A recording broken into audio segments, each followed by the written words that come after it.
Macera.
My friends, welcome back to the Game Library, where we give a voice to the voiceless games. My name is Martin, and as ever, I would just like to start the stream off with a single question. And today's question of the day is, what is a franchise you feel has good individual games, but falls short from the full franchise perspective? Honestly, I've just asked this question of the day because you guys have been popping off with answers lately, and I'm honestly just really curious as to what you guys have to say. Now, before any of you ask, yes, I've done something different with my hair. Yes, I have had a haircut.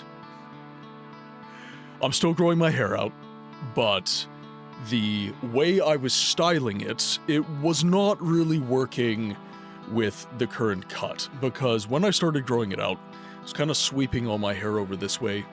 Now I'm kind of doing more like a slick back kind of look, and the hair over here was just entirely too long. It was really unmanageable, so I just got like a little maintenance trim. Got everything dealt with, got myself looking all magnificent again, hopefully. Question of the day, answer from Dragon. By the way, Sheo, welcome in. It's great to see you. Hope you are having an absolutely excellent day. At least, better than the occupants of the Titanic. Dare I say Dragon Age? Let's be real, it's in some deep shit, especially since Veilguard released. So, I've been thinking about this, and I've been trying to kind of narrow down in my mind what I would constitute as falling short. So obviously there's critical public opinion, there's, you know, what people think of the game. Then there is the, I guess, objective quality of the game. And I don't think that anyone can talk about a AAA experience and say that, you know, the graphics are bad and so on and so forth. I think that most of the critiques of a lot of AAA experiences are from a, shall we say, more nuanced perspective. It's more of a artistic opinion, I guess. Not liking where the story went, not liking the art design, not liking the gameplay loops. I guess that could be considered an objective metric, but at the same time, I think that I agree that Dragon Age, I think that Origins, for all of its faults, and I genuinely don't think there are many, you might be able to say that, you know, the combat might be a little bit boring or whatever, but I think that Dragon Age Origins is as perfect of an RPG as you can hope for, especially one where you're developing an OC. You know, I'm not comparing it to like Witcher kind of experiences and stuff like that. I think that Dragon Age it's really what people dream of when they think of an RPG. And the closest we've gotten to that since Dragon Age, I would argue, has been Baldur's Gate 3. I would say that Baldur's Gate 3 it made me feel very like BioWare feels when I was playing that game, which was awesome. Awesome. I do really enjoy that game. I was also thinking about this. Now, I've had many conversations about this on stream. I don't think that Fable 3 is a terrible game. I don't think it is. I think that it's got lots of good stuff going for it, but if you look at it within kind of the grander scheme, I think that's something that Fable has always kind of failed to do, is build the world out. I think that Fable, the original game, gave us a very interesting look at Albion. I think that it was a very neat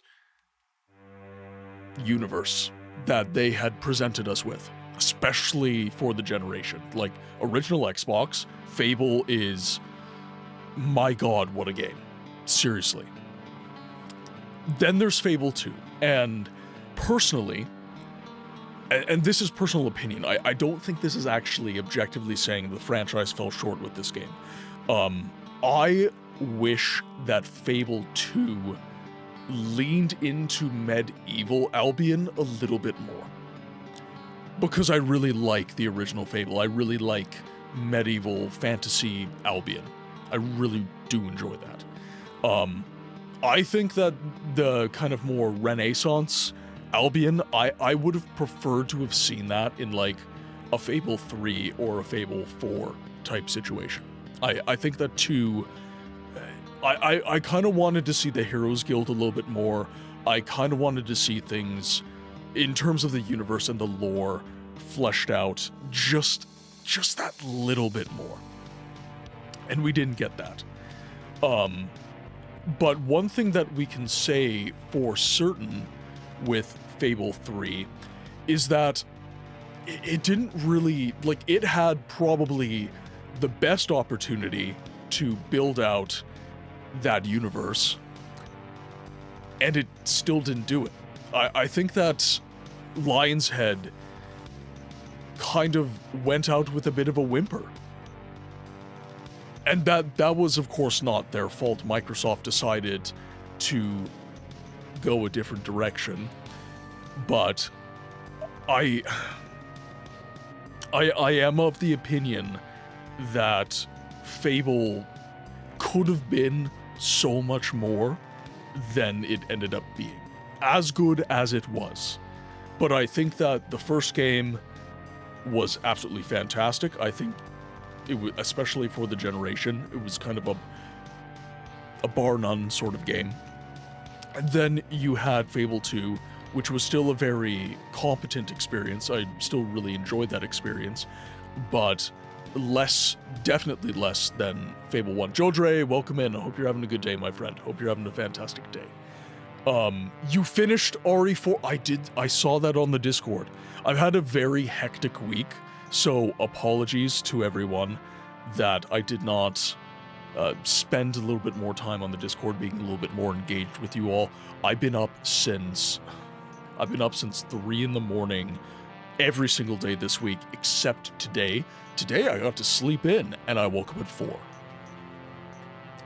You ever have one of those days where you can't think straight because of sleep? Yeah. Coincidentally, yes. You're doing separate... So, okay, you're playing on PC, right? Like, you're playing the HD remaster? I had a very interesting time with Resident Evil 4 because I played it on my GameCube. And on the GameCube, you did not get separate ways. You only got assignment Ada, which was a great little side story, very, very fun, but separate ways was only available on the PlayStation 2 with kind of the original litany of releases of the game. Resident Evil 4 has received a lot of love over the years. A lot of love. You've got the GameCube version, you've got the PlayStation 2 version, you've got the HD re-release for the Xbox 360 and the PlayStation 3. Then you have, I believe the HD re-release, when the one for the 360 came out, it also came out for the, It also came out for the PC, I believe, in that iteration. But then, of course, they carried it through PS4, PS5, Xbox, so on and so forth. To answer the question of the day, Lang, welcome in. Hope you're having a good day. For me, it's Final Fantasy. There are some games I enjoyed, like 10 and 13. I know, crazy take. But the franchise in general falls short for me. I have never really experienced Final Fantasy deeply. It's always been through friends as they play it. And I'm not much of a JRPG kind of guy. I do have JRPGs that I enjoy. The Ogre Battle series, really enjoyed that series. I also really enjoyed Pokemon. Yes, it is a JRPG. Fight me. But it's definitely one of those. It's definitely one of those franchises where I'm missing the point, I guess. And I'm actually looking very forward to experiencing some JRPGs on stream, because it is something that I haven't really enjoyed in the past. And there are games like Morrowind, for example. My first experience of Morrowind was not a good one. I did not enjoy Morrowind the first time I played it, or the second time, or the third time, or pretty much any time I played it as a teenager. And then when I started the stream, I was like, okay, I'm about to beat Siege of Avalon. What else can I play? And then I was like, you know what? Screw it. We're going to give Morrowind a try. And then I started building the community. I started meeting people, and a lot of people shared their experiences with me, and now Morrowind is one of my favorite games. And it's not because of the community that it is one of my favorite games now. It's because it's a great game. It's fantastic. I just didn't get it because I didn't have the patience when I was younger. I like some games, but as hard as I try to get into it, I can't. I played almost every main entry. Okay, so you have a lot of experience. Oh,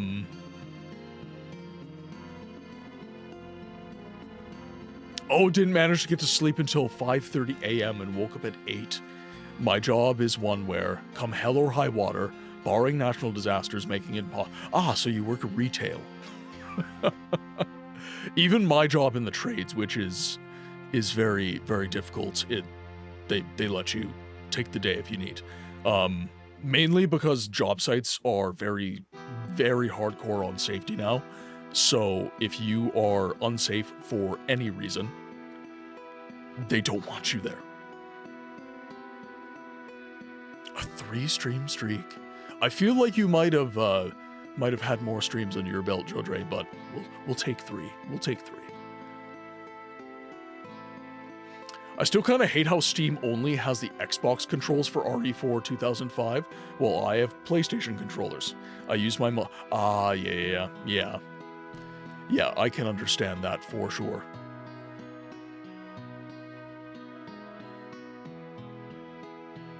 Can I agree with you on Pokemon being a JRPG but still fight you? Sheo, if you must. If you must. You may slap me around. It's okay. It's okay, I'll take one for the team. In your Steam library to the right of the play button, oh yeah, no, Rowan is right. Yeah, you can change it. Yeah. Some games you do need, like, it won't automatically sense what kind of controller you're using. 100%.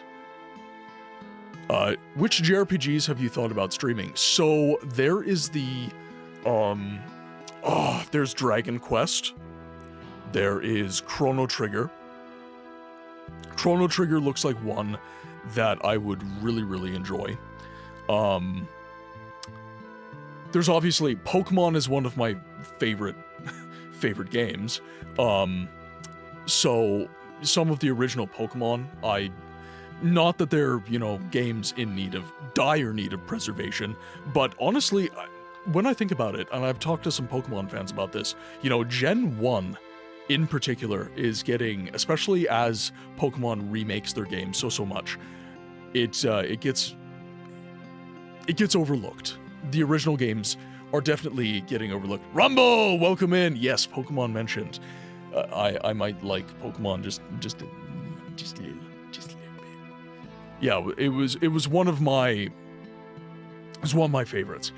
It is, I would say it's technically, I think a JRPG is a stretch, but I think on technicality, especially with the battle mechanics, it kind of falls into that, sort of, but it's not really. I think that the RPG part of JRPG is where Pokemon's a little bit, yeah, Nini no Kuni, if Pokemon, yeah. Final Fantasy IX is a good pick. Yeah, I love Studio Ghibli anything. I absolutely adore the animation of Studio Ghibli. I've been kind of working with artists on getting new, after I found out that the stream art that I had done a while ago. You might have noticed the design is changed for the stream, and I'm not using any of the assets that included the art of the dogs and stuff like that, because I found out that artist on Fiverr that I hired to make all that stuff was using AI. And I'm one who believes you should pay your artists, so I'm putting my money where my mouth is. So I'm working with artists, and one phrase that is always leaving my lips is, I really love Studio Ghibli art. Could you somehow incorporate something like that into the art that's going to be for the overlays and stuff like that? While we're on Assassin's Creed stream, I'm trying to see if my PS3 still works. I have many games on that PS3. I have Assassin's Creed. I was actually looking, and I actually have quite... So, none of these were purchased by me. These are always like, here you go. But, I have the original Assassin's Creed. I have Assassin's Creed 2. I have Assassin's Creed 3. I have Brotherhood, and then I have Revelation. So most of these games, I believe, are from the Ezio storyline, if I'm not mistaken. Again, very not experienced in anything Assassin's Creed. It has not been my cup of tea. Has not been my cup of tea. But this is the first viewer-voted game. So, Dragon used his channel points, and he picked a game that he wanted to see on stream. And because I had never experienced an Assassin's Creed game, he was like, well, why not experience one of the little-known games within the franchise, which is Assassin's Creed Rogue, which came out around the same time that Unity did, and apparently got completely overlooked by Assassin's Creed Unity. So, on the point of JRPGs, though, I do have a few. So, I think you guys would agree that, and this is on my GameCube, but I've got Tales of Symphonia. I used to have a copy of Batten Kaitos. I don't know where those are. But I've got Tales of Symphonia. I've got Batten Kaitos, which I haven't found it. And then, hello. Where on earth is it? Where is it? Ah, it is actually in the console. As I said, I've really enjoyed the Ogre Battle franchise. Apparently this was a pretty close competitor with Final Fantasy. I preferred this. I really liked, especially Ogre Battle 64. So this game, it is Ogre Battle 64, Person of Lordly Caliber. I remember this from my childhood, and I've been rebuilding my N64 collection, because it is one collection that I got rid of, like an idiot, to get my GameCube. So, I've been slowly, I got a new N64, and I've been slowly just recollecting the games that I got rid of. It is the one console that I actually got rid of in my life, and the one games library that I got rid of in my life, and I've regretted it every second since the decision was made. I really shouldn't have done it. Especially now that the used market for N64 is absolutely insane.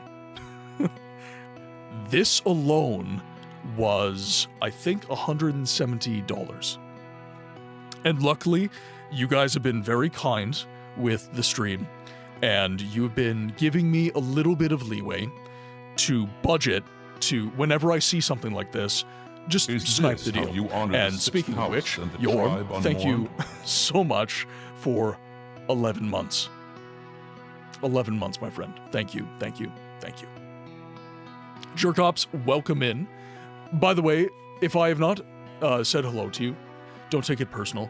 I'm on a bit of a rant about games, and I do tend to miss things in chat when that is happening. Masera. Jerkops, welcome in. Question of the day answer. Deus Ex 1 and Deus Ex Human Revolution are amazing. But the man Deus Ex 2 and the way Deus Ex Mankind Divided got done dirty dragged the franchise as a whole down. Fair enough. Deus Ex is another franchise that I don't have loads of experience with. Question of the day from Necro. The Dark Anthology. Amazing individual, but has fallen off since their last entry.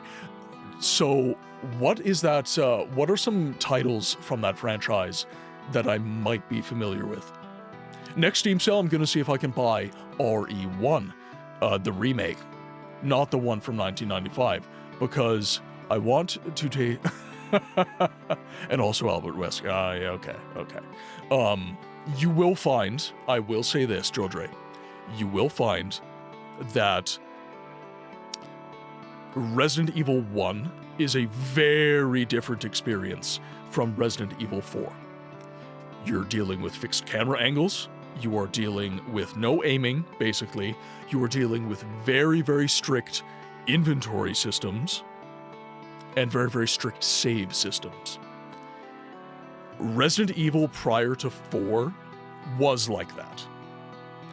4 really shook shit up. It changed the world, frankly speaking, but it changed that franchise in particular in a very, very profound way.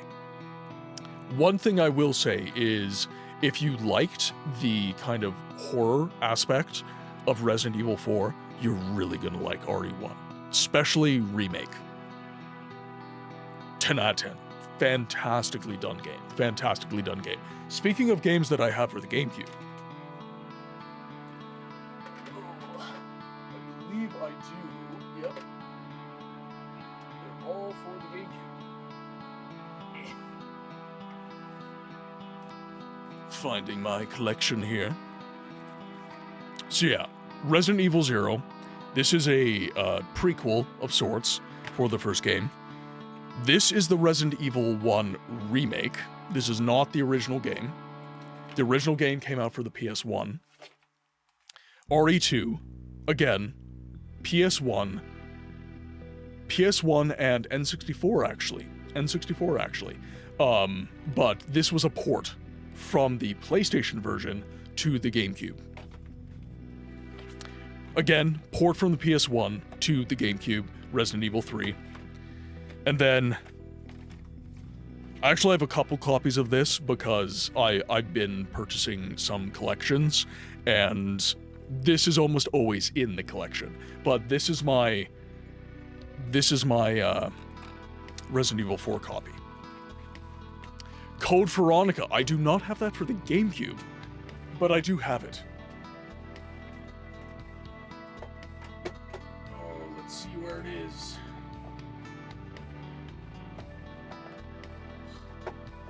It's so cluttered. There we go. So we have Code Veronica right here. It's PlayStation 2. But this came out originally on the Dreamcast. This was not originally a PS2 game. This was for the Sega Dreamcast. I only own RE0, 1, and 4 on the GameCube myself.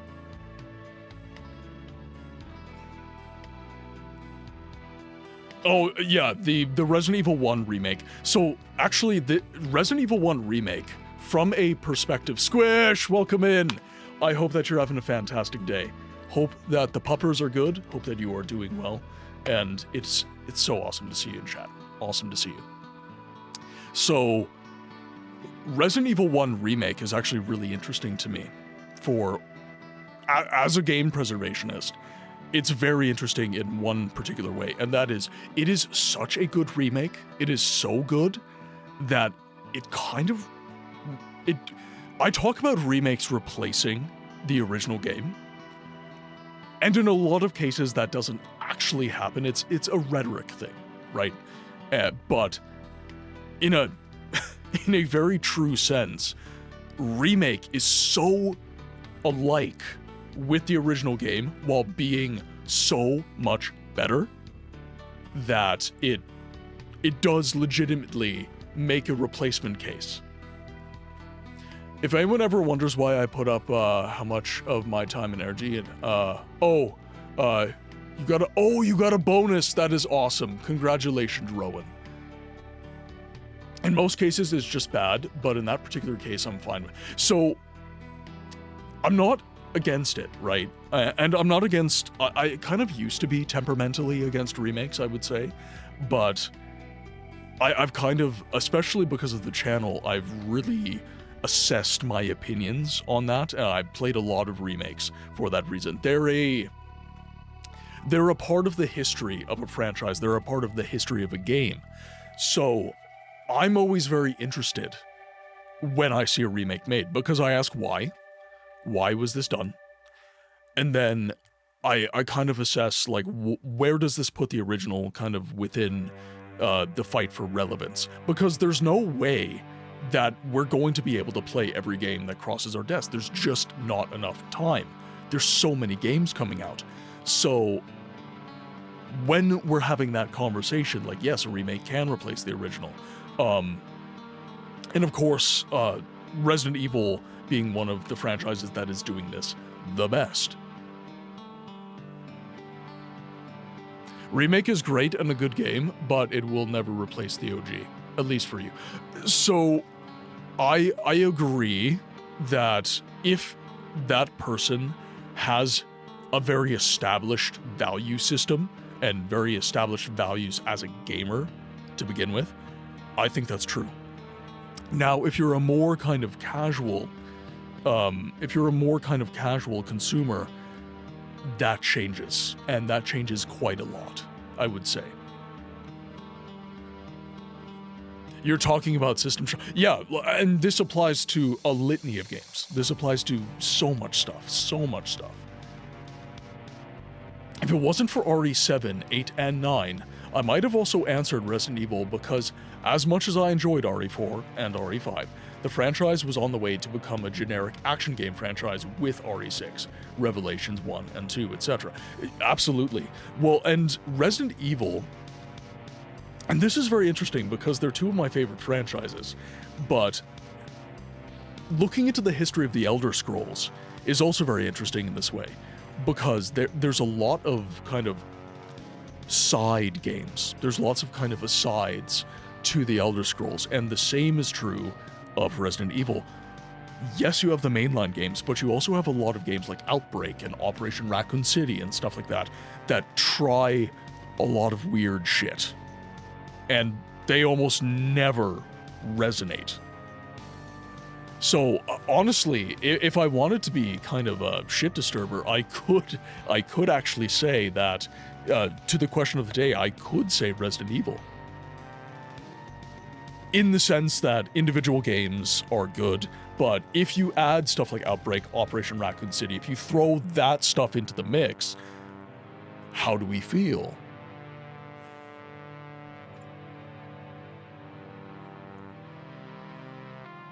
Manamadan, I am not, Necro, I'm not familiar. Could you send this to me? Could you shoot me a DM? Because this sounds, just from the nomenclature of the franchise, it sounds like something I would be really interested in.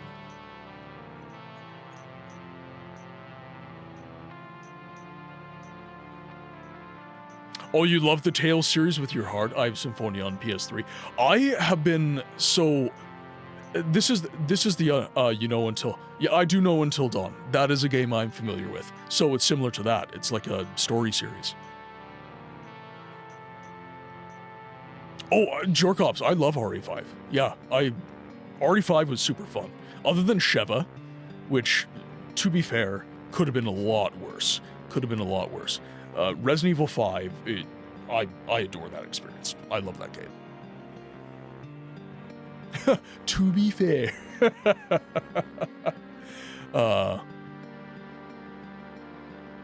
Jodre wants to play RE1, RE0, Umbrella Chronicles. I enjoyed that game. I did actually enjoy that game. Code Veronica X. You will have a hard time with Code Veronica. I'm just saying. It is a tough game. Even if you know about the soft locks, you will still get soft locked. And other RE games. So I will say this, Code Veronica, if you are into Albert Wesker, which very much sounds like you are, Code Veronica is going to be where you get a lot of Wesker's story. You get a lot of Wesker in RE5 and Code Veronica in particular. Because Wesker is kind of companionate with Chris Redfield. He's a character that is very much bonded to Chris Redfield. Yeah, I think that RE has a bunch of hits and misses along the way. Some of them, of course, aren't objectively bad, but really hard to find someone who isn't a select. Yeah. I did. So I have been working on my audition for the game. Yeah. I've been seeing it everywhere. So I'm on voices.com, I'm on Backstage, of course I'm on Twitter, I'm on Instagram and everything like that. And yeah, a lot of my voiceover kind of channels have been like, hey, maybe you would like to work with this game.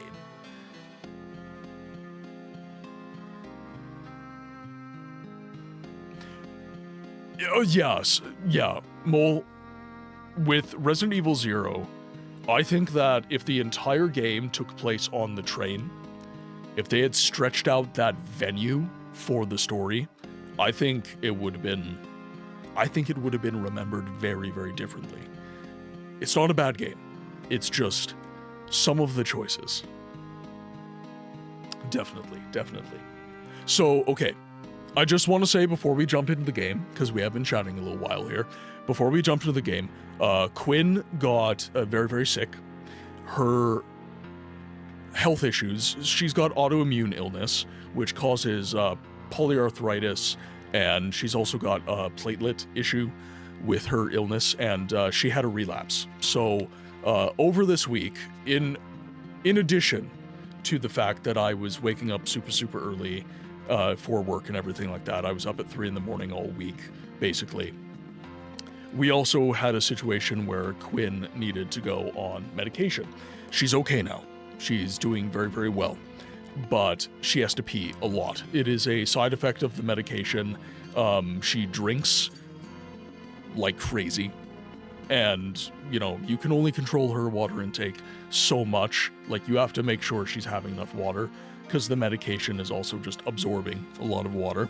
But basically, I'm going to be taking a break at every opportunity, basically every ad break, so that I can let her outside, because she's been drinking water and she's going to be needing to go out. So I want to make sure that I'm taking proper care of the pup. Talking about Resident Evil 5, I was surprised that Salazar's right hand and Krauser move fast like Albert from RE5. Like, huh? Oh, it's kind of just a natural thing in Resident Evil, right? Like, when the T virus and the G virus and the C virus and everything progress enough, you get superhumans, right? Sometimes you'll get monsters, but if that creature is able to retain humanoid form, there's normally some other shit going on within a Resident Evil game. So if you ever see someone who's a bad, but is humanoid, not a monstrosity, you can expect some speed. Mr. Ethan, welcome in. Oh, you're playing Rogue. This is one of the Assassin's Creed games that I've wanted to at least try. This is my first Assassin's Creed game. This was a community voted title. What do you think about what they did to your favorite Little Napoleon in the remake? Okay. Clearly, we don't want to play the game right now, because we're gonna put books into a little rant. Okay. I think that the Resident Evil 4 remake did a lot of cool stuff. I'm not going to sit here and call it a bad game, but Salazar in particular, and the castle in particular, it was an area of complaint from a lot of people in the first iteration of the game because it was the longest portion of the game. It was just a very bloated area of the game. A lot of people said that it felt stretched out. It felt like they just kept throwing shit in there.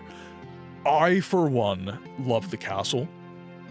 I, for one, especially with Salazar's story, I really loved the idea that he was an impressionable young individual. It kind of makes what Sadler did a little bit more interesting in my mind, because he wasn't really established psychologically, I guess you could say. He was insecure. He was someone who was looking for, shall we say, a bit of a father figure type thing. Someone who wanted to feel powerful as well. Someone bereft of that feeling of power, and they really, really wanted that. So when you get into the RE4 remake, I believe that you took a character in Salazar that was a little bit more multifaceted, I would say, and you made him a lot more simple. You made him the creepy old guy, basically, right? And it doesn't do a disservice to the game necessarily, but I do think that it could have been a lot more...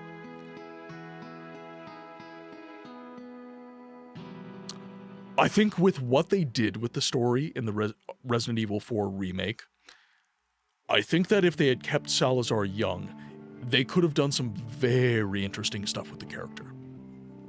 But instead they kind of pulled an Uno reverse on Salazar's age, and I don't know. I mostly missed his old little shitness, if you know. Yeah, well, and I would say that the reason that I liked the castle, and the reason I liked Resident Evil, kind of older Resident Evil, we could say, is because it kind of had that campiness to it. Resident Evil 4, especially with, like, the radio calls, right? Salazar was almost like... and really every villain in the game, like Osmond Sadler, Ramon Salazar, Krauser, they were almost like vaudevillian, right? It was very, Mr. Kennedy, you know, like it's like Maltese Falcon kind of thing. Like it's very kind of gumshoe almost, right? Like, my name is Osmond Sadler. Hello, Mr. Kennedy. Like, it's just... You have to kind of giggle when you... Like, everything else you've been encountering is like, oh shit, oh shit, oh shit. And then you just encounter Salazar, who's like, hello. Especially after Batores Mendez. Especially after Chief Mendez, right? Chief Mendez is just like... It's just this hulking brute, and his boss fight is terrifying. His boss fight is genuinely very, very scary. Especially when I played it. I was a teen. I was a kid, right? So you go from that, the village, which is just terrifying, terrifying, terrifying, terrifying, and then you're like, oh my god, this is the castle. Like, what could possibly happen? And they're like, oh, you think you're going to be scared right now? Okay, well, here's a little Napoleon. And you're just like, Like, how is this scary? And then it's able to kind of... I think of Salazar as a reset. He's kind of a mental reset where you had a very, very scary village sequence, and then you get to the castle and he's just, you know? Like, you kind of chuckle. What I find interesting is that Resident Evil came from, was essentially a B movie. It was successful, so they made C movies, and then games became so serious. You know, and that's kind of the thing with the remake, and I think that's why a lot of the remakes are getting made, because Resident Evil had its roots in kind of camp, right? They're kind of, yeah, there's kind of serious overtones and like corporate greed and all this different stuff, but fundamentally, Resident Evil has a lot of camp that just we all remember really fondly as original fans of the franchise. And I think that what a lot of these remakes are trying to do is they're trying to set the tone, because 7, 8, and 9 were incredibly serious. They're very serious feeling. And 2 remake, 3 remake, and 4 remake kind of align tonally with that.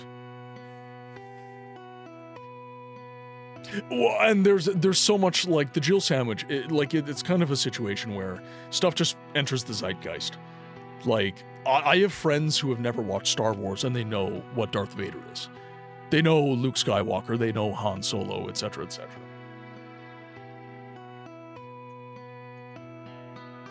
Sorry, one moment.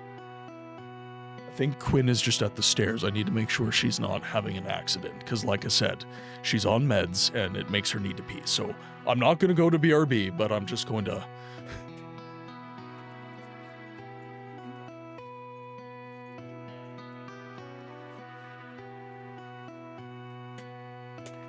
No, they just want upstairs. But you are stuck down here with me.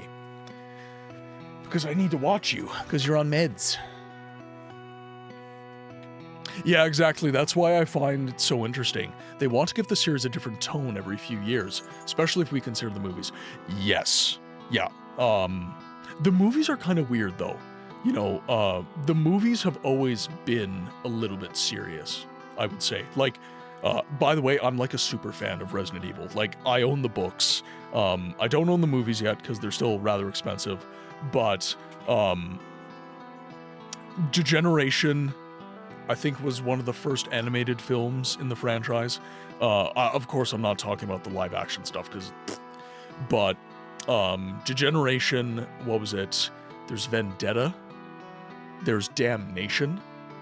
There is, oh crap, what's another one? Oh yeah, there's loads of books. There's loads of books. Yeah, there's loads of lore. Yeah. Yep, lots of media, DS, Game Boy, all sorts of stuff. Yeah. But, that one is eluding me. It was another Leon. Like, they're all Leon movies, because Leon he's the selling point, let's be honest here. Like, Chris Redfield's a cool character, Jill's a cool character, but, no, Death Island was the most recent one.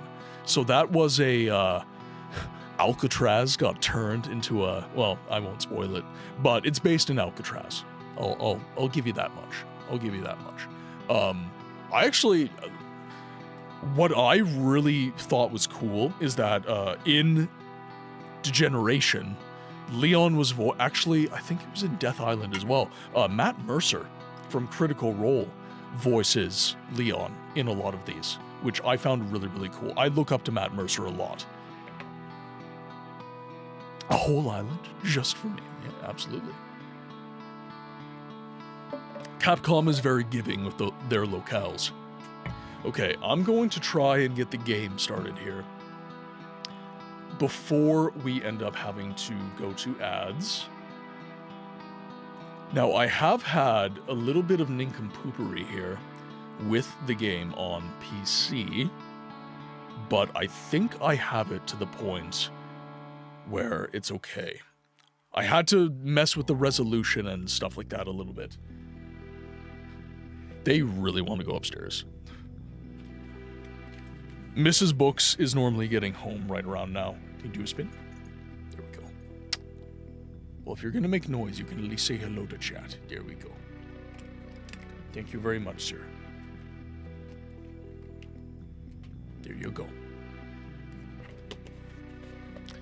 All right. No, that's all you get, bud. That's all you get.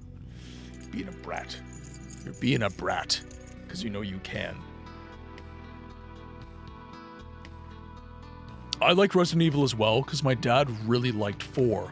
And I told him about the remake. He immediately bought it and beat the game as well as the... Yeah, that is one thing I will say with Resident Evil 4 Remake, is it captured the replayability of the original game really, really, really, really well. I really enjoy it in a big way. All right, let's hop into the game. Again, I've set everything up. It should work, but as we know, it doesn't always go that way. So we're gonna see.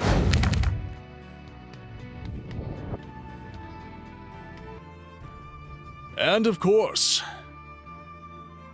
here, let's do... Sometimes I just need to reset it, but it's not wanting to work for me. So let's see here.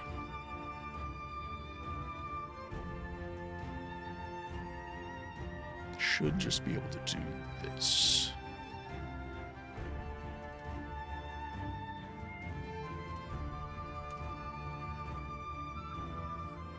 There we go. Okay, perfect.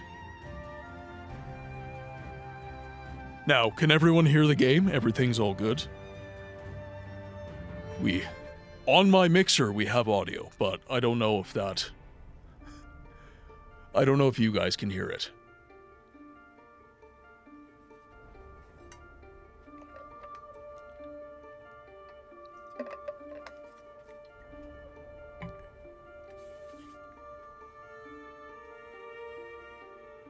Okay, just making sure I'm not... You can see and hear the game. Okay, perfect. Now, I do understand that not everybody is a fan of this game. So the reason that this game was picked is, well, the purpose of the channel is games preservation and history.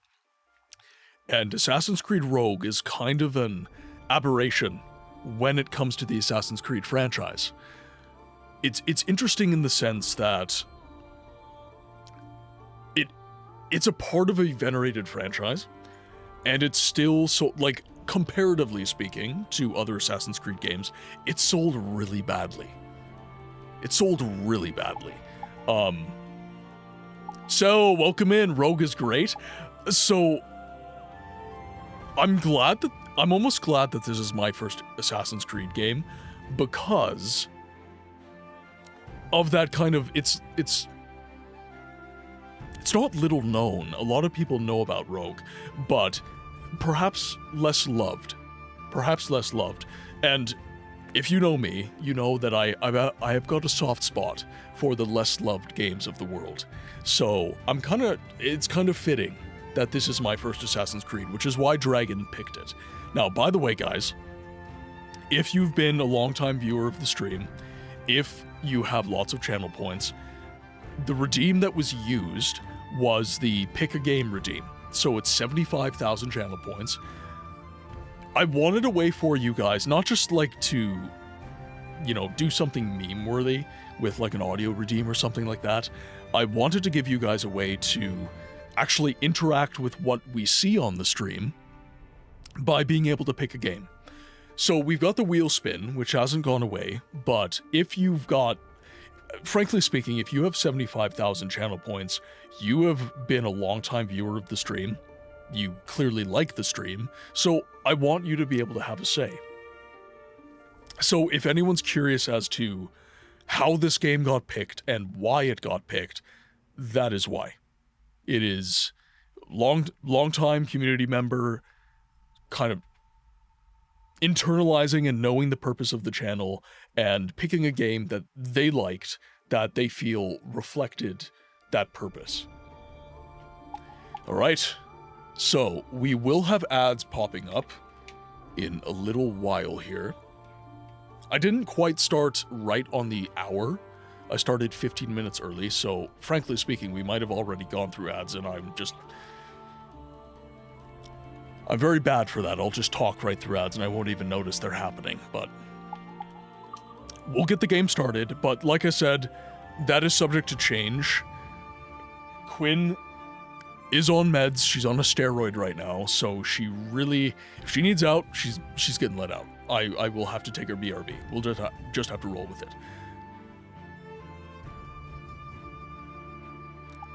So when does the Rouge the Bat show up? I'm not sure.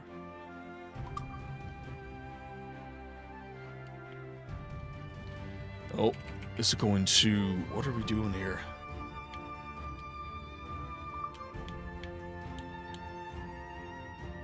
Me and Audie, welcome in. Hope you're having a good day. Okay, so what?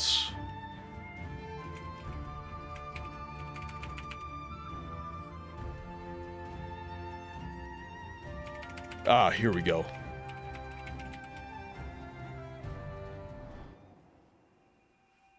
Hemo, welcome in. I did not spin the wheel. So on Twitch, there is a channel redeem. So you get channel points when you're watching the stream on Twitch. I'm not sure if YouTube actually has anything close to that. YouTube tends to have a lot less user features, unfortunately. But on Twitch, you get channel points when you watch for a long time. And the most expensive redeem on the channel, it's 75,000 channel points, which I think is about a year of watching the stream pretty much nonstop. You get the ability to pick a game that I will play. And if we're at a good spot within... So, like, Dead Cells occupies one of the channel slots. It's a roguelite. It never really ends. So, that was a game I was willing to just be like, okay, we're just going to put that on pause, and we're going to play this picked game by a community member.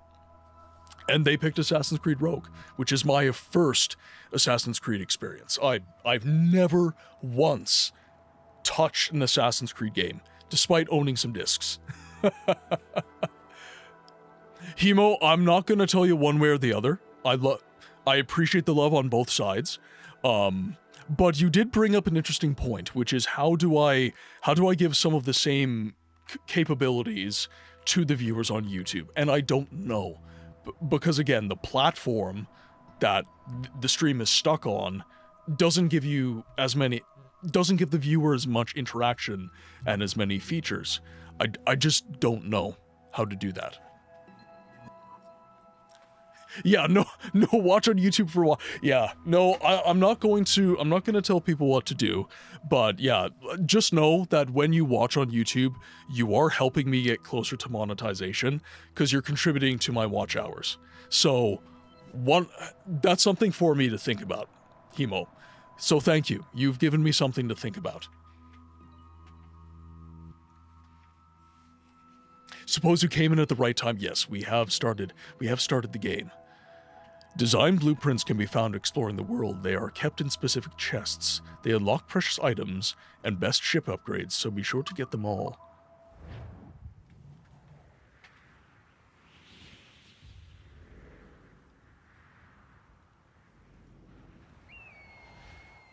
Stay my blade from the flesh of the innocent. Hide in plain sight. Never compromise the Assassin Brotherhood.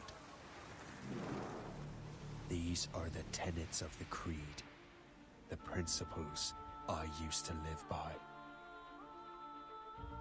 I was a young man then. The 7 Years' War was about to begin. I could not have imagined what the future had in store for me, nor the cost I would choose to bear. My name is Shay Patrick Cormac. This is my story. So, okay.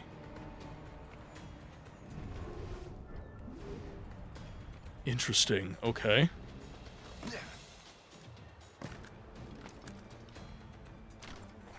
Whoa, okay. Oh, this feels weird. Okay, so this is actually really interesting, guys, because the 7 Years' War... The 7 Years' War is actually one of the eras of history that I specialized in during my education. Admit it, I nearly had you. So the fact that it covers this era, I know Dragon didn't necessarily mean that, to happen, but it's so funny that it did. You've been saying that for years, but you're precious little to show for it. Or have you been spending it all? Yorm, what did you grab? What did you grab? Trouble just full Please don't say secret lab. Let's head back. Those chairs are so like gaming branded chairs are really overhyped, and it's super unfortunate. Come on. Captain Deliver Andre and his crew must have run into some trouble. Who knew meeting with smugglers would lead to no good? Okay. These controls are definitely going to take some getting used to. Because Chevalier decided not to tell you. Oh, what do we have here? Oh shit. This is business. Doesn't concern you. Okay, so we have some chests.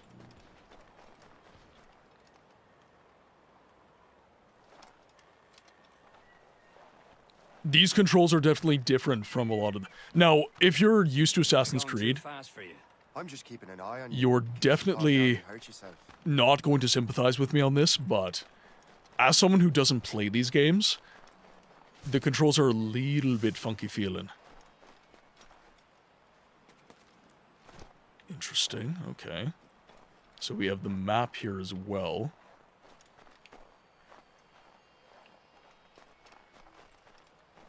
So I can't just jump. The game plays exactly like AC4, so now we're in the same boat when I... Ah!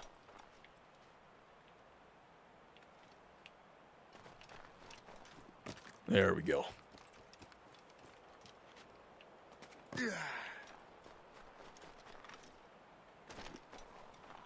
Okay.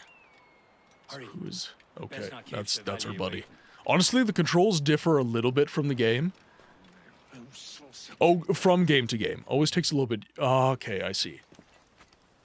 Where the hell were you two? We're out hunting. What happened here? My men were attacked by some English sea dogs. Why, Captain Joseph, couldn't you fight them all off by yourself like you're always saying? It is Capitaine Louis-Joseph Gauthier, Chevalier de la Vérendrye. And you are dreaming if you think any training could make you into a proper assassin. Do you even know what that means? It means being responsible for an ancient and proud tradition. It means obeying your mentor without question. How else will we ensure freedom for the human race? Them's pretty words, Chevalier. Yeah. But I don't feel too free at the moment. Well then, feel I'll do that educated. right away. I will teach you some manners, boy. Can I pause the game? Okay, I can pause the game. Okay, good. Okay, we do have ads running, and like I said, I will be... There we go, video. There we go, subtitles are on. So I will be letting Quinn out. So I'm gonna leave you guys with the clips, and then we will resume, and we will battle Capitaine Louis Chevalier III, or whatever he said. Really? All right. It's good, Sigma. Can you sing? Now, if you'll excuse me, I have to collect foreskin for Dagoth. Yeah, Vivek mole-egged his ball, so much so that it made history. They wrote a book about it. The entire sermon is a prolonged allegory about post-nut Claire. Now, excuse me while I enjoy my high tea. Tastes like aristocracy. Oh, no, I can't. I can't do it. Oh, wait. I love how that's how you're gay. What the fuck? Suck on a glorious amount of all-American custard!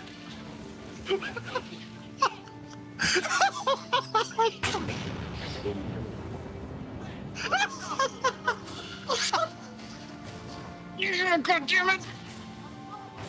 These fuck-ass Nords Nerevar, they're injecting the kids with skooma to change their natural Dunmer skin color. Are you telling me someone willingly slept with Amron? That motherfucker has been trying to find his rusty iron sword since the Second Era. Last words, a guy with a beautiful voice. He makes me melt. Ooh, ooh.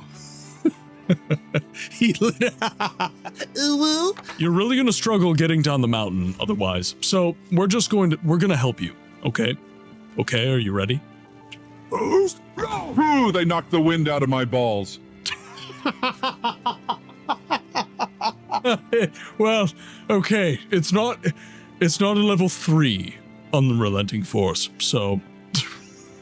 You wanna know the best part about the Hist? Their entire existence is a pun. They're arboreal appearing entities that exist outside of space-time. They see all the timeline, forward and backward. They're Hist trees.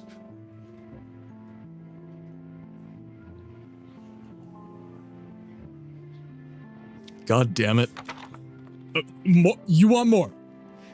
You just saw your buddies get killed, man. Did he grabbed my arrow. I've been looking for you. Got something I'm supposed to deliver. Your hand. All right, I return. Thank you very much, guys. She did indeed need to go outside. The steroids are just very difficult to accommodate. This is not her first treatment with it either. It's been very tough. So the Vitesse big and tall ergonomic. I heard that, obviously you've made your purchase, but I also heard that the Kalami Atlas is I got a very expensive chair. I'm not regretting my purchase at all. I got the Anthros chair. It is absolutely fantastic. It has completely fixed my posture issues while editing and streaming and everything. It is the best chair I've ever owned, and that includes like living room furniture. It is that good. However, there's no reason not to pay. I completely agree.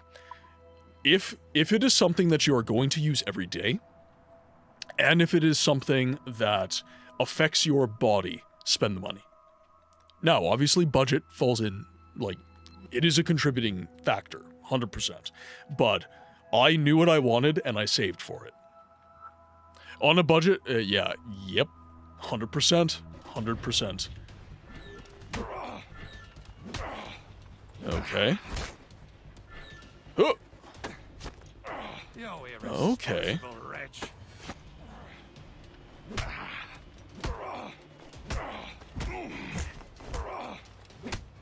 I see what, okay, I see what people are saying about...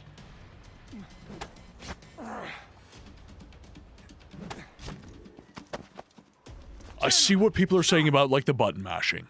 We got a common enemy, and I reckon he's close. The Royal Navy attack my vessel and force my men to flee. We are stranded, and what is worse, the smugglers we were supposed to meet have been taken prisoner. Shay and I'll free those smugglers. You treat your wounded.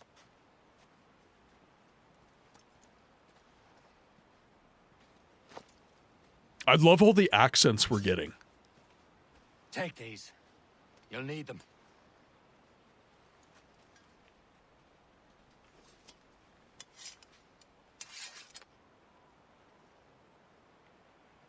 Tread with care, Shay. Now, Royal Navy. just know, Remember your I'm going to be very judgmental about the history that is being presented. They don't stand a chance. Where are your mates now, you bilge rat? Talk before I bash out your brains. You stop. We will find them and let them bury. Oh shit. That's not me being very stealthy. Goes again.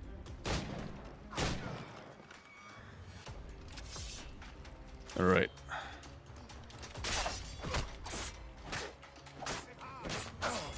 No stealth.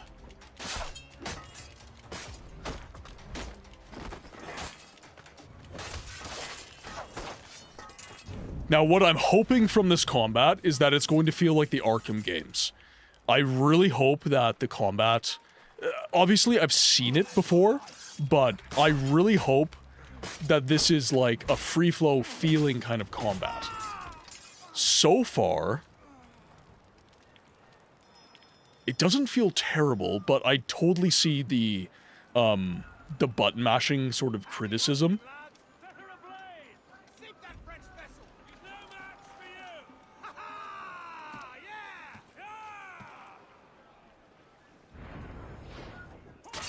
Okay, there we go.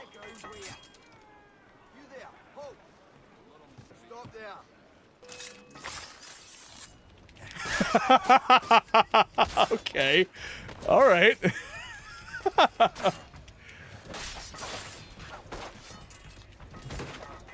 Okay, not bad, not bad.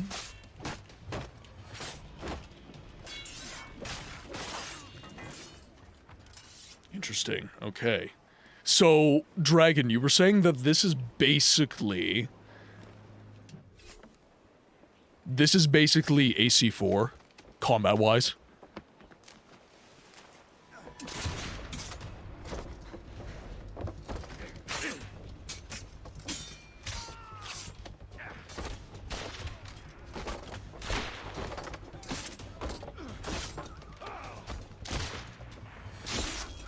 I was saving those fellas for you. Very thoughtful. Maybe you were not completely useless, Sheik.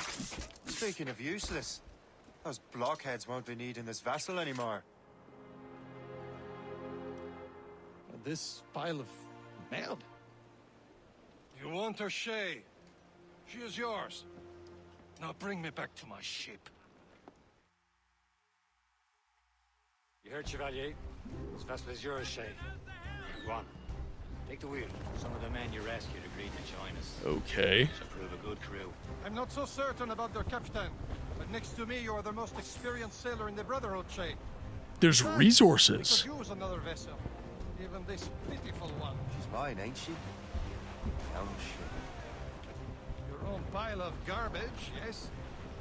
Ah, with a lick Okay, of so paint we're and a going few to new avoid the cannons, rocks. She'll look as fine as anything on the seven seas. Shall we begin, Captain? Indeed, mate. Sorry if I'm not chatting a lot, guys. I'm just trying to take it all in. Like I said, this is my first time experiencing this game. So if I ever go quiet, I'm just going to say that's why. I don't know if I'm willing to pay 4K for one of the premium chairs just yet, though. So this is about that.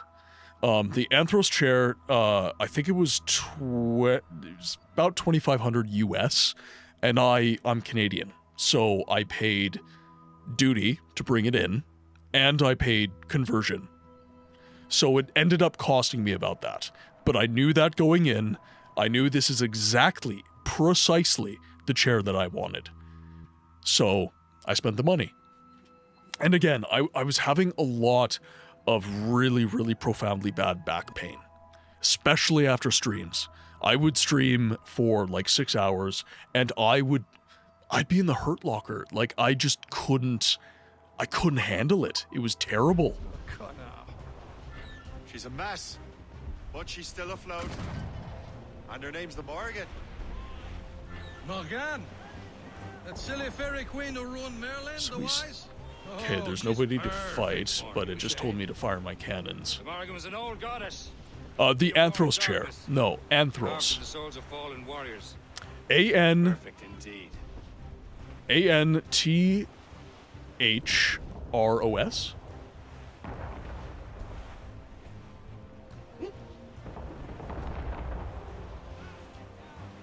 Okay, so we're not quite in range. And I don't quite know how to use my... Pyrus, welcome in. Hope you're having a good day, my friend. Hope you're having a very good day.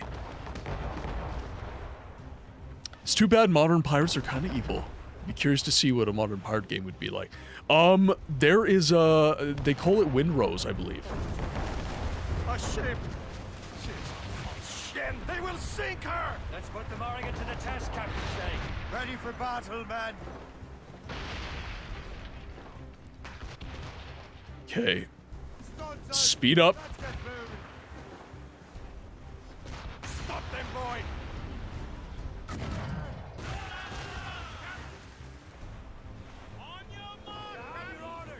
Whoa! Woo! Fire! They're tearing her to pieces! Do something! Incoming ship! They're giving chase! Gunboat, Captain! Royal Navy! They see Okay. My ship! So it depends which way... Okay, so I can aim, but it depends which way I'm facing. Okay. So I definitely get the most cannon cover. Fire! Nice! Okay. I definitely get the most cannon cover. There's no way ships move like this.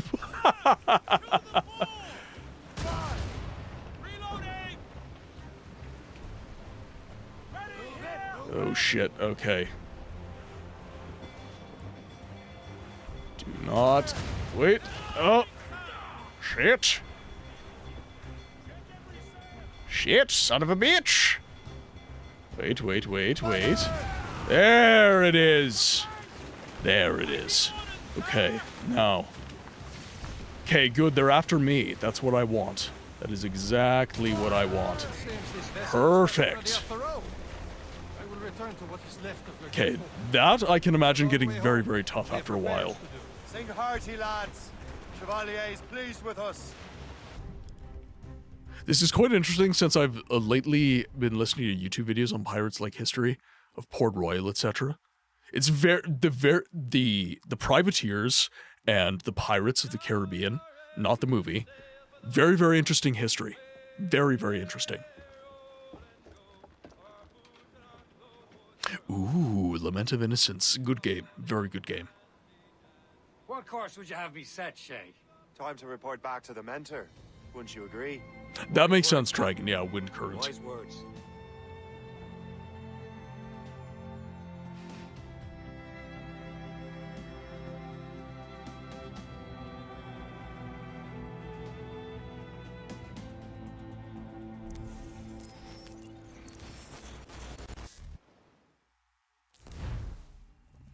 What the hell did you do? It's some kind of dormant virus? Shit. Hang on, I'm getting you out of there. I'm assuming this is like the modern history side of the game. Most of the AC games, from what I heard, have like a two-pronged aspect like this. You were just an animus. Animus, yes? You were using it to access a genetic memory file in Helix labeled Shay Cormac?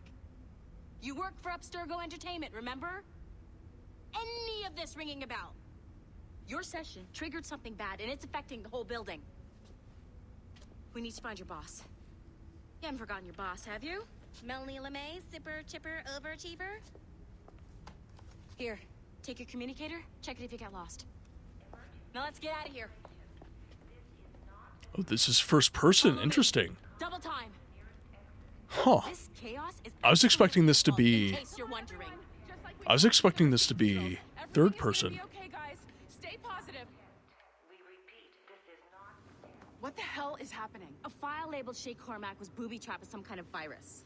Your job is to prevent things like this. We need to contain these genetic memories, then we can destroy them. No. Isolate them. I want to study these memories. But With respect, Miss LeMay, this is not a request. You heard the man. fine. I need to borrow your numbskull. That okay with you, Ms. LeMay? Hey there, this might seem a bit weird, but you're gonna work for contractors we hired to, you know, upgrade our security. Oh, it's all good, Mr. Neil. Ottoberg Yeah, is no our worries boss. about that. Call me Violet. I have to go check on our people and prepare a statement for the press. Do whatever they tell you to do, okay? Go team! Technically, you're not responsible for this, but you're the one who let the virus out, so I think it's only fair you help me clean it up. Mr. Berg wants us to relive Shay's genetic memories. To do that, we need to access them from Helix. But the Helix is down. We'll have to reboot the main servers in the basement. Well, clearly they didn't want the character, like, on the modern side. They didn't want the character to have too much personality, I would guess. It's adapted to fuck up the other operating systems that regulate building functions. Melanie? The elevators are out of commission. Are we stuck on the floor? I agree on the multiplayer focus, Mole. I absolutely agree. I'll get a repair crew on site ASAP. There's a working area server on this floor. I guess it'll have to do for now. Agent DaCosta, I want regular updates on your progress with Shay's genetic memories. Why? He's just a nobody as far as I can tell. If Shay Oh, in Cormac separate is ways, what yeah. it is, then this temporary setback may provide us with an unexpected reward. Proceed to the server room on this floor. Interesting.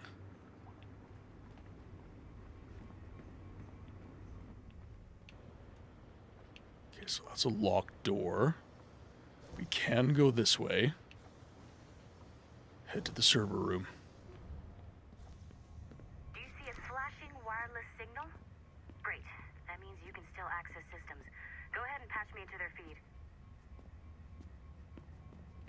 But how? Once you restore the server, I'll connect your Animus workstation back to Helix. In theory, if you align the beams to segments of the core, it should solve the problem. But here's where it gets tricky. You have to move the circles in such a way that each segment is powered by a beam. The keyword here... Okay, little puzzle. One beam and one beam only per core segment, okay? Once everything is lit up properly, the system will reboot. Got it? Give it a shot.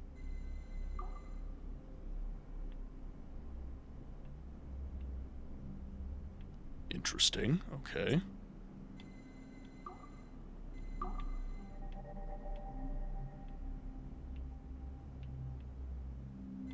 Good job. This core wasn't too complex. I am. Oh, I see. The beams were shooting in, not out. It's like, what am I doing here? The assassins would have you believe that Al-Mualim was a great mentor who became corrupted with greed, and that he schemed with the Templars to acquire an apple of Eden. I see instead a shrewd and cunning leader, a man who used his best assassin, Altair ibn Lahad, to eliminate his conspirators in order to keep the apple for himself, so that he could use it to enforce world peace. While it must be stated unequivocally that Al-Mualim was not a Templar, it is interesting to me that his vision of peace was more in line with Templar philosophy than assassin. In the past, both sides had the same goal, that of peace. Our only difference was how we chose to achieve it. Had Al-Mualim not been killed by Altair and allowed to carry out his plan, perhaps we would not be fighting now.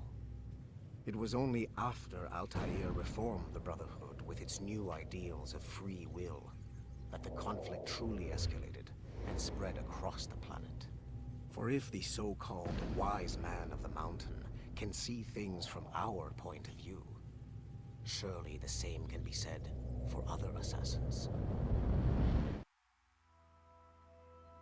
The assassins. I might have to play the first game. Al-Mualim was a great mentor who became corrupted with greed. Oh, that's the same same audio. Okay, so we can leave, I guess. Okay, so I'm not sure you're supposed to see that. You should just get back to your Animus. With the servers back online, you could, in theory, restore your co-workers' workstations if you know, feel like being helpful. And you could, in theory, find some more digital goodies if you know, feel like being sneaky. Interesting. All right. Hey, one of your co-workers dropped his communicator by the elevator. If you see any tech lying around like that, grab them. There might be a clue as to who did this. Okay, so Unlocked Shay Cormac's memories. We stand on the brink of a grand discovery. interesting. Okay, so Questions about your new assignment or about me. For now, so I can access. Shay's story contains the answers. Shay will lead you to a greater understanding. Oh.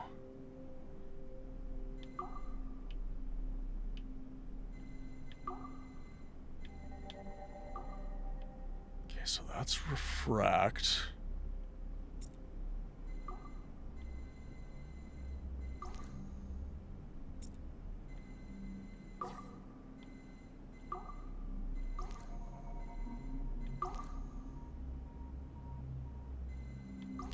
So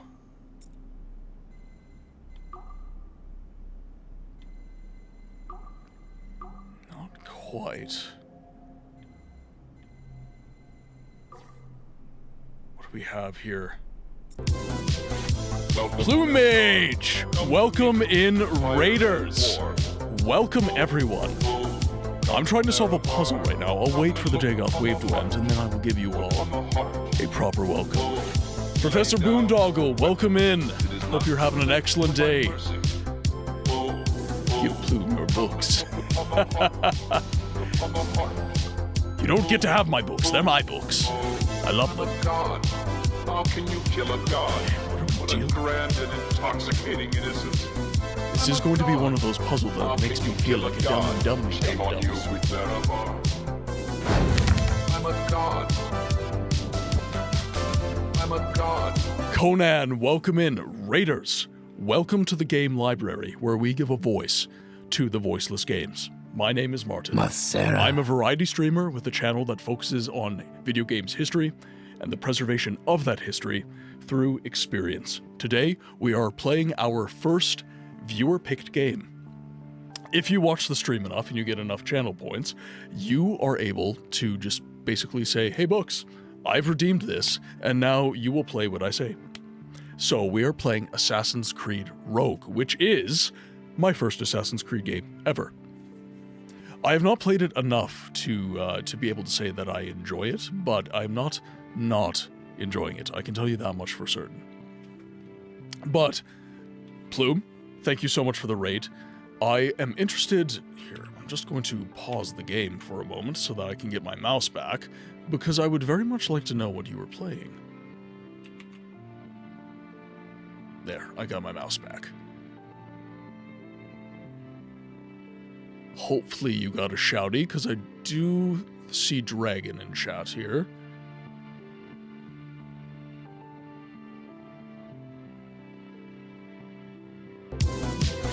Welcome, Moon and Star. Come to me through fire and war. Okay, Come, Nerevar. Come, I'm getting another raid? Did I get double raided? What? What's going on? What is happening? Plume Mage has raided me twice.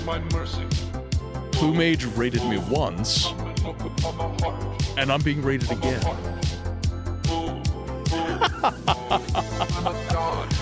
Yeah, no, this is the second time you've raided me in as many minutes. I'm a god. How can you kill a god? Shame on you, sweet Sarah. It must be Twitch doing Twitch crap. It's magic. It's Plume Mage's magic. I'm a god. It's probably just Twitch, Conan. It's probably just Twitch. TL, thank you so much. 8 months, my friend. 8 months. Thank you so much. Okay, so maybe some of you missed it because there were some raid shenanigans, so I will say it again. Raiders, welcome to the Game Library, where we give a voice to the voiceless games. My name is Martin. I'm a variety streamer with a channel that focuses on video games history and the preservation of that history through experience. Today, we're playing our first viewer-picked game, which is Assassin's Creed Rogue. It is my first Assassin's Creed game ever. I've never once played an Assassin's Creed game, so this is a very interesting experience for me. Plume is just trying to give us all the hype. Oh, Akami. Ooh. I've always loved the art style of that game. I've never played it much, though.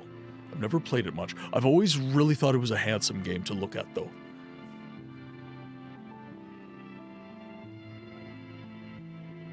Oh, okay, so is this your first playthrough, Plume? Is this the first one you've done? So if I save 75k, I can make you play Sims 4. Technically, yes, but please don't. Technically, yes. But I might reserve my streamer's right to play it for a single stream and just be like, okay, look, it's Sims. I'm not a Sims guy. Same thing, like if you want me to experience an MMO, like maybe I'll end up liking it. Maybe that will happen. But generally speaking, absolutely, TL. Yeah. The whole point of the points system is to give you guys stuff that's valuable to you as the viewer. I'm not trying to just, we're playing whatever I want. I want the idea of the channel, games history and games preservation, to be something that we can all embody and that we can all live, right? I don't want to just dictate. I don't want to be dictatorial, right? I want to allow you guys to share the games that you love with me. So hypothetically, I could have you play Kudelka. Interesting. Absolutely. So, Lang, one of the things that I do on the channel is I make sure that I save up the money that I make from Twitch. Like, TL just resubbed. Yorm just resubbed earlier. I don't spend it all on booze, okay, Conan? That was in confidence! You keep telling everyone! But, but games history is so multifaceted that there are lots of games that are locked behind original hardware. Of this bitch. There's lots of games that we simply cannot access on Steam and GOG and all this different stuff. So I have a lot of original hardware sitting behind me here, including a PlayStation 1, including a PlayStation 2, and I have a capture card that allows me to cast from all this stuff to my PC so that I can stream these games. And the stream money from resubs and stuff, that I have spent that in the past on games. All the money that I make from the channel gets invested in the channel. I wouldn't mind if you emulated it, to be honest. The game is great, but it's expensive as hell. So I would say that if the game is a couple $100, I would just buy the game. Because I like having physical media. I do. But if it was, say, like $1,000, which some physical media is, that would be a situation where, and I'm a troglodyte, I'm not good with computers, I'm not good with emulators. I don't know how to do any of that stuff, honestly. But I would emulate if the game ended up being very, very expensive. Fable 2, I have it upstairs. Fable is one of my favorite franchises. You might have noticed.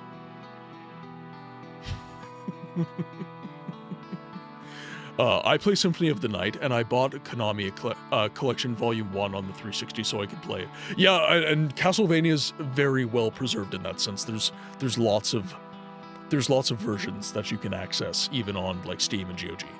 Did you see the new Fable is delayed to next year? Yep, absolutely.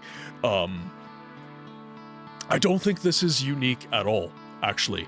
Lots of, especially if it's kind of a game with a microscope on it. Now, I will say this.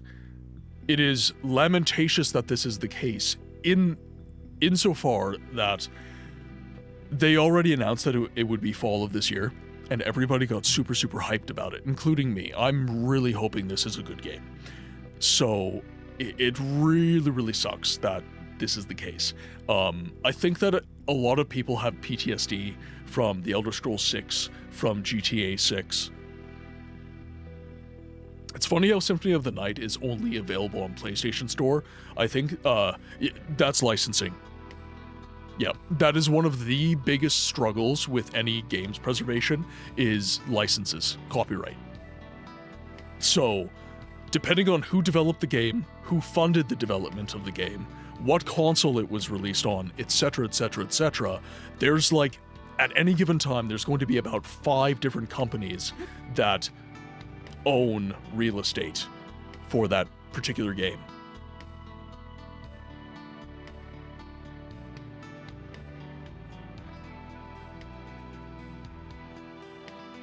She's trying to go upstairs, but there's a gate.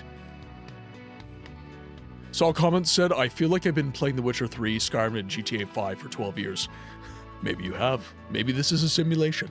We are playing Assassin's Creed, so maybe we're in an Animus. Which I just learned what that is. Alright, now, if you have to raid and run before I forget my manners, Plume, anyone else with the raid, Boondoggle, Conan, make sure to get your rest. Make sure to get your post-stream care, food, water, sleep, whatever it is you need. Make sure you're taking it. Do not let me stop you. But if you're planning on hanging out, it is 100% lovely to have you here. Let's get back into the game. Okay. Oh my god, we're getting raided again! Jordy! I just opened the game again.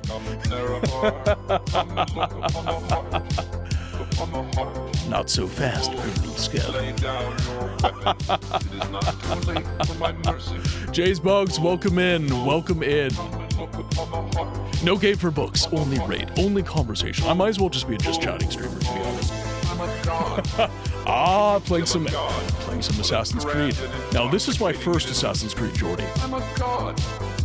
I'm so sorry someone recommended you and loved the username. Had to come check you out. All good, Jordy. All good. Raiders, welcome to the Game Library, where we give a voice to the voiceless games. My name is Martin. I'm a variety streamer with a channel that focuses on video games history and the preservation of that history through experience.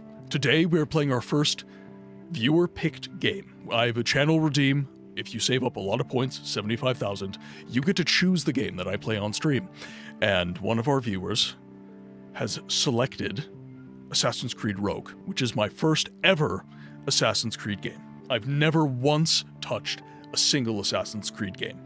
So this has been, I'm not far in the game, but I've done the tutorial, and I'm now in the regular world, I guess, the modern world, and I'm learning about the Animus, and I'm getting a little bit of backstory from the history of the franchise. Is this how you honor the sixth house and the tribe unmourned? B-Tech, welcome in, my friend. 13 months. Not only have we had a Twitch baby, but our Twitch baby is now aged. It's now a few months old. It's a beautiful thing. Beautiful thing. Welcome in, my friend. Hello, you magnificent man, and good day, chat. So, Jordy, Assassin's Creed Odyssey, I'm assuming that you're a massive fan of the franchise. That's so exciting. I love games for the historical aspects more than the Animus. So, touches the beacon. Jay's Bugs, thank you so much for the follow. Little bit of backstory on me, and the reason that I'm interested in video games history and preservation. So, and I'm only saying this because you've indicated some interest. I have 8 years of post-secondary education.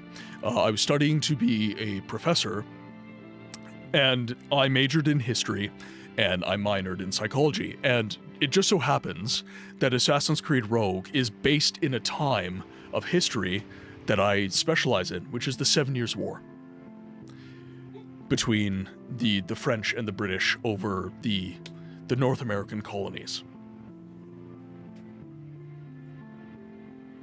Little Twitch baby making a mess of the place. It's a beautiful mess. It's our mess. It's a wonderful mess. But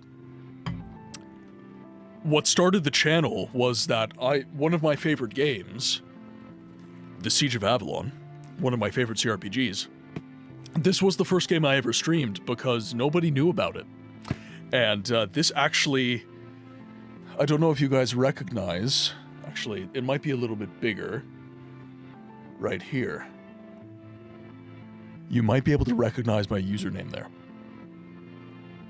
The tense might be a little bit different, but irregardless, this started it all for me. Very unknown game, very obscure from the conversation, and it kind of inspired me to give a voice to what I call the voiceless games. It's the games that don't get talked about a lot. The scope of the channel obviously shifted to just games preservation and video games history, but I've always been passionate about the loss of history and preventing that. And video games, it's bad, guys. Like, 87% of the games ever made are either poorly preserved or not preserved at all. 87%. And that increases or decreases depending on what source you're using. But I am using, because I'm a scholarly gentleman, I'm using the only peer-reviewed study that we have, hand touches the beacon, which is this. Like I said, 8 years of post-secondary. I do consider myself an academic, even to this day. And this paper, in its thesis statement, highlights that fact.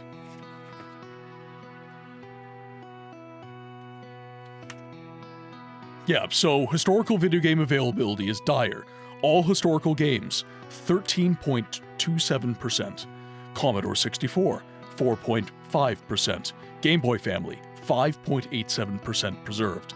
PlayStation 2, 12% preserved. Even really popular consoles. Right? So, And by the way, this is publicly available. This paper was published by the Video Game History Foundation. So if you guys would like to read up on this stuff, you can access the paper just like I did. I just like having, I like having actual paper. Vagrant Story, for example, it's a crime if you don't play it on Switch. Oh, I see. Even if they are preserved, it's so often pitied. Yeah, it's a pain to get the game running properly. Absolutely. Absolutely it is. I am fortunate that I have a lot of original hardware for many of these games. Absolutely. I'm more of a lurker, so I'm here, but it's still so... it's much appreciated, Jace. Much appreciated, and thank you for the follow. The lurkers are loved. We see you. We do see you.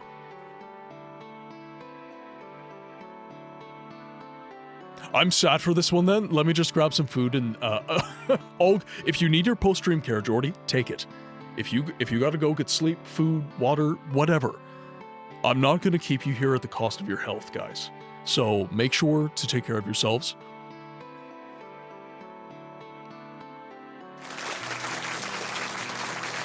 Swing 2000 is a puzzler game like Dr. Mario How am or I Tetris. supposed to eat this pizza without my drink? It's actually water this time. I don't have a soda with me. Area 51 by Midway is an interesting game. I think it would have been better if it was a little less serious. I think that, I agree. Great first-person shooter. Very similar in... There was a lot of interesting stuff. Wait, we're free... No, not you, TL. Not you. No. Once you follow, you may never leave. No, get your water, guys. Hydrate.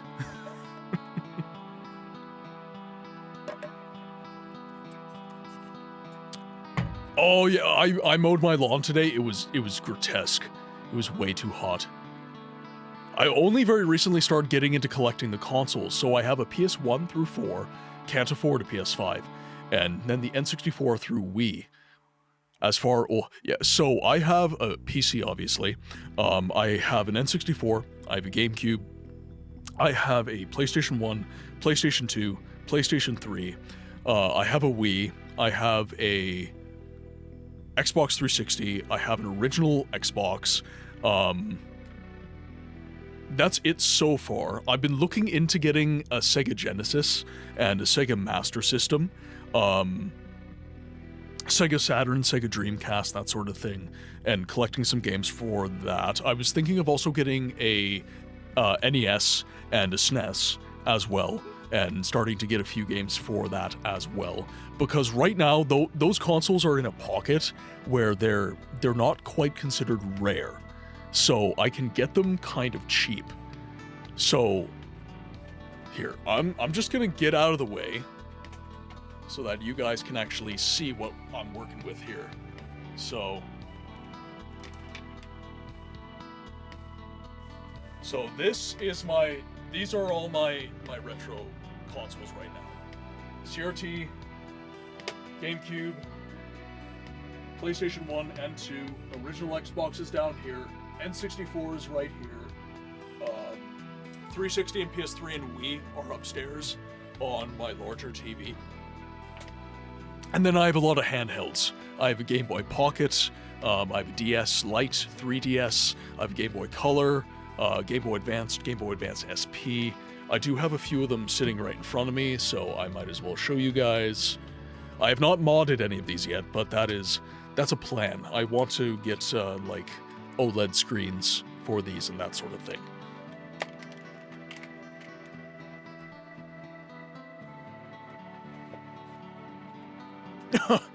Tia, I serve the books. Okay, now, let's get back into the game, because I would like to make a little bit of progress before ads drop again, and I have to let Quinn out for the 20th time since I've gotten home.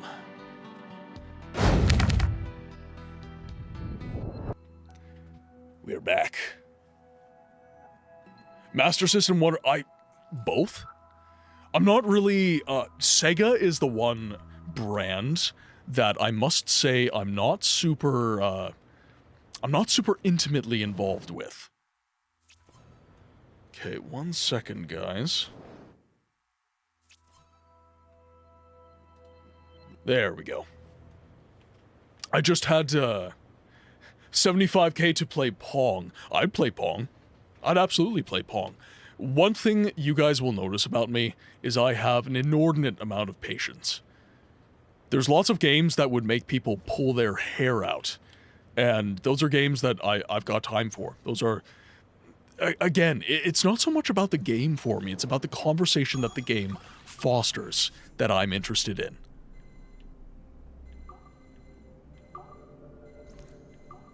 Okay, so...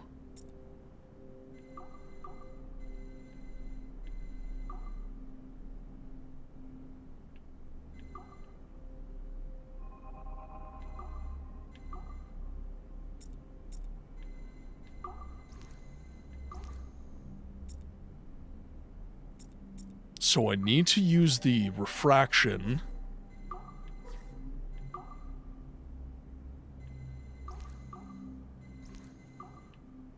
But I can't quite...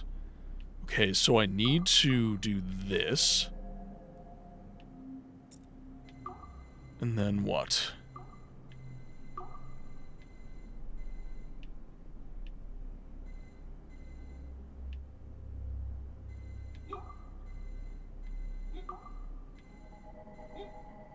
Okay, so I can't hit that head on, which is the problem. So what I'm hearing is there's a chance for pathology. Absolutely, yeah.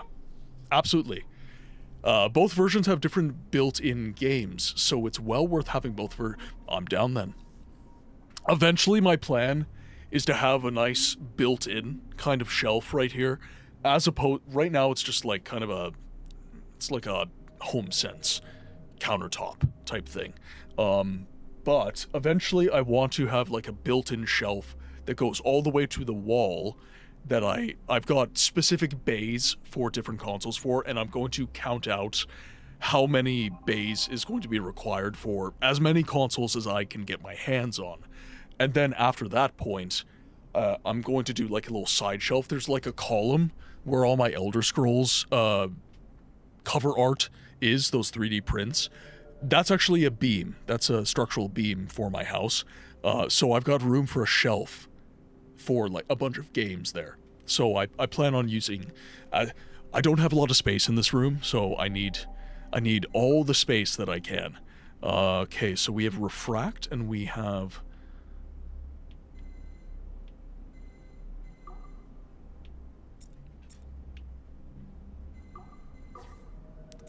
Interesting, okay.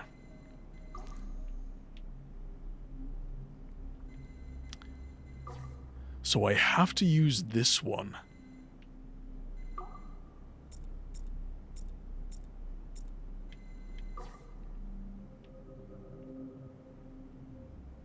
Okay, that might work. There it is! Hell yeah! When I played this game way back, I recall that if you did these puzzles, you would unlock a bitching set... Ooh, I like me a bitching set of pistols. 2000, William Miles became the de facto leader of the Assassins.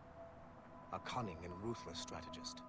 He trained several agents who infiltrated Abstergo, including Clay Kazmarek and Lucy Stillman. In late 2012, I captured William Miles in Cairo and delivered him to Warren Vidic in Rome. Miles' son, Desmond, attacked Abstergo, killed Vidic and Master Templar Daniel Cross. He fled to a First Civilization temple in New York. On December 21st, Desmond Miles was killed inside the precursor structure. The grieving William Miles went underground and left the Brotherhood in the hands of Gavin Banks. Banks led a small team across the globe, attempting to rebuild assassin cells. We have confirmed sightings in Kyoto, Moscow, and Paris. Miles resurfaced in late 2013, and we have confirmed his involvement in the infiltration of Abstergo Entertainment Montreal by the assassins Sean Hastings and Rebecca Crane. Both Miles and Banks remain at large. Agent DaCosta has tasked the Akashic satellite Plexus to sweep the planet for traces of assassin activities. We have yet to locate them. So Cam, and honestly, I don't know how safe this is, but if you were interested in doing something like that, let me know. Again, I do have some money set aside from the stream, so like let me know what you're interested in for the collection, and we can have a conversation, and I will pay shipping. Especially if I know it's for a member of the community, I'm definitely not opposed to that. Obviously, it would be easier if I was local to you, but... Okay, so I do need to keep my eyes open around here for more puzzles. Okay, so we got a little bit from, I'm assuming Assassin's Creed 1 for the initial story, and then I got a little bit, perhaps from Assassin's Creed 1, of the modern day story. So a little bit of ancient story, little bit of modern story, which is interesting. So Abstergo, where we are, that has been infiltrated by certain individuals, interestingly enough. Little Easter eggs there. Ah, okay, I recognize from Black Flag. And the only reason I recognize that from Black Flag is because of the trailers that I've been seeing for the remake. That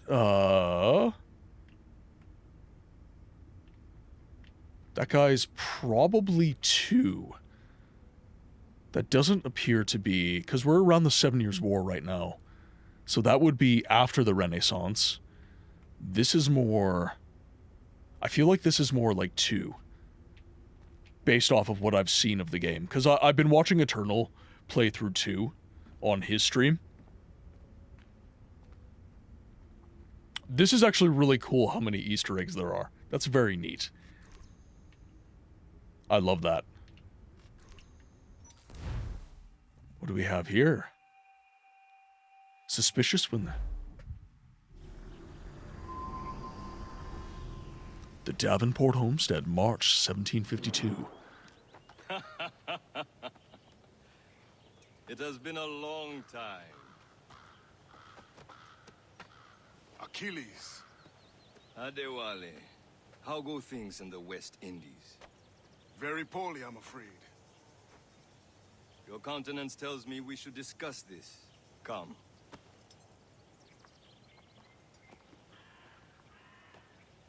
Who's our visitor? That's Adewale, who's a slave who freed himself, and hundreds of his brothers in the West Indies. That man's a living incarnation of the Creed. I see. You join me for some practice? Soon. I've got other business first.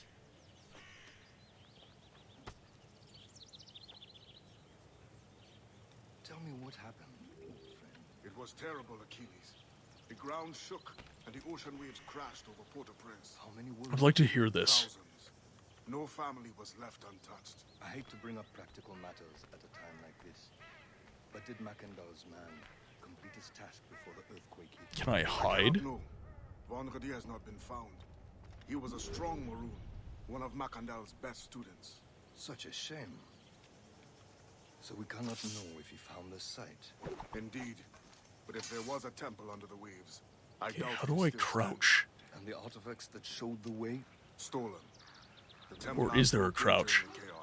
Okay. Is this how you honor the 6th house Jed, and the welcome tribe in. unmourned? But lost their trail when they reached New York. We must consider what to do next.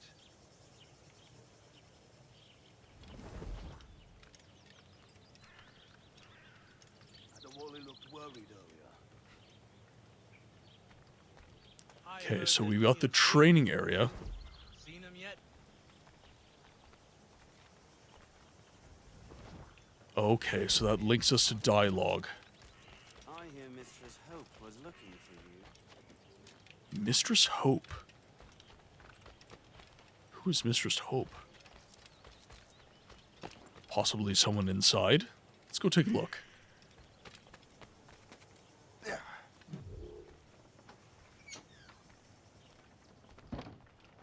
Let's see if there's anyone inside here. Obviously, I could just go straight for the objective, but... Alright, it's almost 3... Oh, dear. Mole, thank you so much for tuning in. I hope that it was not too much of an imposition on your sleep. The conversation was excellent, my friend. Thank you so much for being here. It's much appreciated. Get some sleep, and we will see you on the next one. Chat, could we please get some goodbyes for Def Mole?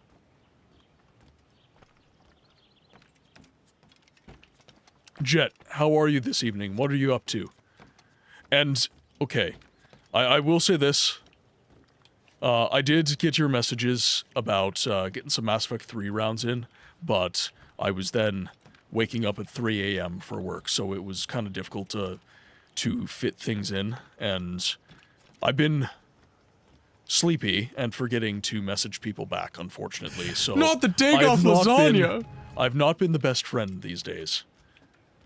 And I lament that, so I would like to apologize.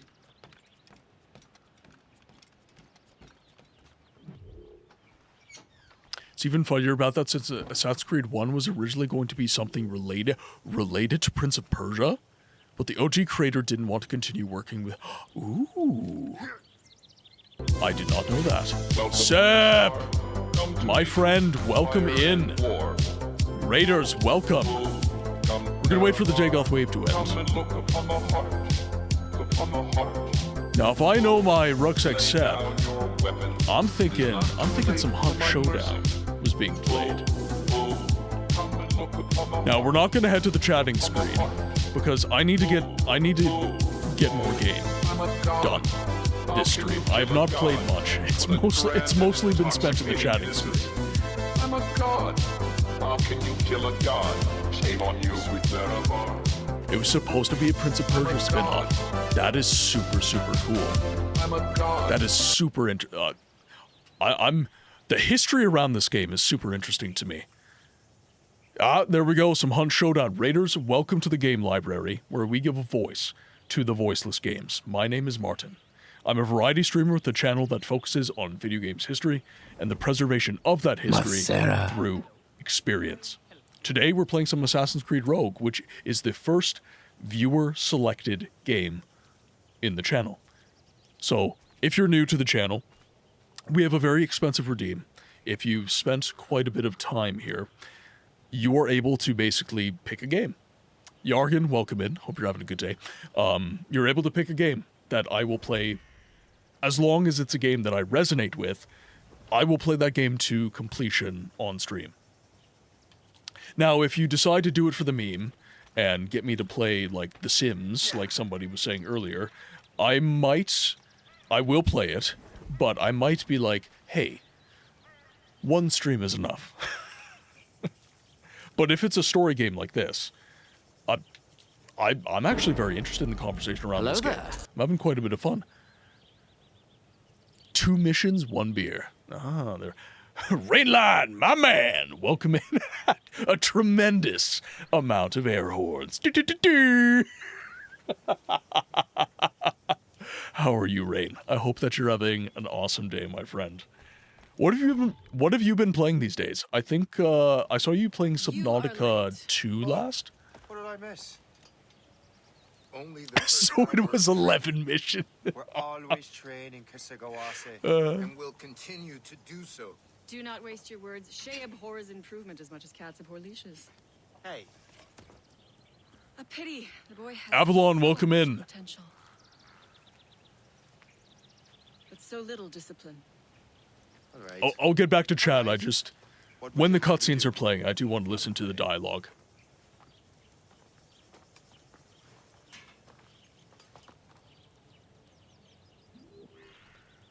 Okay, so is the lady an assassin as well? Okay, so we need to learn from Hope, learn from Liam, and learn from Kasagawase. Okay. Just finished Blueprints, which was excellent, and started 007 First Light, which is also excellent. I am very interested in First Light. I've been looking into a lot. I'm not much of a James Bond guy. Like, movies, yes. But games, GoldenEye, pretty much the only thing I've played. but I recently got a collection of old Xbox games, and it has, well, I'll be able to see, 1 second. I keep showing off my games here. I think these are the only ones.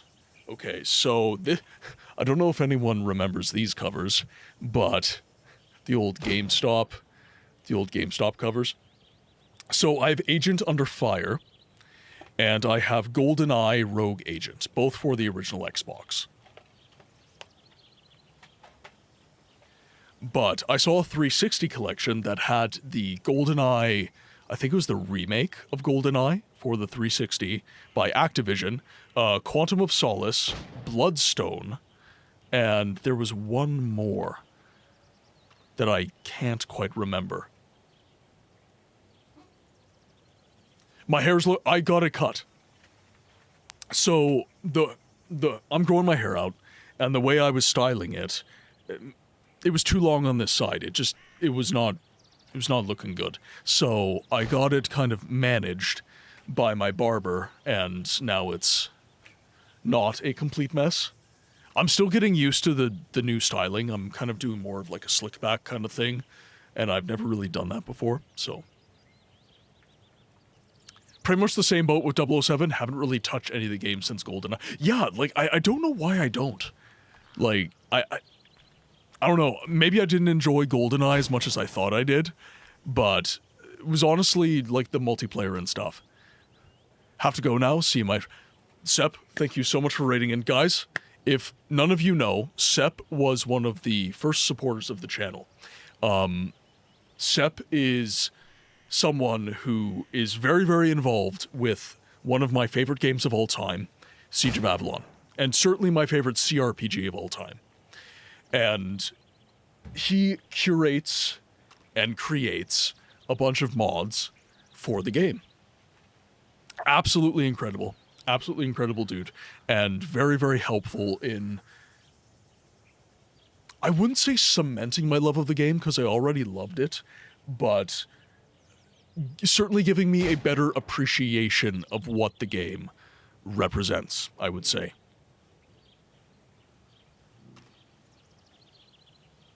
Well, you look downright dashing, so get wrecked.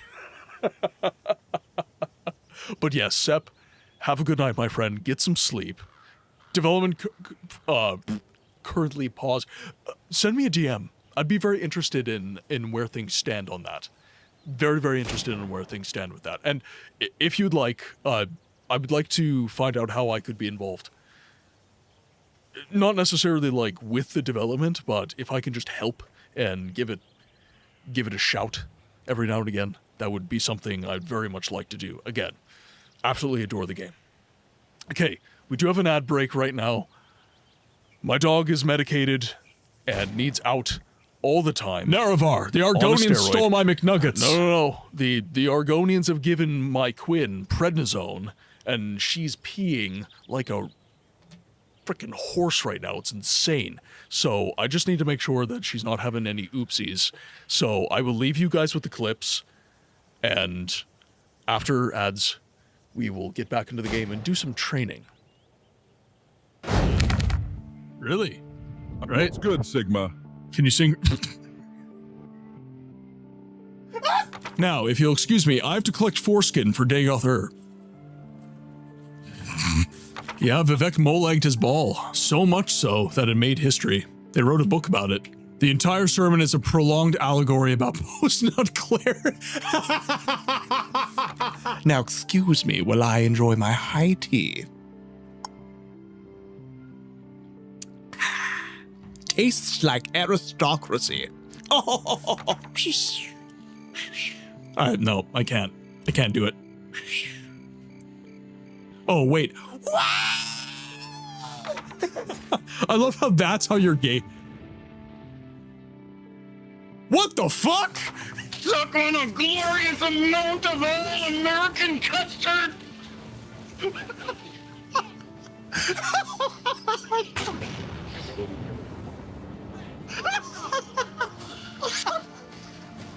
Yeah, goddammit! These fuck-ass Nords Nerevar, they're injecting the kids with skooma to change their natural Dunmer skin color. Are you telling me someone willingly slept with Amryn? That motherfucker has been trying to find his rusty iron sword since the Second Era.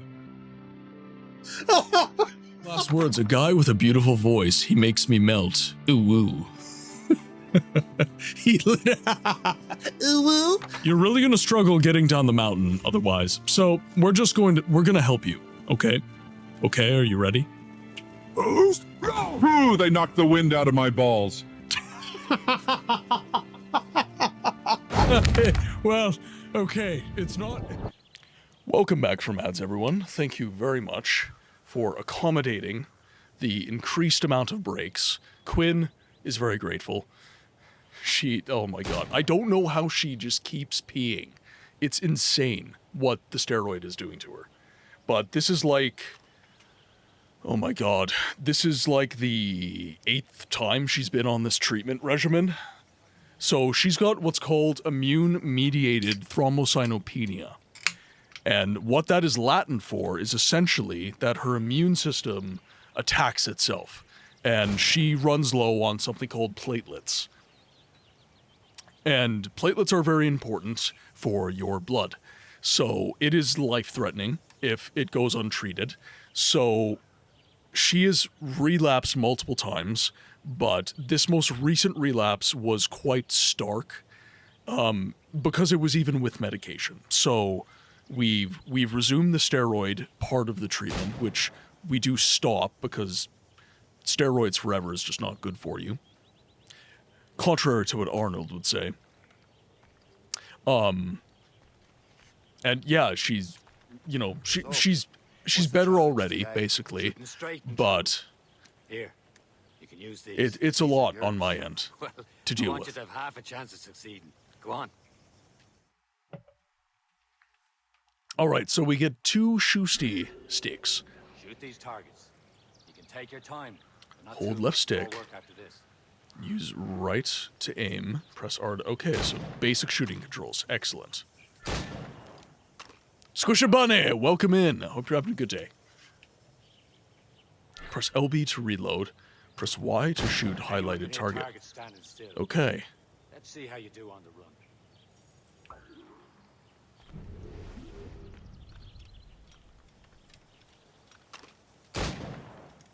Come on, hurry up. Yeah.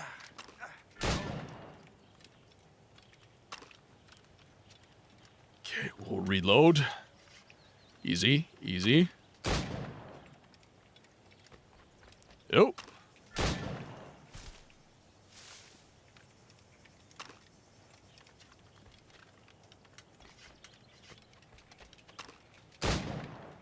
Yep.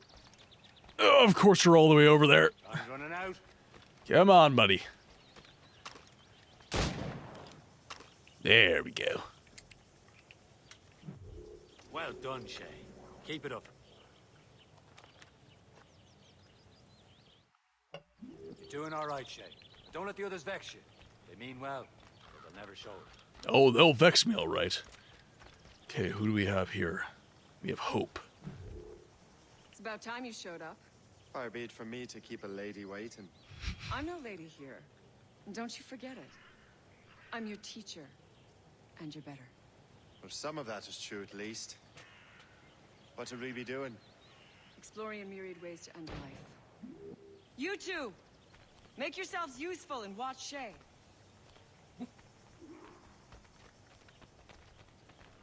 Okay, so we got kills from a Can you bush. go without being noticed?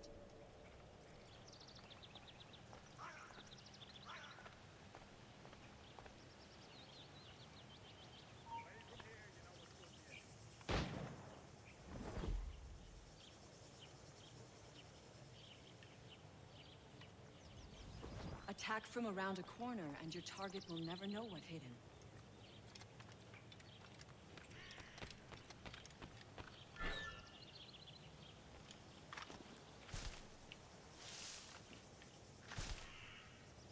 Nicely done. I am surprised. Okay, so... Kill from above, kill from a bush. Okay, well that's a kill from a bush. Why didn't that... Take the high ground, Shay. Why didn't that Dispatching work? from the air is most effective.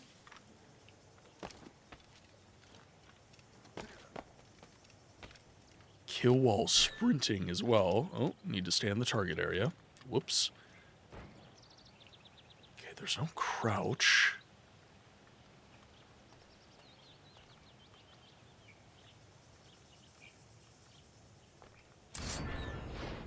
Top form. Okay, we got kill from above. Stay low and stick to the brush. Be patient and you might hit your target.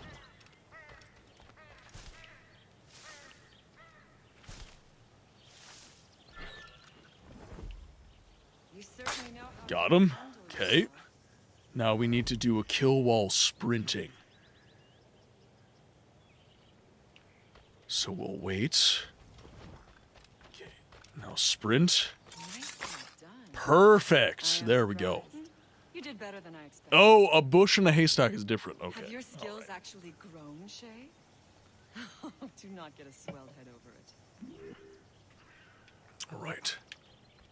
Final lesson. What could it be? Because we know how to use a sword. Figure out how to use guns. It's time you learn to survive in the frontier. I think I've been managing well enough so far. Ah, there you are. Perhaps. But there is more I can teach you.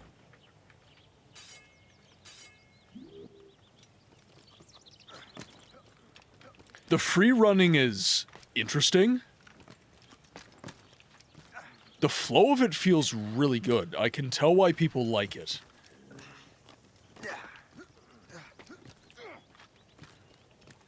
It's a little bit different from like the parkour that I'm used to from games like Uncharted, I would say.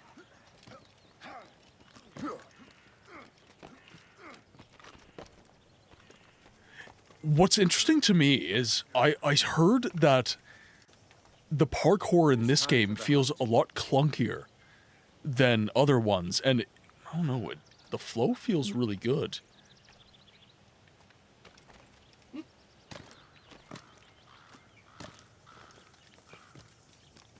all your senses together to find prey.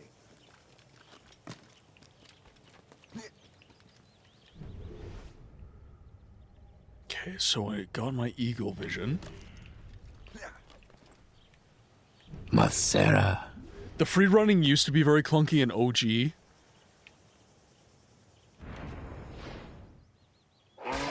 should not be meaningless. Just assassinate an elk. What nature gives us.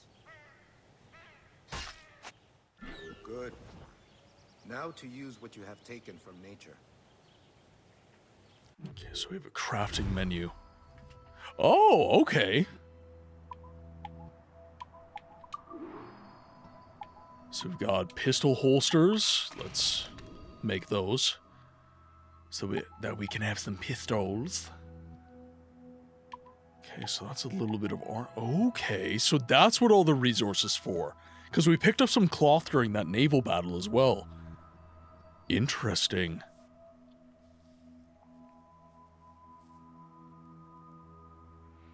I would say that when the parkour works, it works flawlessly. When you hit a snag, it suddenly becomes the clunkiest thing in the okay, gotcha. There should be a small chance, like 3%, that you impale yourself on the horse. I do not disagree. That would be hilarious. Okay. With these, you can keep your pistols close. Achilles has one more thing to show you. You have done well, Shay. Okay, complete my training. So where is Achilles?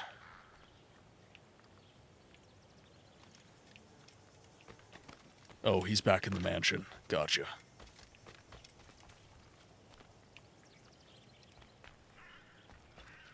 I wonder what... And I would consider this like an older Assassin's Creed game. It doesn't feel bad. But like Dragon said, maybe it's just I'm experiencing the optimal moments of the combat. There he is. All right, Achilles. Shay, I hear you've become quite the marksman. Generous gift. Thank you, mentor. My ship awaits, Achilles. The people of Haiti will make good use of your supplies. I trust you will retrieve what has been lost. Lost? The Templars stole 2 precious artifacts. A manuscript of ancient wisdom and a box that allows one to understand its language. I have tracked the Templar as far as this coast, but I fear the rest is up to you, my friend. Farewell, Adewale. Whoever controls the artifacts can access precursor sites of power. Whatever You that must means. Recover them, or none are safe. Interesting point, guys. Do you think that games later in a franchise should explain franchise concepts? Should they have explained, should Achilles have explained what a precursor is in the exhibition there? Or do you think it's more immersive and it's better that not get described to me? And that even as someone who's starting at this kind of middle point of the franchise, I would say, I have to find that out in other ways. It's an interesting question because I think it depends. I think it depends on the game, myself. Like, for this, I definitely think that in this moment, I feel like I would have benefited from that. But with that said, I do respect the immersiveness of the game. Yeah, exactly. Watching someone else's life. So their discovery is my discovery. Yeah. If it's going as long as Assassin's Creed has, yes. But if there's only maybe 2 or 3 in the series, it takes a few hours to beat. I think it... Yeah, so I think that I watch a lot of anime. It's one of the ways that I like to spend my time. And yeah, in a long series, there are certain things that get really over-explained, I would say. And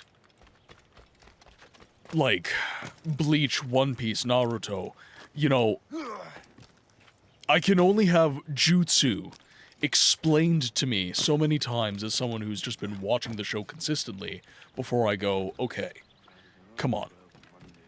Like, I'm pretty sure a new viewer could just fill in the blanks at this point. Or, honestly, just go back and just watch some Naruto from the first couple seasons and have it explained. Liam, it's not I get both sides, I would say. Oop, that's Quinfer. We choose our own battlefield. And hey, we know most of these when we're at sea. Right you are. Let's set sail. Press B when the enemy strikes to count. Okay, so that's just basic stuff. Okay, so that's the... So Dragon mentioned the wind direction. So Achilles tasked you with this mission? No. He tasked me to task you. Need to find what was stolen from Mac and Dalshay. To recover the precursor box of manuscript.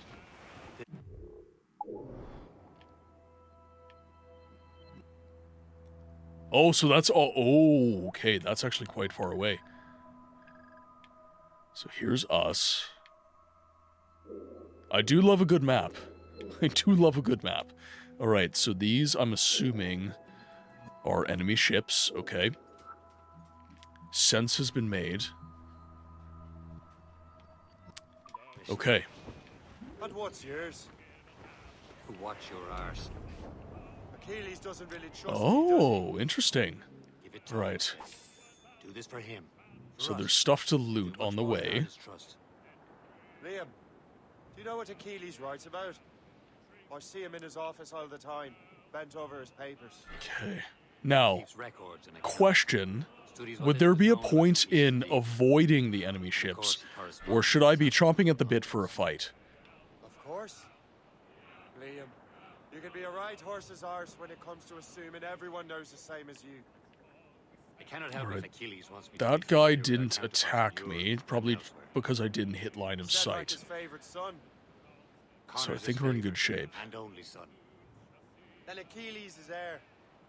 Connor I'm may going inherit the to house, assume but you'll those be- guys are enemy We'll ships. see. Whatever you say. Yep, Prince that is Regent's definitely an enemy ship. assassins. You call me that again. I'll throw you in the ocean. Okay, doesn't look like they're pursuing. So it seems we're in good shape. Weather's coming against us! It is what it is, boys.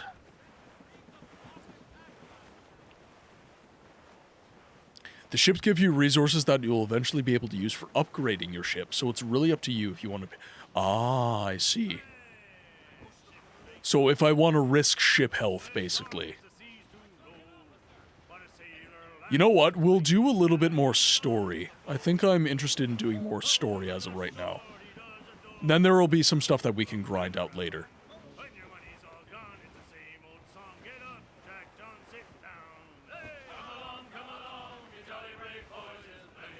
And we can make dock. Ships do not turn this fast.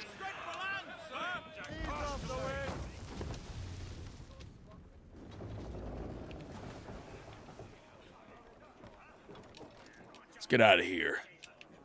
Can I jump? Oop.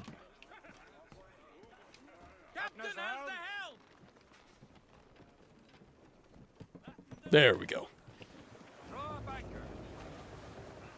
Just magically going backwards.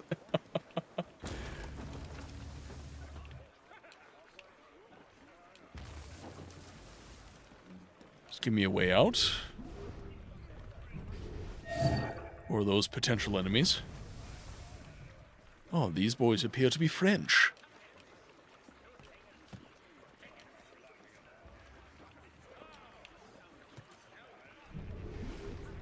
What's down? Ooh, what's down here? Well, obviously I know what's down there, but what's the significance? Ah, okay, here's my weapons and stuff. Sword and dagger sets, pistol sets, outfits. Okay. So I get to be a fashionable boy. And I'm assuming, yep, ship upgrades. Okay, so pretty self-explanatory so far.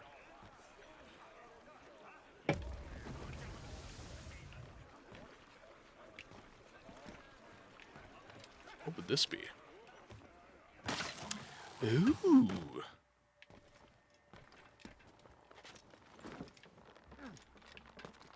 Interesting.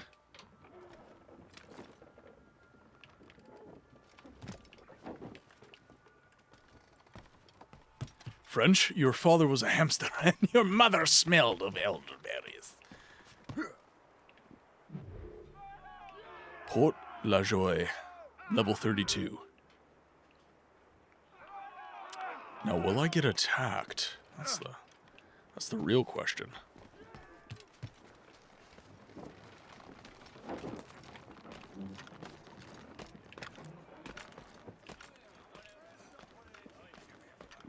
Can I just get out of here? I was assuming I could jump off the ship, but... There we go. Okay, I can swim. Good. It's like I better be able to swim. Oh, I start to lose health. Well, obviously, Arctic water.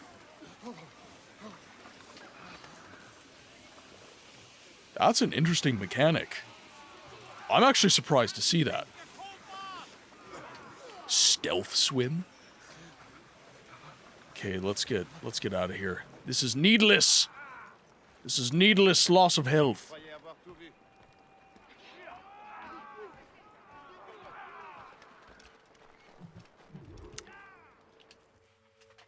Trust So me, what is my we sell mission? those lobster by the ton in France.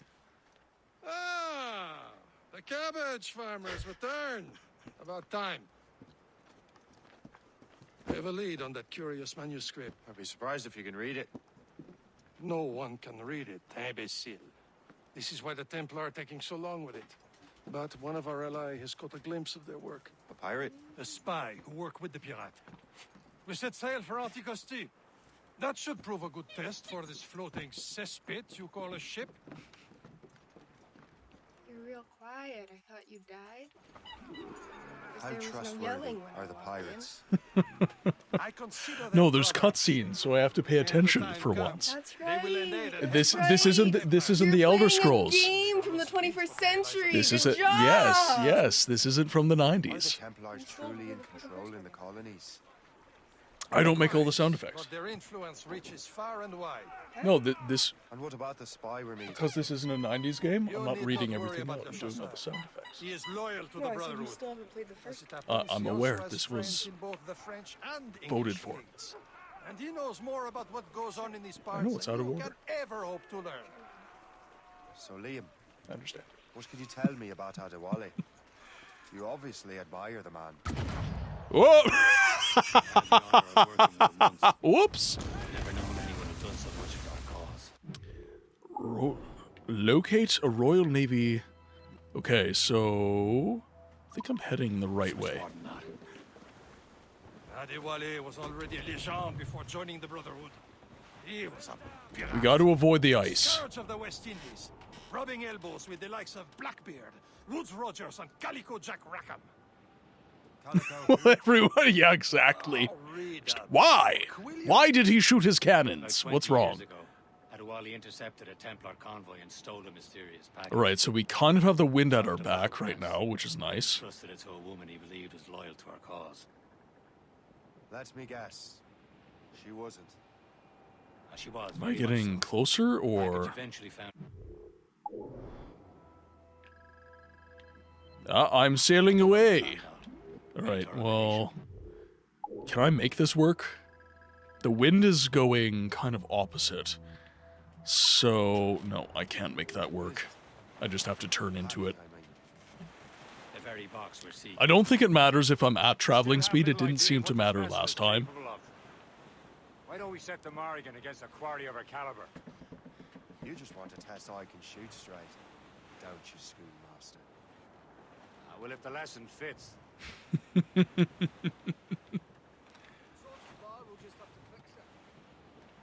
I do like how... Okay, so first off, the multiculturalism that we're seeing right now, like it did and it didn't exist. It kind of depended. It's cool that it's in the game and they're presenting it as a factor, but at the same time, it's not necessarily 100% the case. But it's cool in the sense that we're getting to see it, especially, there's a lot of people who consume these games. Okay. There's a lot of people who consume these games that don't know the history that I know, and they can't flag these things. But the East Indies, the Caribbean, all that stuff, it was definitely a part of this era. It was actually a very significant part of this era, the trade that was taking place with the East India Company. The spyglass is your best tool at sea. Look at a ship to see how powerful it is and what cargo it is carrying.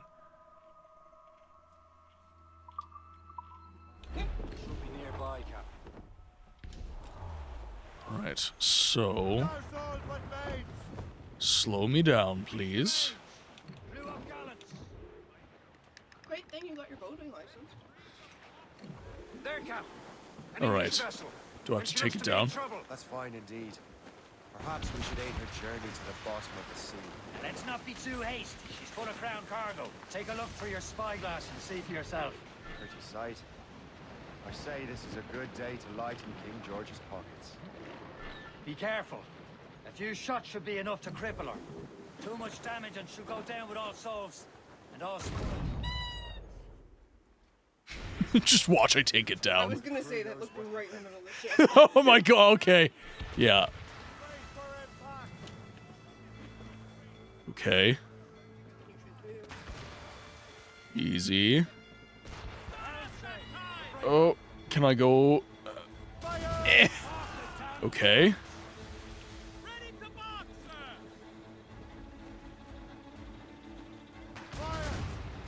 Whoops.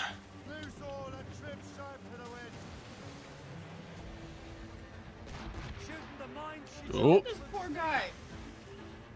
Look at the work you're making him do. Whoop. Okay. Oh dear. Oh, the ship went down. Crap. That was not incapacitation. That was bad.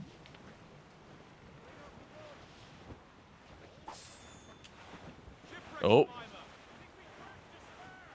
Let's rescue the guy. Oh, come on. Come on. Mrs. Books was over here that entire time. Just be distracting. She loves doing that when I play games. It's not normally so bad because I played like a lot of the Elder Scrolls and stuff like that, so it's very just kind of casual experiences, but...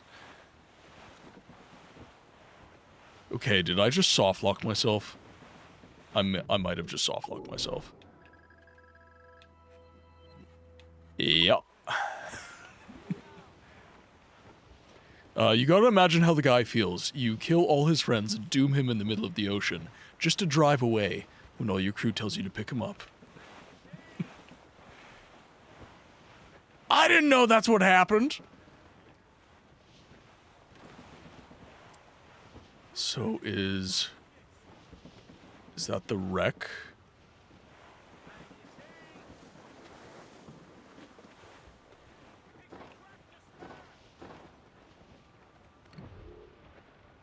Yeah, that's civilians. Okay, so I do have to restart. Okay. Restarts, reload at last checkpoint. Okay.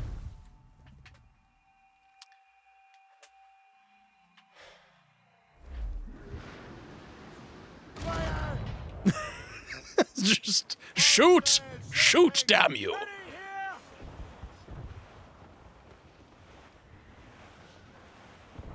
So I have to board it.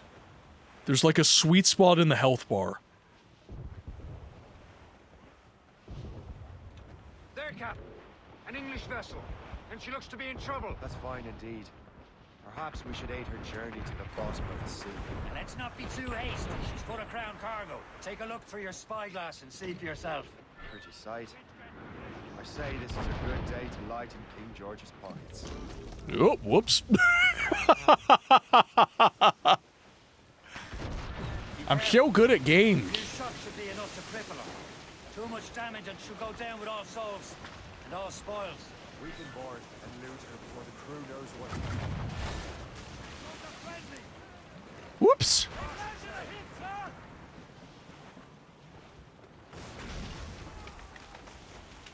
Wasn't me.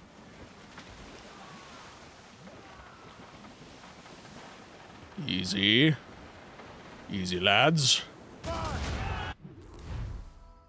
Incapacitated ship. The ship is on fire.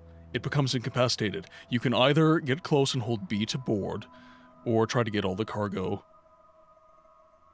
And try to get all its cargo. Shoot to sink it and get half its cargo. Okay, well, we want all the cargo. Don't want to sink her.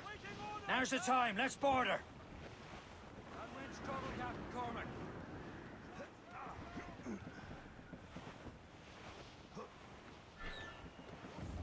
Show them what's for, Captain. Come on, man. Spoils are ours. All right. For the more again. Let's do this for king and country and various other shenanigans.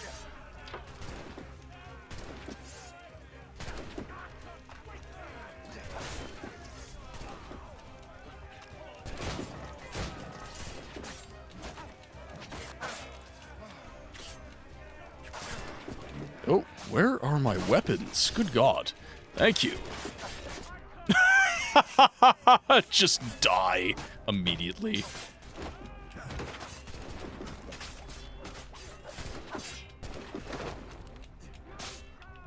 How am I alive right now? Okay, I'm not. I was like, I'm actually doing okay, maybe?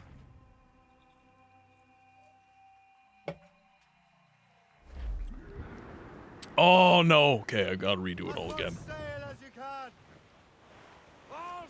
Well, hopefully this time round, I incapacitate the ship, and I don't shoot my allies in the process. That would be lovely.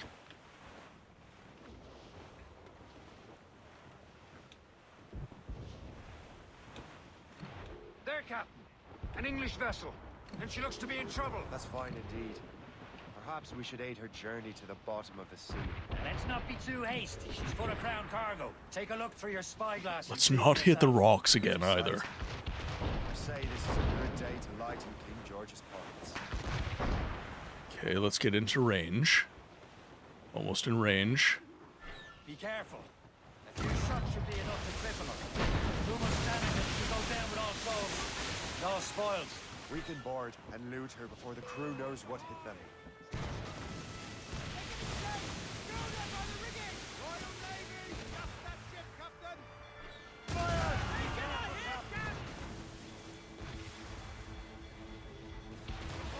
Can I board?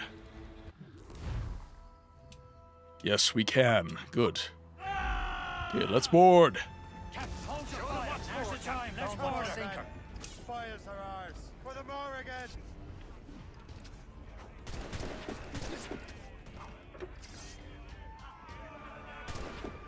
Waiting. There's some long-ass ropes. Holy crap. Okay, let's make sure I have my... Okay, there's my right weapons. Good. Oh, I've got booms. There we are.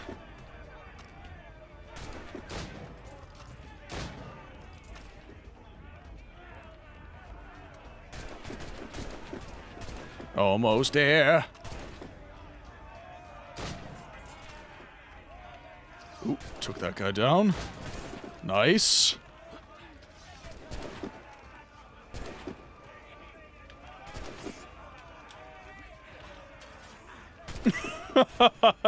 Okay, I'm understanding the jank. Yeah, I get it now.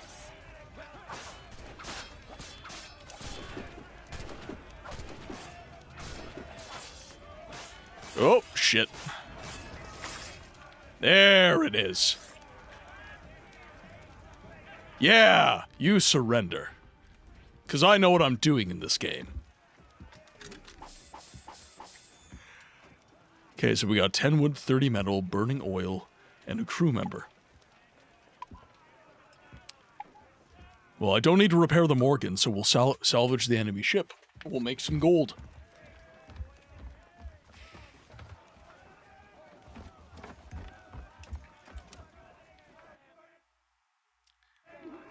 So, other than the story, is there anything that, like, distinguishes this?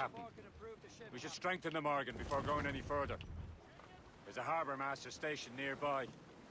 Spend our new wealth on improvements. I didn't realize there was a brotherhood in Haiti. Yes. Francois McCandle is their mentor. He gathers many of his assassins from the Maroons. Those are escaped slaves. So this is literally, like, basically the same game other than story. Escaped terrible conditions only to be killed in that earthquake. But... So, okay. It's a French colony now. In the estimation of fans of the franchise, why do you think Rogue didn't do super well? Do you think people simply just thought this game was a money grab and decided they didn't want to play it? Or do you think that this was just not advertised very well because this was essentially a game that already existed? I'd be very curious as to all of your thoughts. Okay, so we have metal and tobacco. Since we're heading for upgrades right now...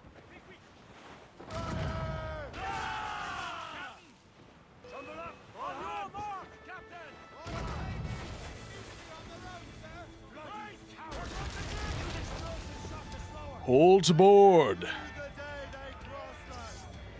Why not? Let's get some new gear.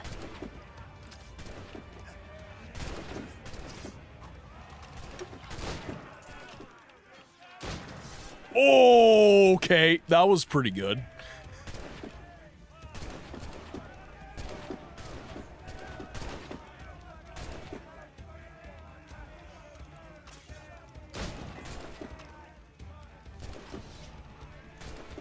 Gotta head over here.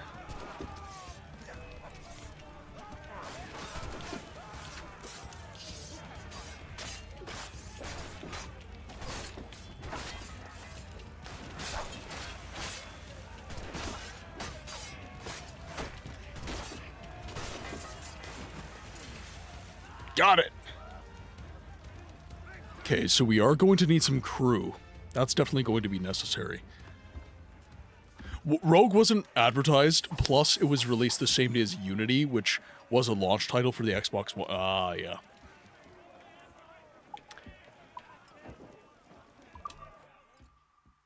Okay, I'm not sure the Morgan needed upgrades, but we can always find another ship as well. Get some crew. Brace! Brace! Let out some sail! Okay. Okay. So that was worth. Tops, gallants, royals, studs! Stunsails! Let's catch this squall! Okay, so we do have some stone as well.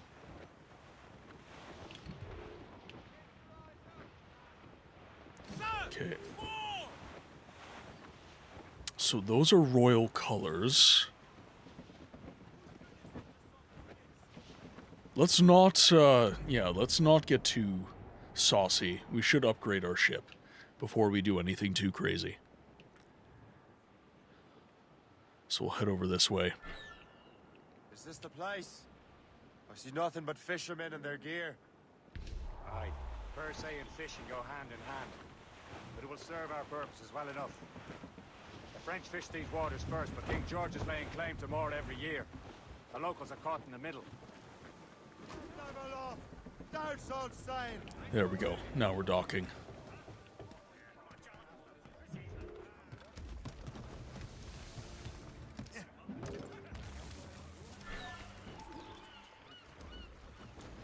So Harbor Master might be the one to upgrade the ship. Ship upgrades. You can upgrade your ship at the Harbor Masters.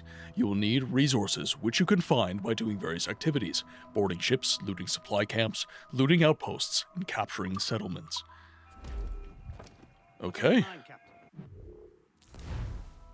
Where does Black Flag take place? Is that in the Caribbean? Also, this game story-wise is half as long as any of the other games, so that's contributing factor. Did people know this, though? Okay, let's do...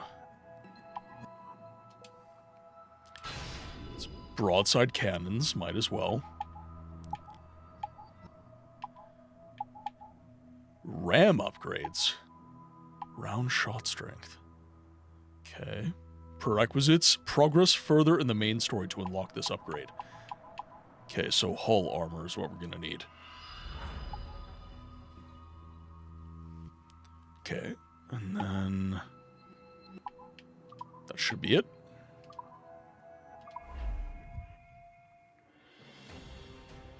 Perfect.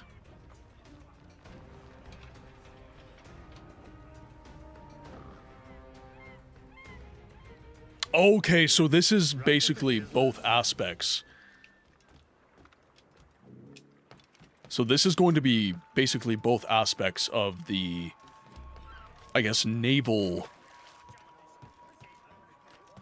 well, really the naval war that was taking place back in the day. Not just privateers either, like... okay, yeah, I get the parkour system now. Oh my god. It's perfect until it's not. Captain has the wheel. We should resume course to Anticosti, Captain. Travel speed. The chasseur is waiting for us. The sea between here and Anticosti is rough, Captain. The Morrigan seems sturdy enough for the challenge. Ships ahoy! More fishermen from Persay. Okay, so there's a gunboat. They're sinking the fishing boats. You must believe those fishermen straight Oh, into the shit. waters. These scoundrels must pay. And would you look at that? Standing right in our way to Antitrust. Oh my god. Okay, that is a lot of bad guys. Last one of them. For once, I find myself agreeing with you, Shay. Stranger things have happened.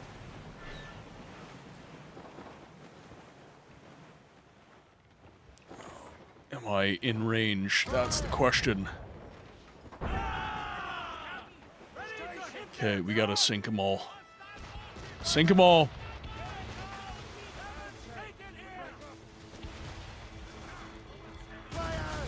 Broadside. Give them the broadsides.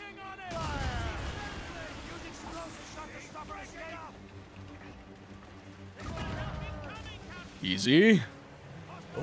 Oh, don't hit those. Don't hit those. Woo! Oh!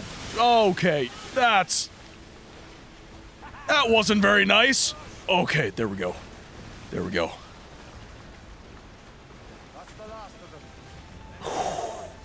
Not too far from Anticosti Island now. Will your friend the spy be waiting for us? Yes. Okay, let's get as much loot as we can from that. Because the ship is not very happy. Out for us. And maybe I'm Emperor of Rome. Ave Caesar. Salt air, open skies. Man Okay, out we on had some the more ocean. loot Free as a over... man Yeah, can okay, be. there's a bit over there. What do you say, Liam? We're out here for a reason, Shay. There we On go. your duty. Okay, What's now the I point of can... freedom if you cannot breathe deep and enjoy it.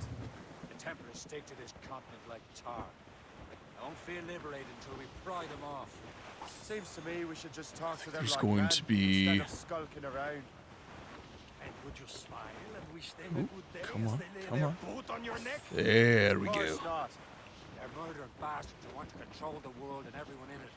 So what is this? Oh, that's a boardable ship. Nothing in common Okay, with that, perfect. of course. Let's go. Holy crap. Okay, hi. It's quite a rough squall, Cap. Glues up! Taser sticks! Reef the main. They're awfully close, sir!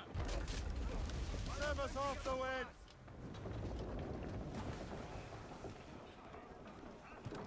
So is this a boarding situation or what's going on here?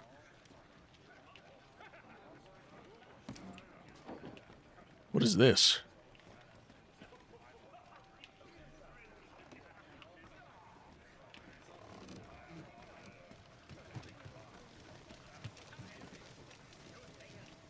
So ship's on fire.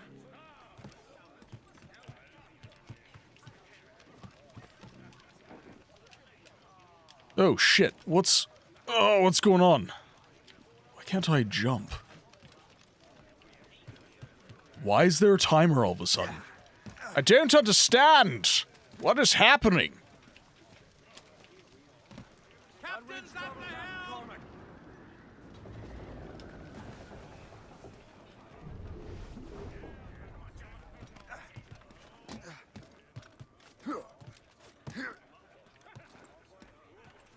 Should I just shoot it? Yeah, maybe I'd just do that.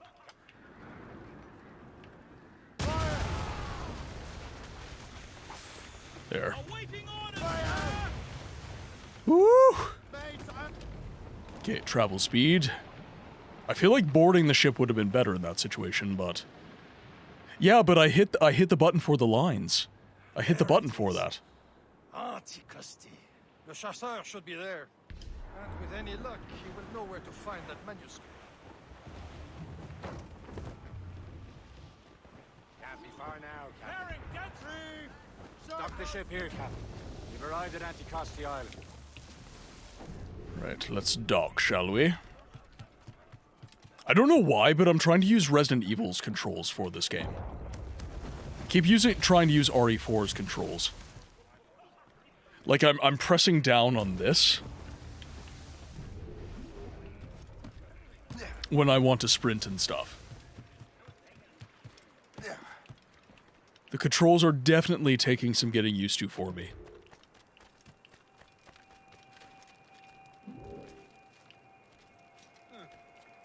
Okay, I don't think we have anything to give to the Harbor Master. I'm using a controller, yeah. It just felt more natural to me. There are specific games where I believe a controller is a little bit better feeling. At least for me. I understand the mouse and keyboard crowd. There's lots of games where I prefer a mouse and keyboard, but definitely not all games. I borrowed these plans from a Royal Navy ship of the line. They are like nothing I have ever seen. Good. We could use some more powerful weapons. Le Chasseur, allow me to present our associate, Shay Cormac. Gentlemen, I have news. On this same ship, I spied the manuscript you seek. It was written in an exotic language I did not recognize and was full of drawings, plants, and animals out of an opium dream. Were there no charts, no maps? No. There may have been some kind of code, but neither I nor the roast beefs could ken Where's it. the manuscript now? The man who brought it said a man named Washington sent him. I know that name. He's an important Templar, isn't he? He is. Lawrence Washington has great ambitions at Templar. I was about to say, are they about to make George Washington a Templar? Let's return and find him. You, sir, have our thanks.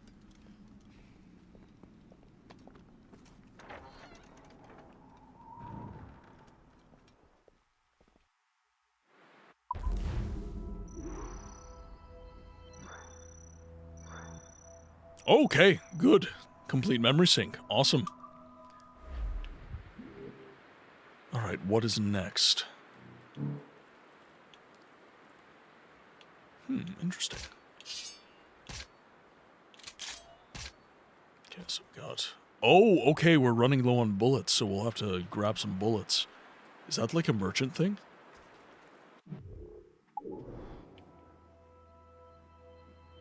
Okay, so we'll have to... Guess we'll have to go to our ship.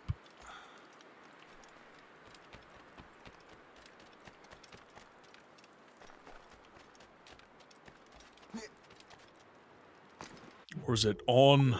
Is it on the... Oh, no, it's on the island. Okay. So we'll head over to that, then.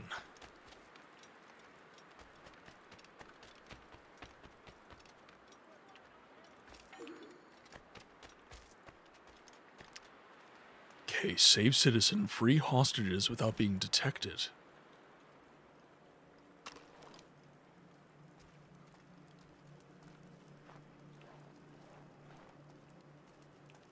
Okay.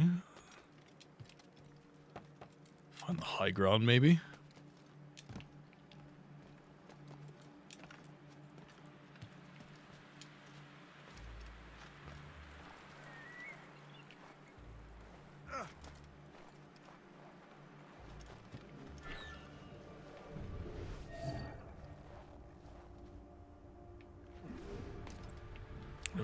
Okay. There we go. Ha ha ha! Okay, let's free the citizens. I don't think we have to move them. Do we have any more quests in the area? A Viking sword. Okay, I must confess, I am interested.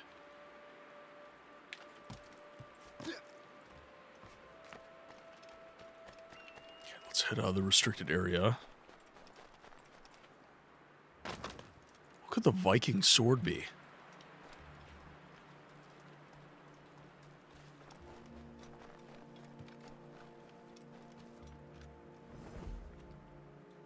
Huh. Okay, we'll climb up here. Oh! Alright, fine.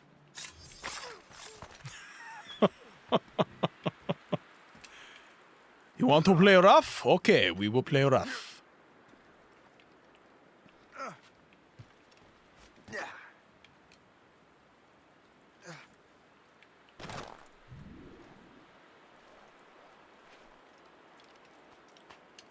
Each collectible in this game, for the most part, leads to unlocking unique cosmetic outfits. Okay. Viking swords. Okay, what else do we have here? Viewpoint not synced. Templar map. Animus fragments. Chests. Cave painting. And a war letter.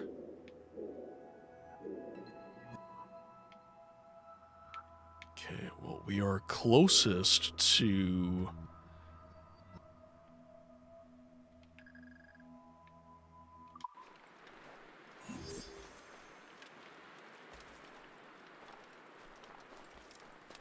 You hated hunting the collectibles. That's crazy because I really... Well, okay, I shouldn't say that. It depends on the game. Like, for example, Resident Evil, it's one of my favorite franchises, so you're gonna hear me mention it all of the time. That franchise has great replayability. I would argue some of the best replayability in all of gaming. And a lot of the collectibles in that game are linked to accomplishments within the game world. Ah, there we go. So I appreciate that game because it never feels like busy work to accomplish these goals.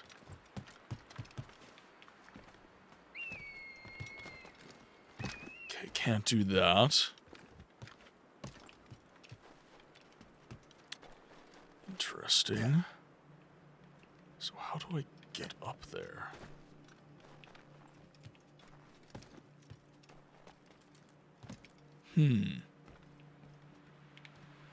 But yeah, if it feels like busy work, I can completely understand that perspective. It might be from... Oh, what is...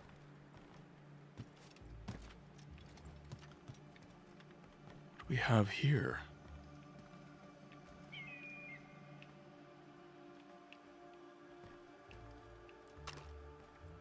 I don't want to waste a bullet on that if I don't have to.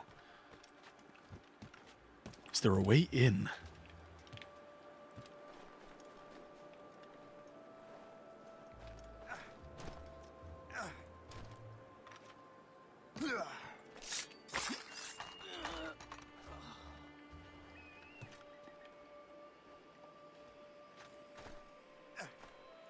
Nope, that sucked. That must be an animus fragment I have to grab. So let's go ahead and try and grab that. I might as well, I'm in town. There we go.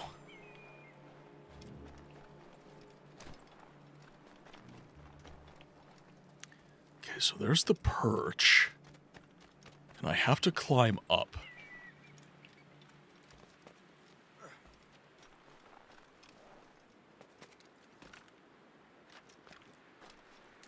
So maybe... Yeah, maybe I'm taking the incorrect route?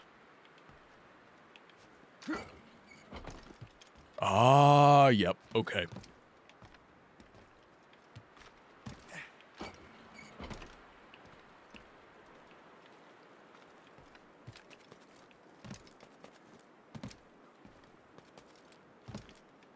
Oh, that looks like... I don't know, that looks right.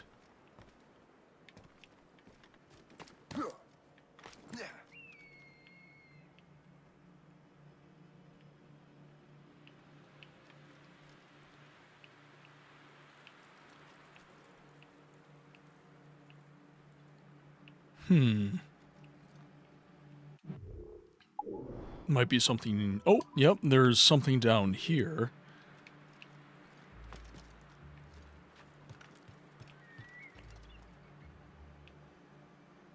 Okay.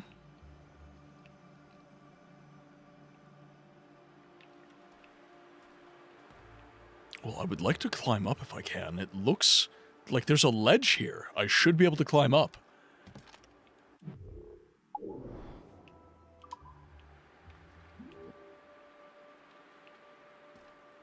That is super strange.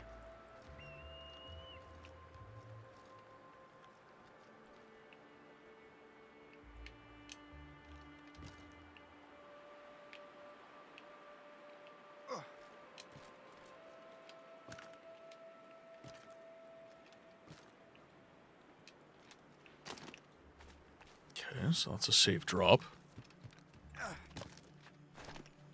Let's see if we can find... Yep, there we go. So we have a map location, or no, that's the war letter. Yep. But there's a cave painting nearby as well. Let's try and track that down.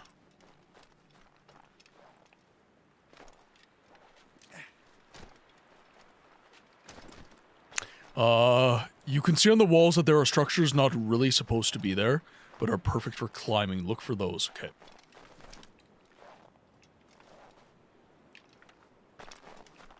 Okay, cave painting's definitely going to be down there.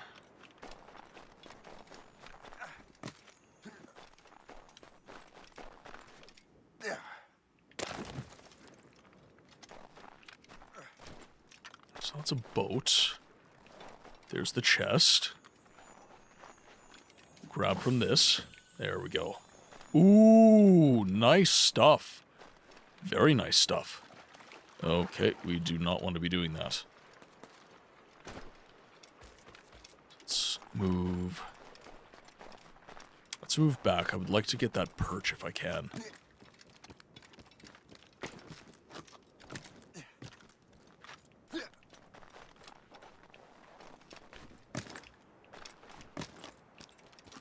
Okay, so what we're looking for...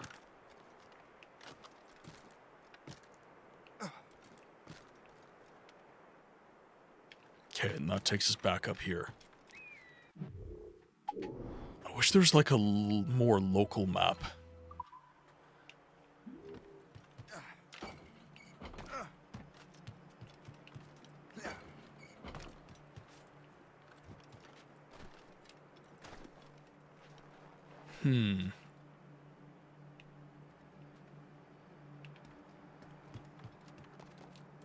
Ah, there we go. There we go. Okay, now let's climb.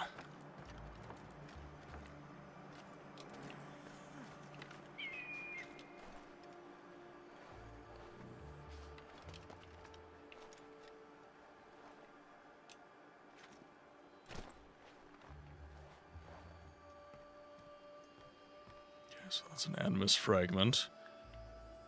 Ooh, I've got to jump off for it. Ah, crap. So, what you doing this weekend? Whatever you tell me. You're gonna do a sweep of the perimeter of the house because the wasps are bumping over every square inch of the eaves troughs looking for a place to get in. Okay. Please and thank you.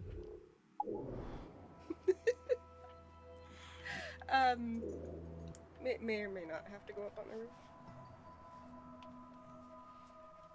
Okay, so that's the Templar map. We have another chest right here. The cave painting is interesting. Chat says hi.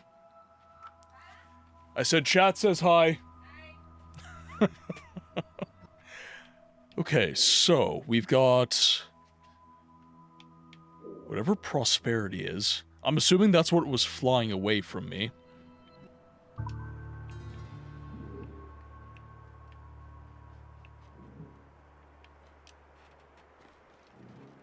Now, can I... There we go.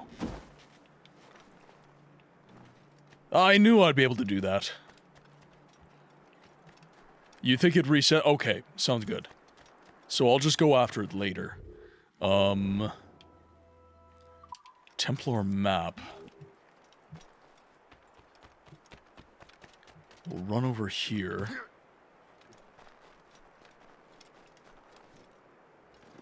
Ooh. There we are. Okay, so this is right about... Yep, perfect. There's the Templar map. Okay, we do have ads running, guys. So, as I said... Oh. Okay, as I said... Look how you're running around, looks so unnatural. I'm sorry, Avalon. I'm so sorry. Okay, Quinn does need another outbreak, so I'm gonna leave you guys with the clips, and I will be right back. I do apologize for the number of breaks, but as I said, Pupper is on meds, so I need to make sure that she's not having accidents if I can help it. So I will see you guys in a jiff. Really? Right? It's good, Sigma. Can you sing? Now, if you'll excuse me, I have to collect foreskin for Dagoth Ur. Yeah, Vivek mole-egged his ball. So much so that it made history. They wrote a book about it. The entire sermon is a prolonged allegory about post-nut Claire. Now, excuse me while I enjoy my high tea. Tastes like aristocracy. Oh, no, I can't. I can't do it. Oh, wait.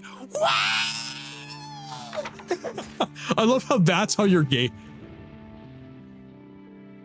What the fuck? Suck on a glorious amount of all-American custard!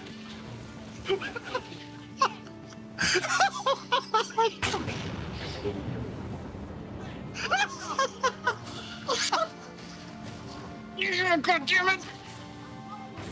These fuck-ass Nords Nerevar, they're injecting the kids with skooma to change their natural Dunmer skin color. Are you telling me someone willingly slept with Amren? That motherfucker has been trying to find his rusty iron sword since the Second Era. Last words, a guy with a beautiful voice. He makes me melt. Ooh woo. Ooh woo. You're really gonna struggle getting down the mountain otherwise. So we're gonna help you, okay? Okay, are you ready? Ooh, they knocked the wind out of my balls. Well, okay, it's not a level 3 unrelenting force, so you wanna know the best part about the Hist? Their entire existence is a pun. They're arboreal appearing entities that exist outside of space-time. They see all the timeline, forward and backward. They're Hist trees.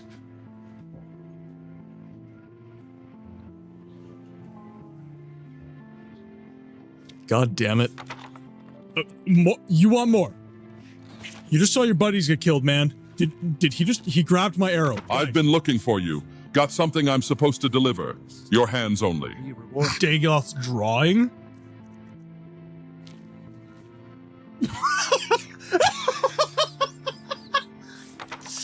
All right, I'm scared. I think I'm going to die, but we're going to see how this goes. All right, ran out of stamina and got kicked on the ground a whole bunch. I will burn this building down. I am underslept. I have 3 hours of sleep. No coffee. The fuck? This is a trust cannon chat. Ah, I believe I can fucking die! Oh no! Bye, bud. In that case, Melly, I'm sorry. The road is long and troubled, and we need No, Melly, why are you doing this? We mount our mighty steed to gallop down the way. With strength and fervor, Melly is made flowing in the wind. Severus climbs atop him, a new journey now begins. Yamate Cranberry, the greatest horse you'll ever see, galloping with speed and might, now sing along with great delight. Yamate Cranberry, clippity, cloppity, clip. Yamate Cranberry leads us on this trip. Oh, God. Oh, what have I done? Like, ooh, yay!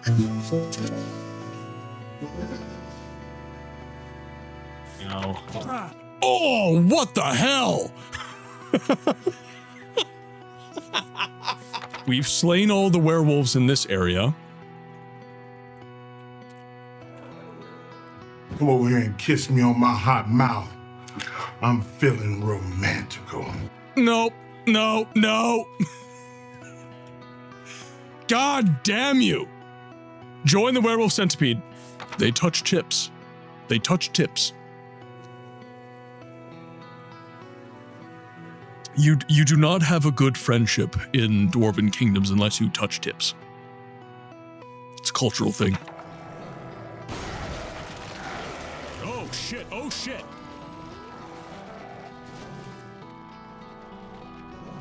That is called thinking you have the upper hand and not actually having the upper hand.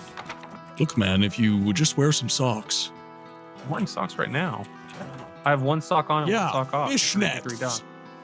What's wrong with that? It's still a sock. Shut up.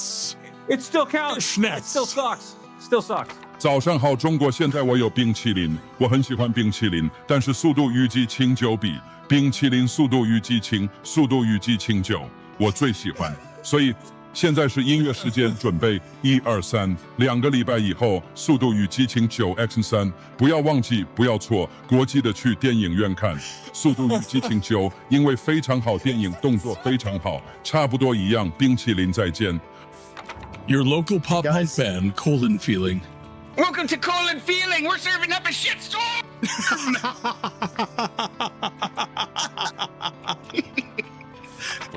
10% of the winnings are going towards braiding my glitching taint hair.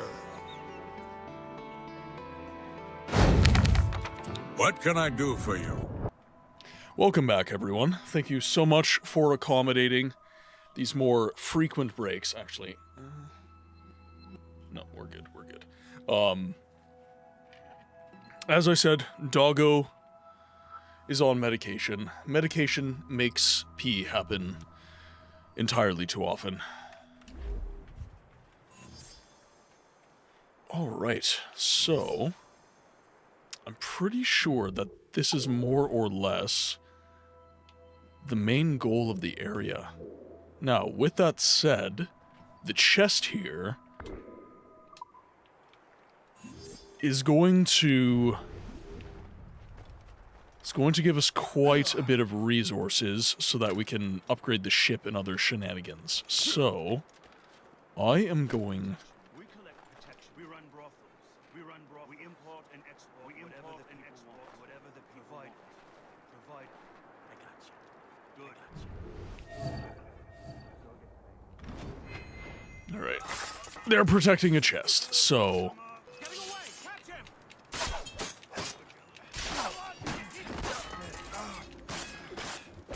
I am getting the hang of the combat. I'm not the best yet, but I am starting to kind of get the hang of it. Okay, no, he's not alive anymore. 2 upgrades are currently available in the captain's cabin. Perfect. Okay, so what do we have? So we've got that perch.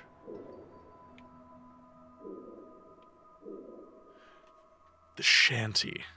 New shanty for my crew. Alright. Actually, we should just set a locator for that. Make life a little bit easier for me. Oh, wait. Definitely gonna loot ammo, because I was low on ammunition.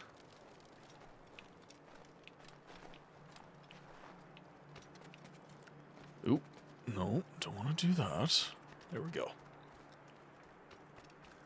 Alright, give me the shanty. Oh, that's what was flying away. Gotcha. Alright. In that case, well, how do I get that? Because I don't want to have to jump off the bloody building.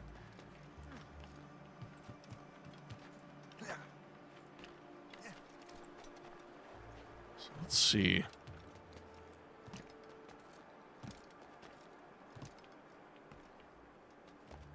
There we go. Nope. Shit. There we go.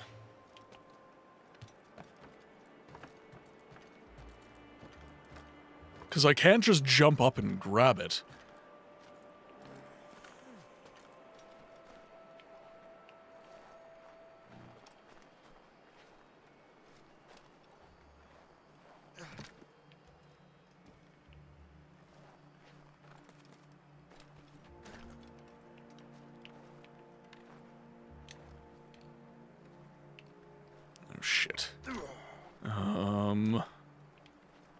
Where do I go after it?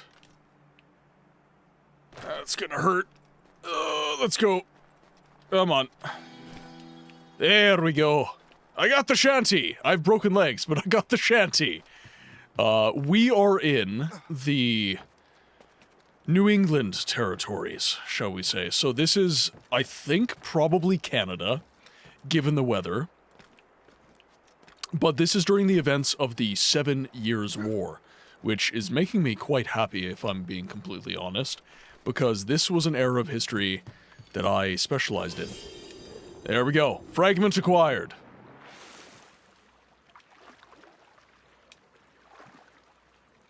Not swimming very fast. Swim faster! There we go. So this is most likely Canada during the events of the 7 Years' War. So this is a war that involves, I mean, it was pretty involved. So you had France and Britain in particular, but it involved the First Nations of Canada. It involved the colonial entities within Canada and the now United States as well. It was a very international conflict, shall we say. Which most of the wars of the era of Manifest Destiny were. I own Assassin's Creed Black Flag on PS3, obtained recently, and having listened to some YouTubes about pirates, I'm getting interested to play it. I would say that, especially if you're interested in Resynced, and I'm not going to say don't be interested in Resynced. I think that it's very natural to want to play a remake.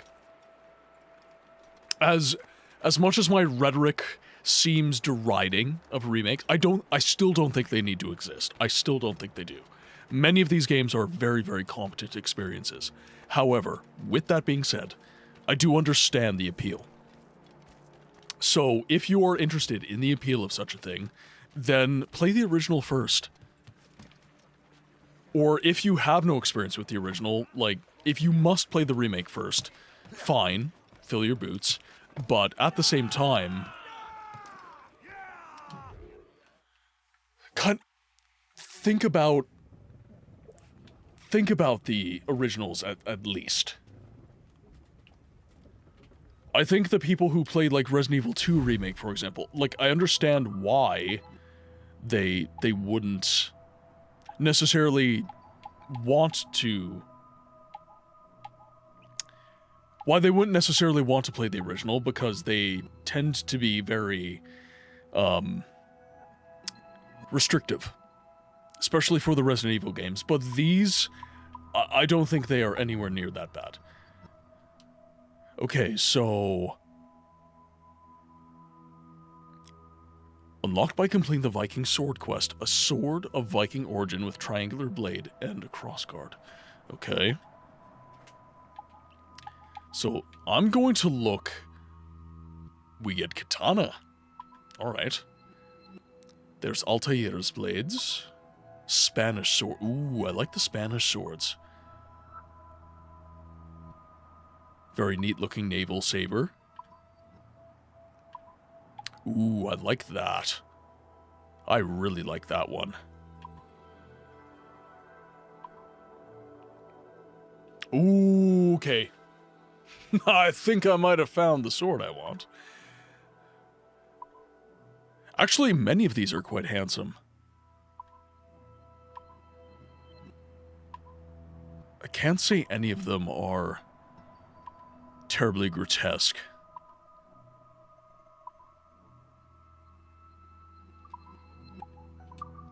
What do we have for the pistols? Okay, so that Edward's pistol, I'm assuming, well, Edward is Black Flag, right?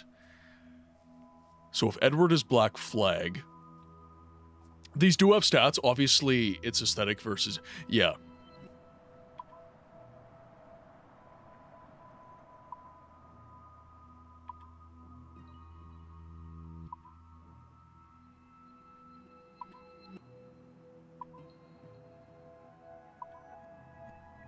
Ooh, I like that one. Yeah, so range, damage, stun, stealth.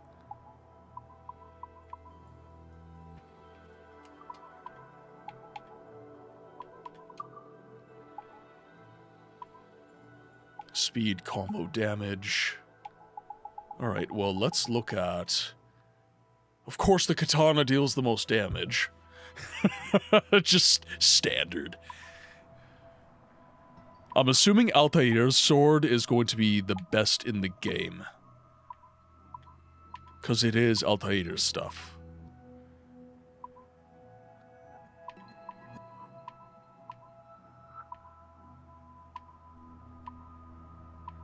British cutlasses. We got the bastard sword. Okay, that's actually a pretty good sword. I wouldn't mind having the bastard sword. I thought I found the Viking sword, or was that just unlocking the quest for me? Edward, okay, Edward is the protagonist of AC4, okay.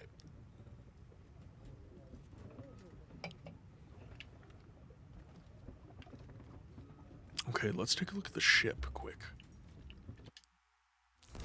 Okay, so I can upgrade the ship. Is it more expensive from here? Okay, so this is currency and material.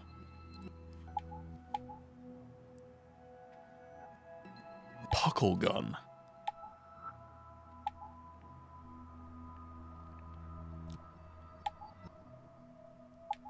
Heavy shot storage. Okay, we have some rowboats. Oh, okay, so the whaling minigame is going to be in this game as well. I do find that an unfortunate aspect of the past. Whaling was a very lamentable thing that we did. Obviously, it gave much of the resources that allowed for the industry that developed, but at the same time, that doesn't stop me from wishing that there was a better way.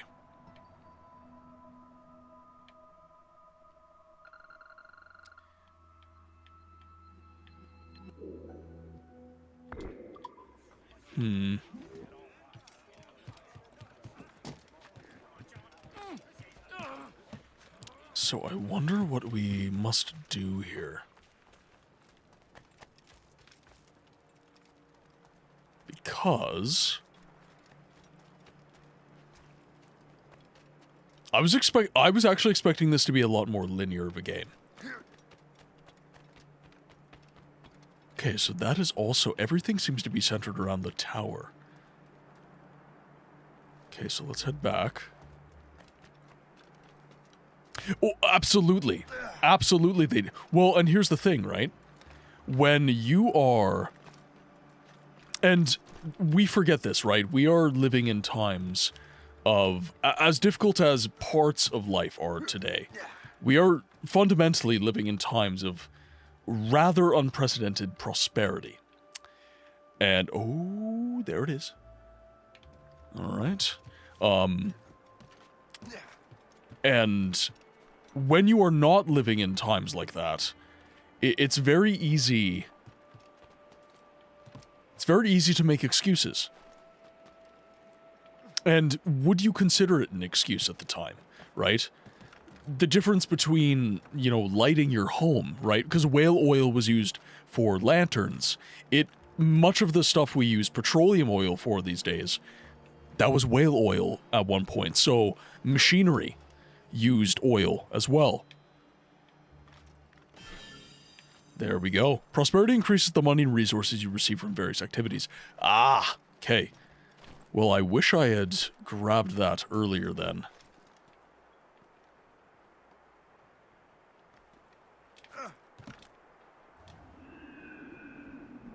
Boom. There we go. Okay, so now we have prosperity. So now let's grab that cave painting. Which means I think I've got to go this way.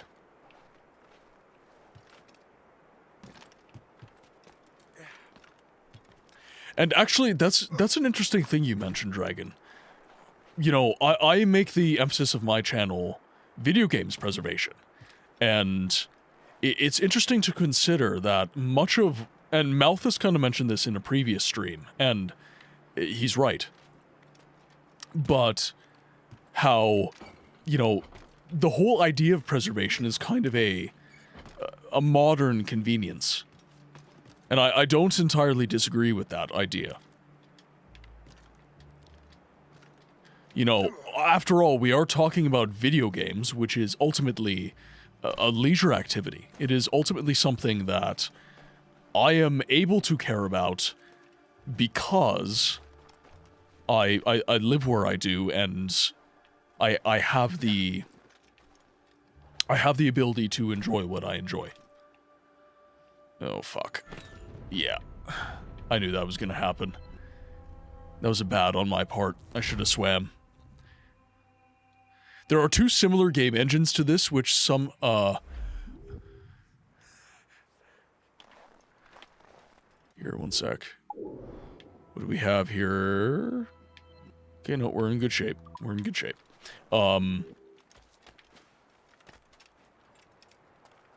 Two similar game engines to this, which some sort are DLCs.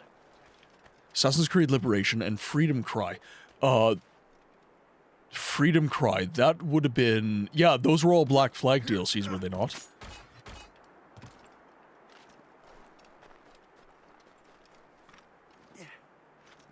Okay, that felt really nice.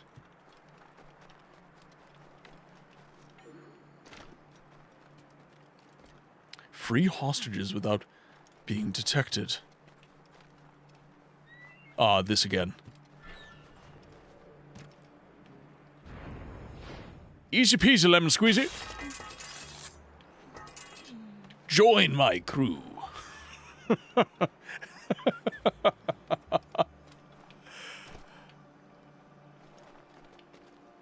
I just gave myself, because we're talking about pirates so much, I started thinking about The Simpsons. There's a ship captain in The Simpsons, and he is just an absolutely ridiculous character. Totally ridiculous. But there was one time he was hitting on someone in the show, and he just looked at her and he was like, "Yar." And for some reason I just thought of that. Liberation is a standalone game. Was made for the PSP. That eventually got ported to consoles. Pretty obscure. Interesting. You know, it's kind of crazy that even these very popular franchises, they kind of have weirdly obscure experiences.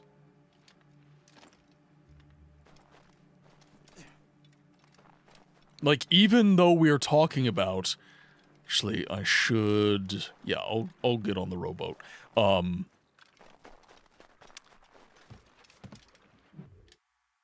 Oh, shit.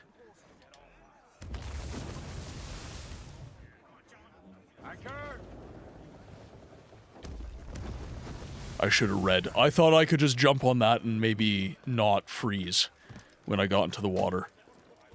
That was my bad. Eris, welcome in! Because that's where I played it, and it's buggy as hay.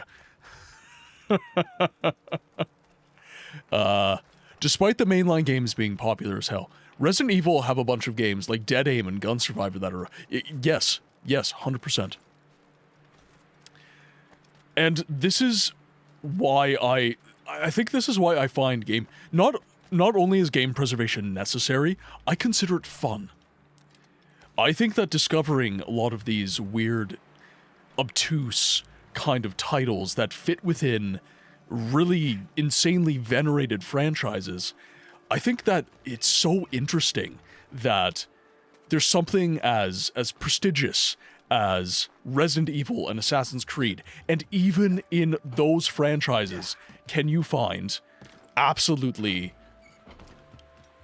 obscure games to experience. Even like the Elder Scrolls, another favorite of mine. Battlespire, Redguard, the Oblivion PSP port that never was, right? all of these things are very, very little known. And in the Elder Scrolls, you know, the NVIDIA N-Gage games. All of these games belong to really, really venerated franchises, and even then. Could try using Eagle Vision. There it is. You lurked earlier, but also got back. Oh, Airbnb. Have you been traveling, Eris? Have you been traveling? Where are you hanging out right now? Not to ask doxy questions, but I have enjoyed travel in the past, so.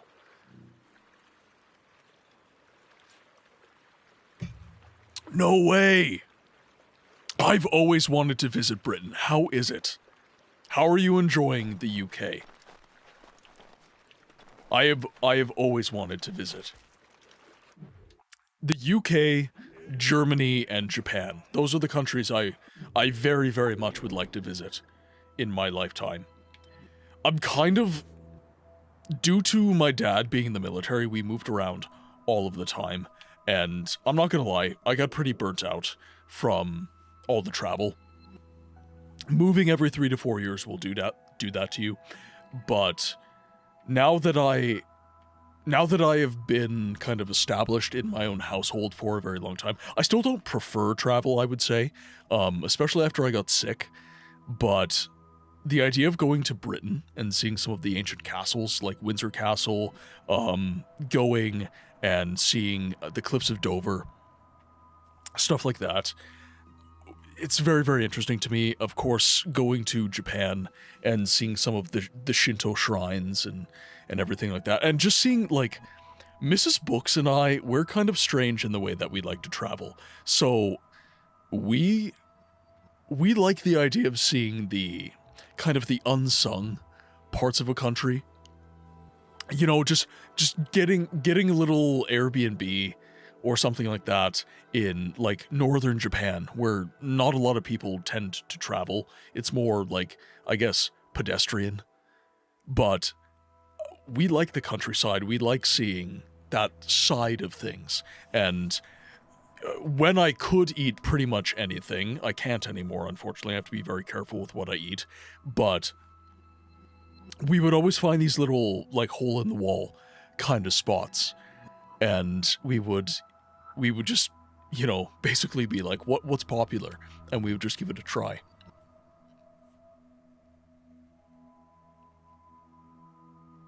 I got to fly over Windsor, which, oh my god. Well, and imagine, that's, like, I mean, it's literally magisterial. It's Windsor Castle, right? That's the point. The point is to be intimidating. We often forget that the point of a castle was not to be this opulent mansion, but to be a fortress. To be a place where kings could steal away in times of trouble. Been fun, went to the tower last Tuesday, and that was interesting. Hella busy, so may want to try and go when it's not summer. Oh, yeah. And also just the temperature. You know, not having air conditioning. I don't know if you have air conditioning in the Airbnb, but a lot of my UK, like Raffi and Eternal, they're just complaining of the heat right now. I'm sure Kilniath, I haven't seen him in the stream in a while, but good friend of the stream. And he's a Yorkshire boy, and he often talks of the insane heat as well. The temp actually is not bad for, yeah. No, I don't take heat very well. Like, I think it is, what was the high today? I need to find out what the high was today. It's okay, Quinn, you can go back to sleep. Find my weather app. I think it was a high of, okay, so it was rather hot today. A high of 33. Because when I was doing my grass earlier today, it was not fun. I was just like, fuck this. What am I doing here? Okay, so where do I find...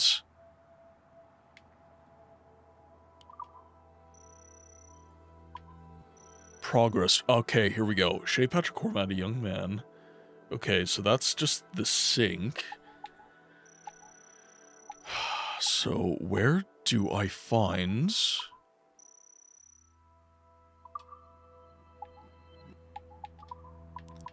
Where do I find my current objectives?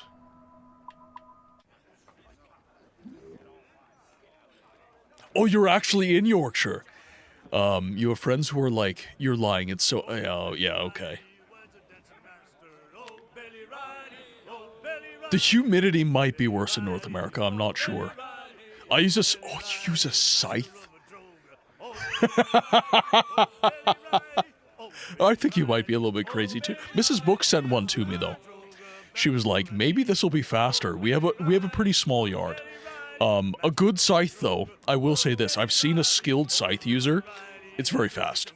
Like if you really know how to swing that scythe and it's good and sharp, it can be just as fast.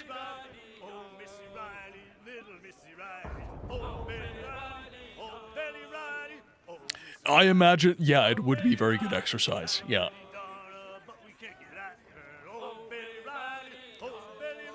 Out of the entire Assassin's Creed series... Oh, sorry, I just lost chat a little bit there.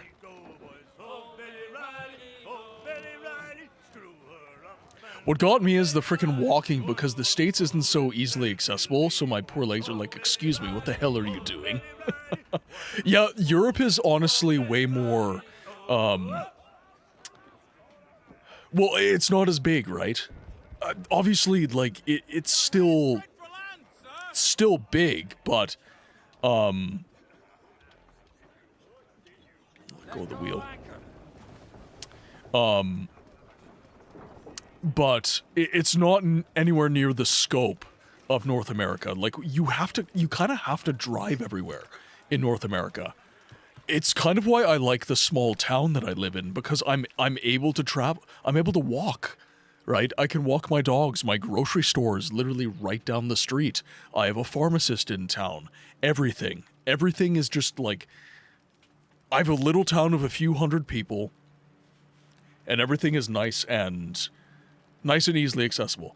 Story-wise, it's the giant objective on the map, which you can, giant objective on the map.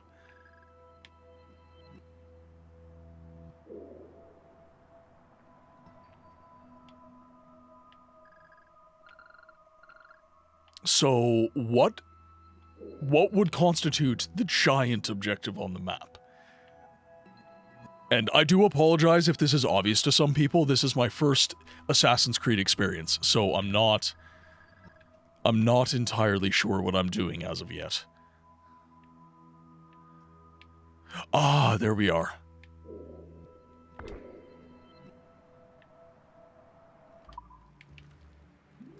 Okay, so I do want to get on my ship. Let us go. Let's go, crew. the parkour can be crazy.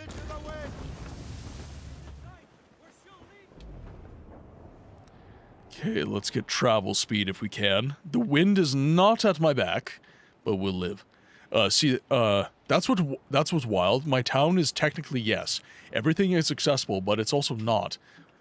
Well, and that's what I'm saying. That's why North America is strange in that sense.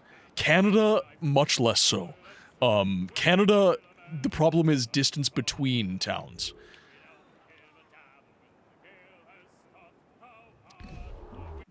Here, 1 second.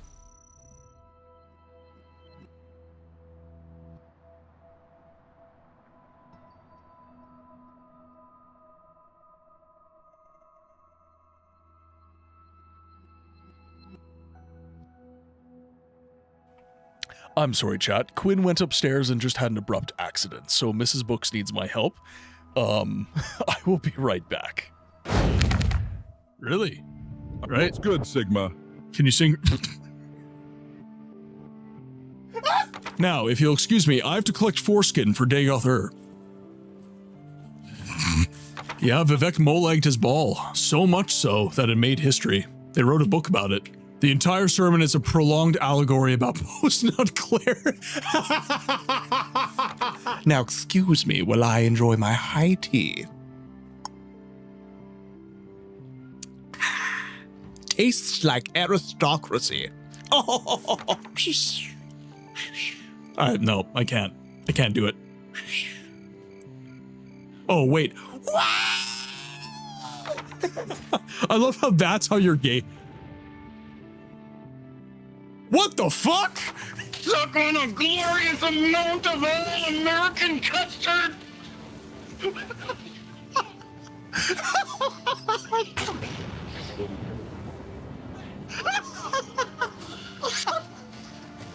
Yeah, goddammit!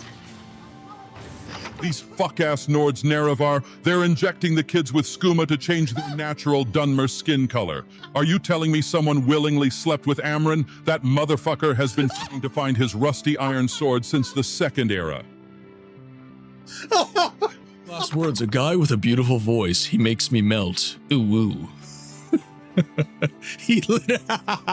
Ooh woo. You're really gonna struggle getting down the mountain otherwise. So we're gonna help you, okay?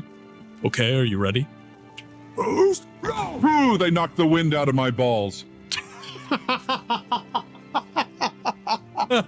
Well, okay, it's not a level 3 unrelenting force, so you wanna know the best part about the Hist? Their entire existence is a pun. They're arboreal appearing entities that exist outside of space-time. They see all the timeline forward. I do apologize for those of you just tuning in. Just a little bit of backstory. So Quinn has a condition called immune-mediated thrombocytopenia. And that basically requires steroids to deal with a loss of platelets within the blood. So Quinn's on prednisone, which increases thirst and also increases, it basically falsifies the I have to pee brain message. That coupled with the amount of drinking and satiety signals, so Quinn's eating a lot as well, and yeah, she's she's a bit of a monster to live with right now. So I've been taking a lot more breaks, but she does have to take the steroid because without the steroid, her condition is life-threatening. So she does need it. Okay. So find out. Okay.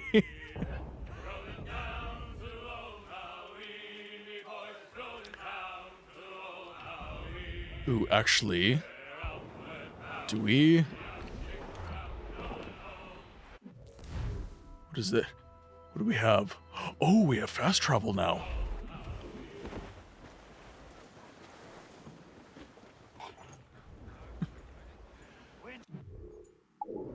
Okay, where are we here? Okay, so I've pointed myself, because I want to get this chest if I can. So let's look at this enemy ship, see what we're dealing with here. Level 17. I might not be able to take this guy down. So let's just avoid it for now. Yeah. So we're going to head back this way, because I don't think level 17's a ship that I can go toe to toe with without some upgrades at this point.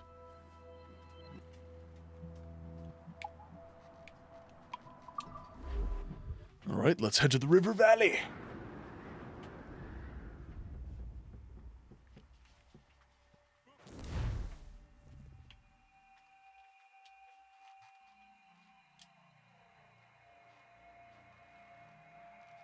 I think it's kind of cool that they let you run around for, like, this is obviously loading, being hidden, but I think it's cool that they let you run around like that during loading.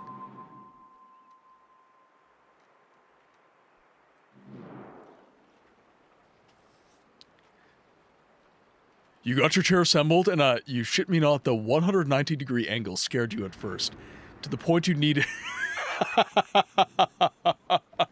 You know what? Some good ergo chairs can be like that. This one is a lot more... this one is engineered using the same technology as wheelchairs for the seat cushion and stuff like that. But the tilt is not quite so pronounced, because that's not really the point of the chair, but my tilt is quite... I don't have like a lay down tilt, but I can do like so. But for stream, I normally leave it locked out. Why is my objective always against the wind? But I'm very, very glad that you are... Oh.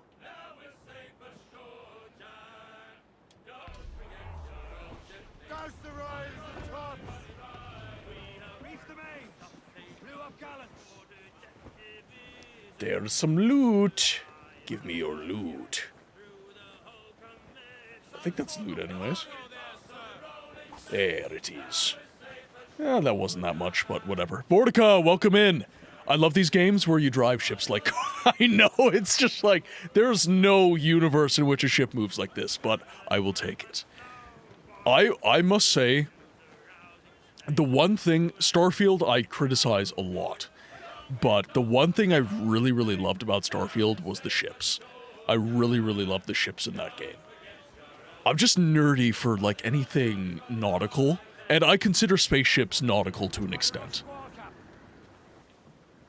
Which is ironic, because I absolutely hate sea travel.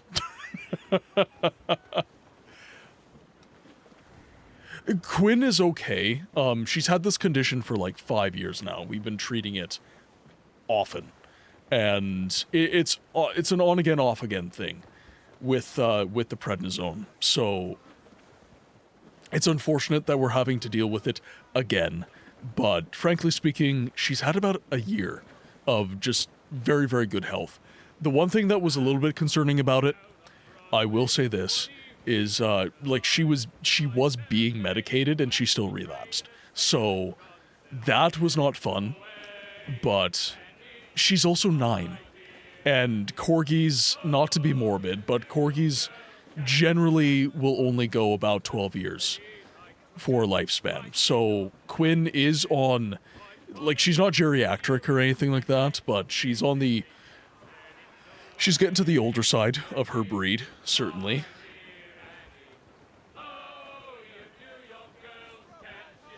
Yeah, it was kind of, you know, one day she just didn't really want to eat, and she likes food, so that was like, okay. There we go, we'll dock. So that was kind of alarming, but then in addition to that, we were kind of noticing she wasn't moving, which is normally the tell. Arthritis is a reaction to her particular illness. Okay, so I don't think we have enough gold to get anything nice, but let's see if he's got any outfits or something.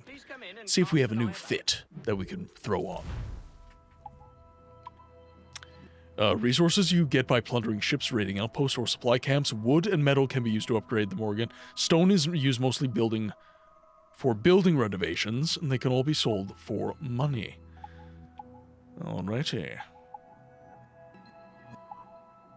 Buy hunting goods, sell hunting goods, ammunition, various tools and weapons.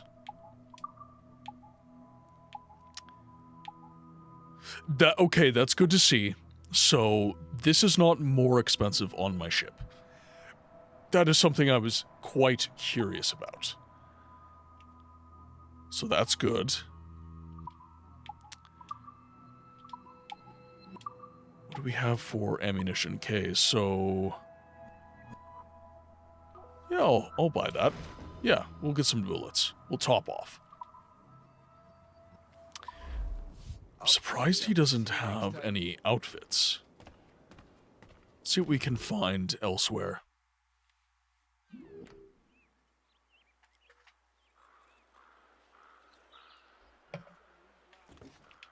Well, and that's the thing, right? With an older pup, it's if it's not one thing, it's the other. Ultimately, at the end of the day. That's the harbor master. That's the general store. Ah, okay. Well, in that case, let's go... Let's head over this way.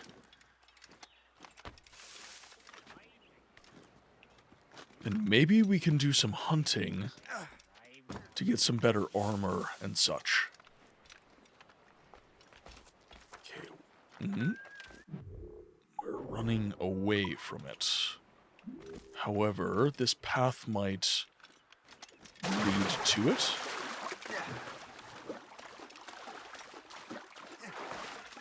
Yeah, okay. There we are.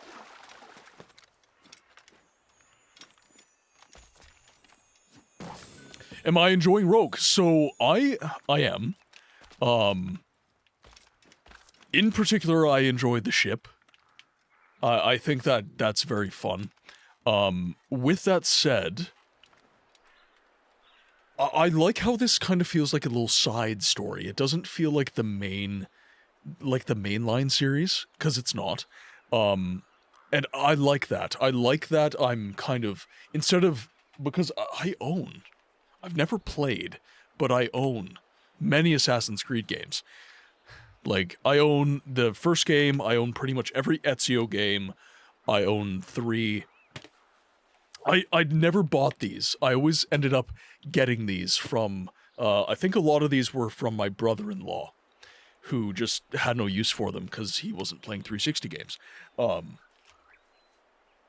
But I have been enjoying this kind of like as a little aside from the mainline games, and I like that it's kind of, it's whetting my appetite a little bit, for lack of a better phrase. It's making me interested in earlier Assassin's Creed entries to kind of get a little bit more story, a little bit more of the mechanics that I'm enjoying from the game and such. I will say this, it's still not a game I mechanically resonate with a ton. I can understand the appeal. I'm enjoying it, but it's not something that I feel I would go out of my way, and it's something that I have not gone out of my way to seek out in my life. Now, this could be subject to change. If the story ends up blowing my socks off, this is completely subject to change. But as of right now, that's kind of how I'm feeling about the game. But I am having fun. Okay, so we've got a sea shanty up here, which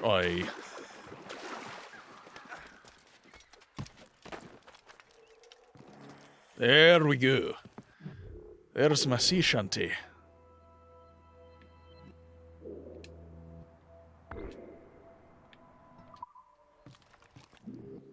Now, where is... Okay, so the chest is over that way. Wait. So I got a sea shanty, but there's another one?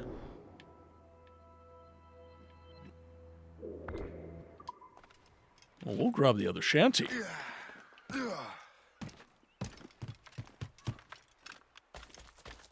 Oh, did it just start flying away from me?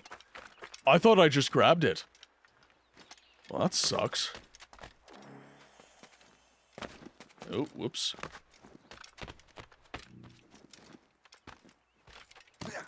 Oh, wait, which way is the shanty flying?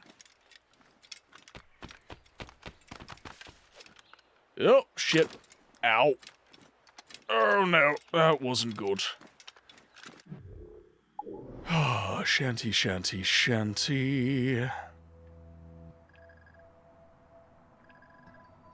Nope, shanty's gone. Alright, we'll...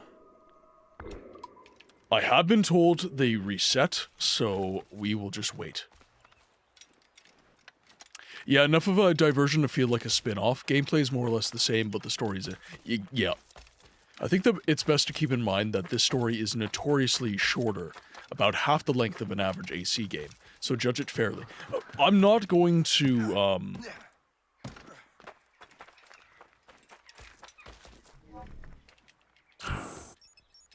Interesting. Okay.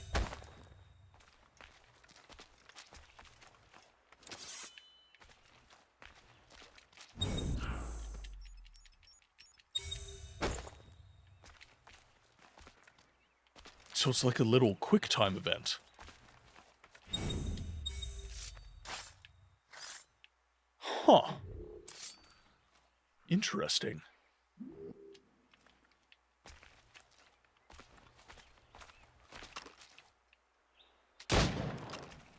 I can see why people might have had some issues with that in the past.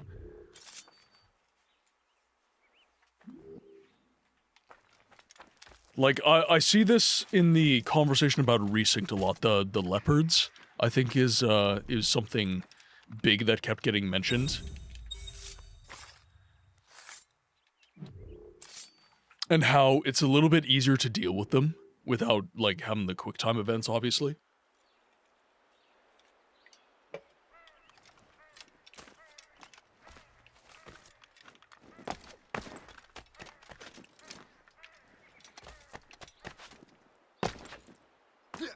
Let's see. Alright. We're not going to be taking an ad break this time round, because Mrs. Books has already dealt with the accident. So I know Quinn doesn't need to go outside.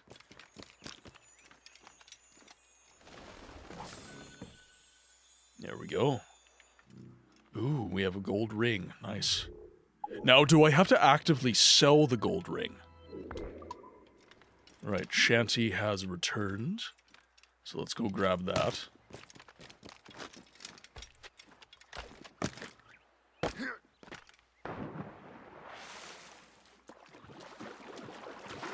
Move over this way.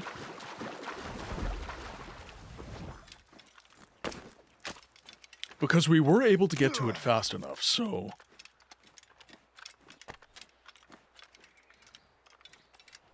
Okay, so it's just... Okay, gotcha.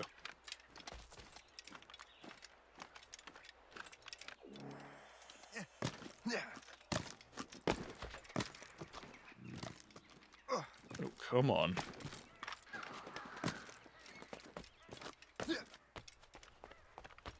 Get the sea shanty! Come on!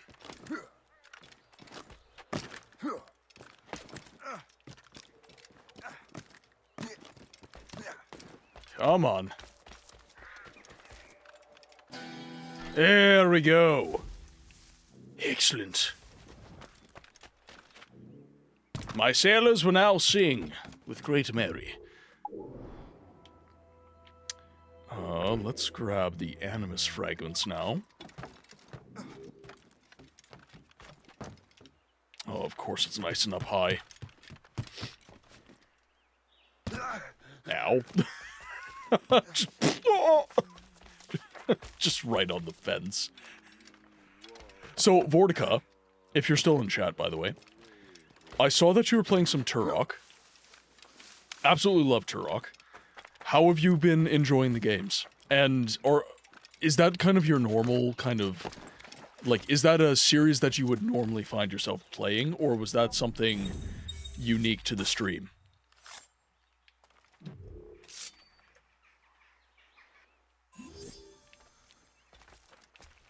Okay, so the animus fragment was up high. So I believe we need to follow the same path that we did in order to get the shanty. The Little Ditty by Jack and Diane. Two American kids growing up in the heartland.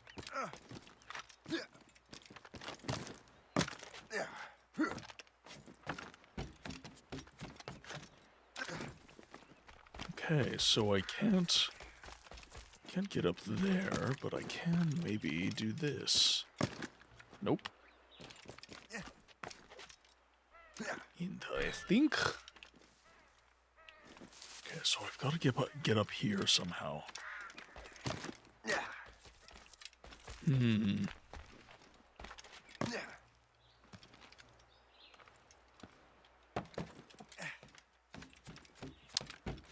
Assuming I would go maybe this way? You're a fan of Turok as a game series, and you wanted to showcase the Night Dive remasters. They were important childhood games that introduced me to Doom-likes. I did end up finishing off the original N64 trilogy, but I might emulate Turok Ooh, Turok Evolution. I have always been a fan of Turok. I thought it was one of the most original games here, especially for the N64 shooters. Very, very original game, and loved it. Absolutely loved it. I was even a fan of the 2008 remake of the game. It's not a perfect game by any stretch of the imagination. Very flawed, in fact. But I just kind of, I don't know, like, especially that era of games, I consider, like, 2007 to be one of the best years in gaming, bar none. And 2006 and 2008, by proxy, I viewed as very, at least, consequential era years in gaming. And just the fact that the Turok series had a game as a part of that was, I think, personally nice. I enjoyed the fact that that was a thing that existed.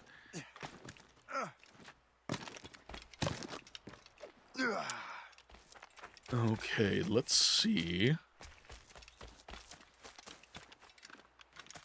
It looks like I can maybe get up on this tree.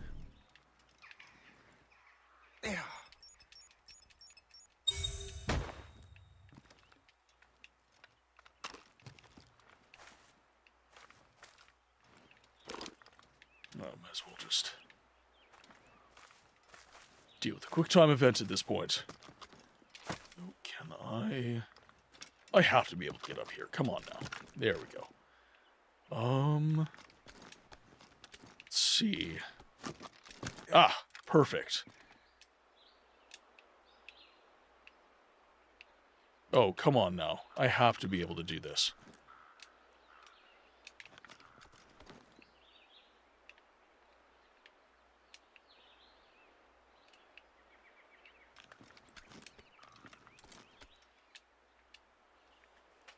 I definitely agree with you. 2006, 2008 had seismic things happen in the games industry that I don't think we can replicate again.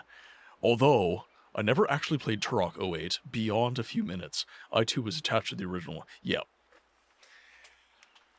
And I get that. I completely get that.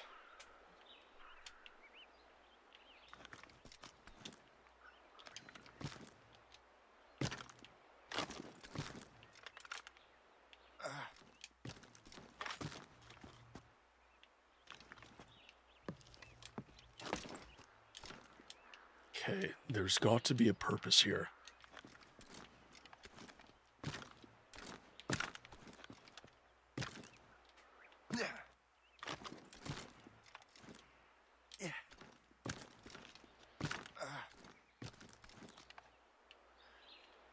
I can't imagine, like, how do you not meet more Turok fans on Twitch? Like, is this not the premier location where gamers will congregate? I can't imagine that you wouldn't find a bunch of Turok fans here. But there's lots of games that are shamefully, I will say, not represented on this platform. The whole category system in general, I feel like it's almost redundant, to be completely honest. Like, just chatting, retro, and, like, League of Legends are the only categories that I see getting any sort of meaningful use.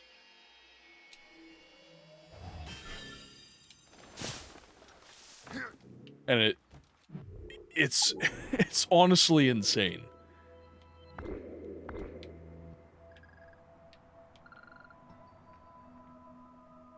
Okay, I'm assuming this would be a dock. Okay, so the next animus is over this way.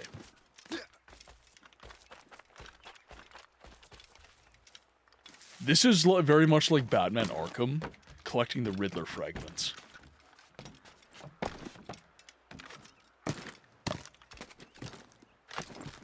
Let's see if we can climb to the top of this little house here. Perfect. Oh, that's a little shenanigan-y. Don't even know if that's a word, but I'm using it. There we go. Ha-ha! I found you. Come to me. I think they're a tad overlooked compared to other Doom-likes, but that's been...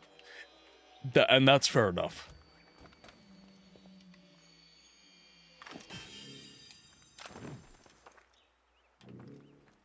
Okay, I don't think this... Oh, he is hostile. Interesting.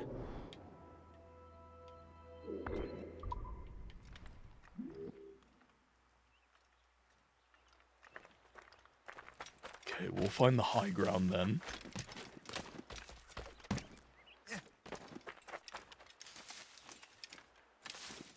Ah, here he is. What say you, sir? The Templars desire to understand the nature of these artifacts. Hope is back. Upon many doctors and other learned people in New York. They have also approached many tribes with questions. Yeah, they've been showing that manuscript far and wide. No one can read the strange writing or understand the images. We do have a name, though. We learned that Lawrence Washington sent out the manuscript. Lawrence Washington. Businessman, Virginian politician, and high-ranking Templar. Ah, yes. I recently heard he was back from the West Indies. One of my men saw his major domo pick up a strange package. Then that package will be delivered to him promptly. Shay, figure out what it is and find Washington. And when you do, learn all you can. I'll prepare the Morrigan.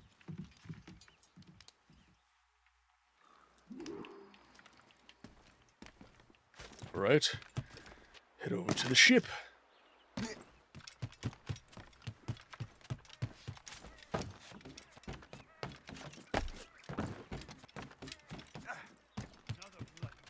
George Washington's brother and a high-ranking Templar.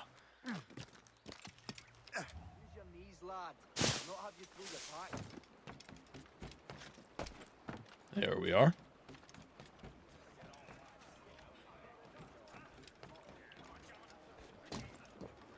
Might be because Taraka was console exclusive until recently. No, PC versions of the first game, I think, were available even back as early as the original release date. If I'm not mistaken. I could be mistaken. But for some reason, I do recall that. Captain has the helm! Well, if we've any luck, that ship will lead us right to him. I make my own luck, Liam. And Washington is running out of his. The foe patrols these waters closely, Captain. Okay, we gotta be careful then. Red bank in sight, sir. Good hunting ground. Ooh, got some loot. Let's grab the loot. Some sort of cargo there, sir. A little bit of tobacco.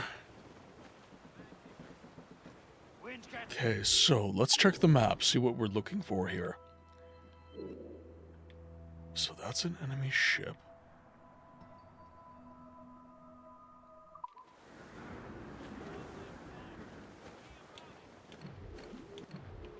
Can't be far now, Captain.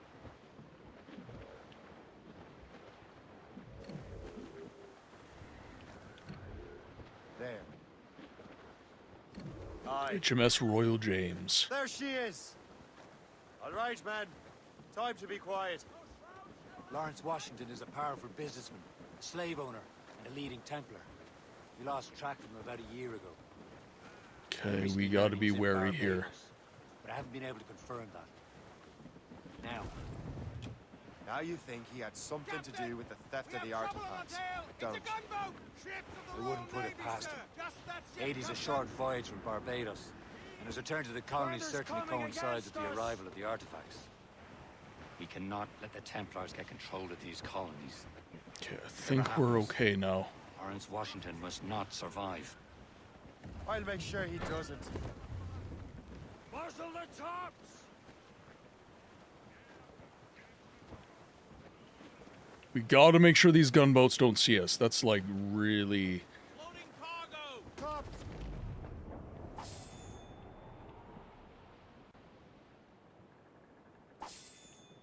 Okay, we're against the wind here. A blockade, Captain! This won't do. Shay, you must follow that ship on land. I'll do that. Bring the Morrigan around another way. Aye, Cap. Track that package and find Washington. Anchor away! Sub-blockade. You kind of agree with what one viewer said earlier about not being fond of a very digitized map in this game. I know this is because of the Animus, but it would be neat to see a paper... Yes, to see a map that was more in line with what the person in the game would have been experiencing. Yeah, I 100% agree with that.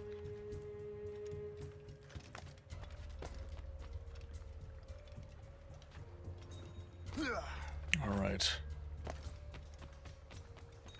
Let's follow the shipment, shall we?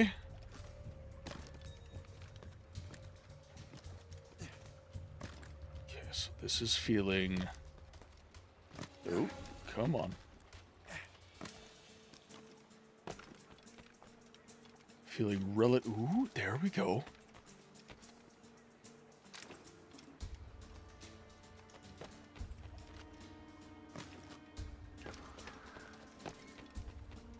Let's see.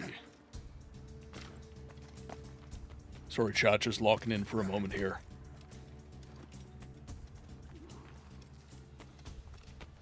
I'm losing her. Okay, perfect. Aye. Mount Vernon.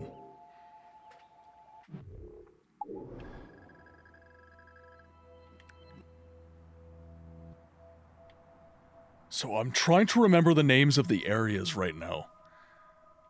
So Mount Vernon is very familiar. Would that not be Washington's estate? I'm remembering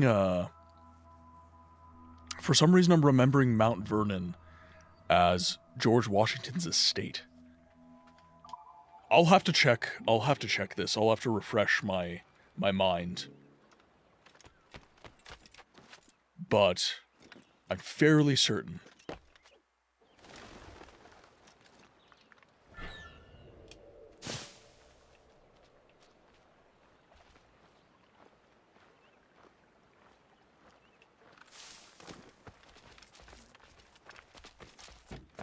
Okay, we'll head up on the rooftops so that we're not attracting too much attention.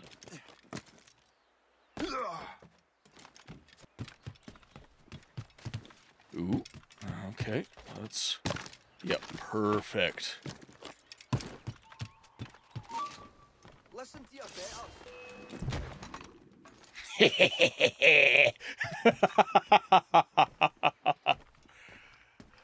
My betters. I think not.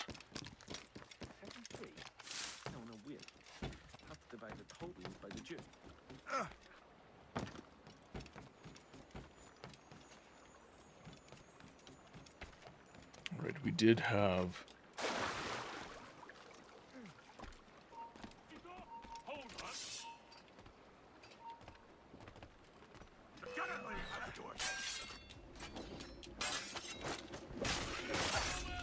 Boom! Ha-ha!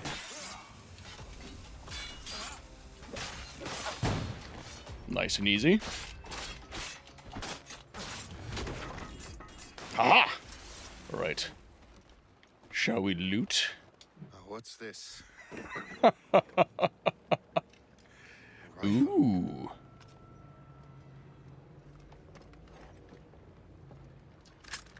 You there! Stay! Where you are? How can that be? It makes no sound. Thanks for the present, Buster Washington. I have a sniper now. The air rifle is an efficient, silent, ranged weapon, which can use sleep or berserk darts, as well as grenades and firecrackers. You can purchase darts and grenades in general stores, or craft them from your inventory. This is a strange surprise. Not quite what I was expecting. Now I must find Washington and interrogate him. Yeah.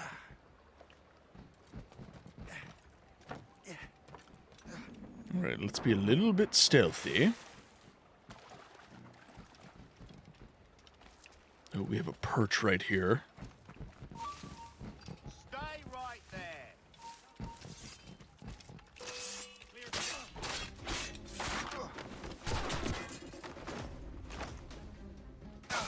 Oh, shit. That's right.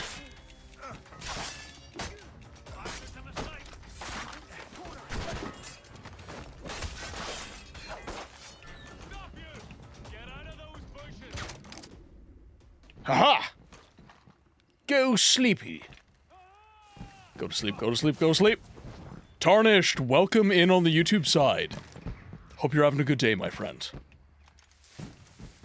Are you a fan of Assassin's Creed? I normally ask people whenever they pop into the stream. Ooh, we're going to be able to synchronize here. This is going to be very, very good. This is my first time with this game.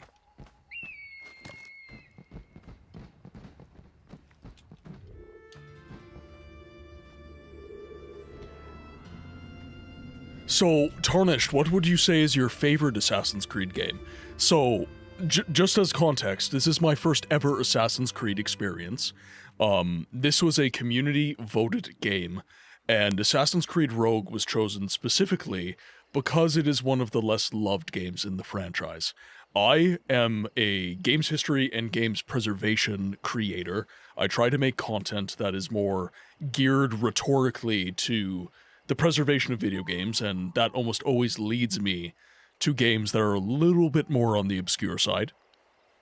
So this seemed, to the viewer on Twitch, where the channel rewards happen, this seemed like a very natural game for me to get into the franchise with, as the first game, and especially the Ezio saga and everything, they're all fairly well recognized. This isn't really. And it's nice because it's like, it's a little side story. It's not quite so deep.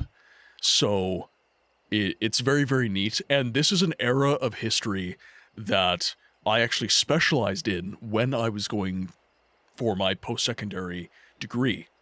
I majored in history and minored in psychology, and I really specialized mostly in medieval history, but you are required to, I'm Canadian, you're required to take Canadian history. And you're almost always going to end up in the era of colonialism and manifest destiny when you study Canadian history. So the 7 Years' War is something that we studied, honestly, ad nauseum.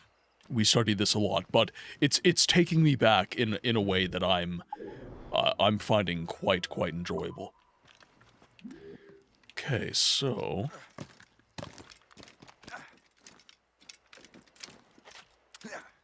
let's see here. What can we do?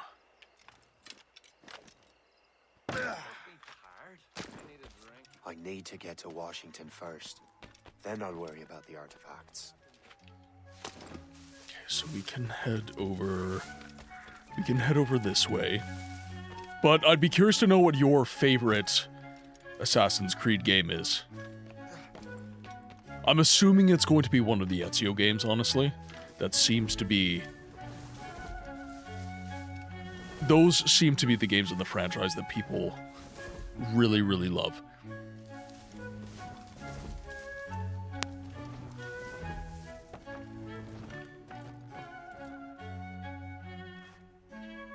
Your favorite Assassin's Creed game is Black Flag. However, my most played Assassin's Creed game you really loved as a kid... Oh, so this one. I've been told by viewers that this game is more or less Black Flag. In terms of the gameplay, I mean.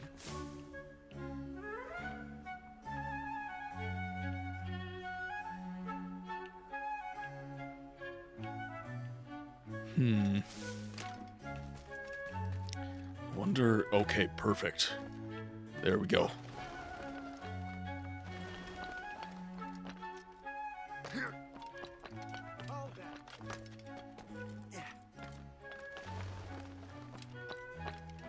Now, is there a way for me to get in? That's my real question.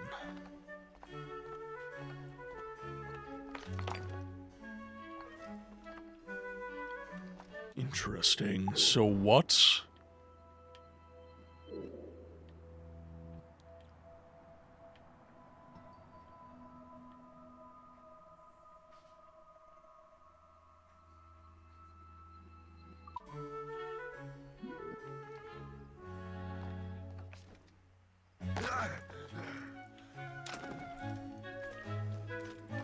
Oh, can I just go inside?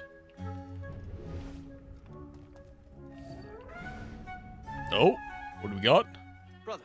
Ah, okay, perfect. Are you sure you shouldn't be in bed? I am fine, George.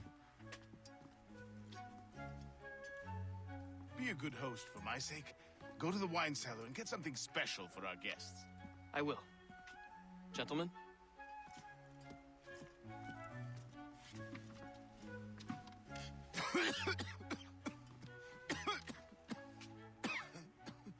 My brother is a bright spot in a troubled land. If I may make one request before I depart this life, please leave him in peace. He should have nothing to do with the troubles of the Templar cause. We all respect that sentiment, sir. You have my thanks, gentlemen. Master Smith, are you ready to leave on your voyage? Aye, sir. I shall return with answers. Master Wardrop. A new hand touches the beacon. We'll soon know its meaning. Then I bid you take your leave.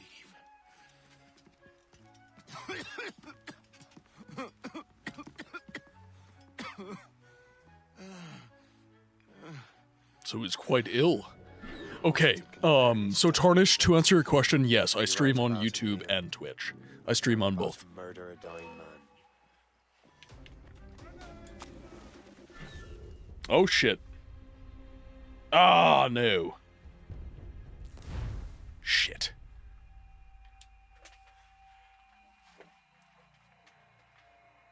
Oh, awesome. Welcome in. Welcome in, Tarnish. Right about him, Liam. Because I'm about to murder a dying man. Okay, so... George is quite the wrong fella, is he not? Look at your hooves up. He has eyes only for Sally Fairfax. That, I say, what if a husband finds out? Huh? George is the one sending her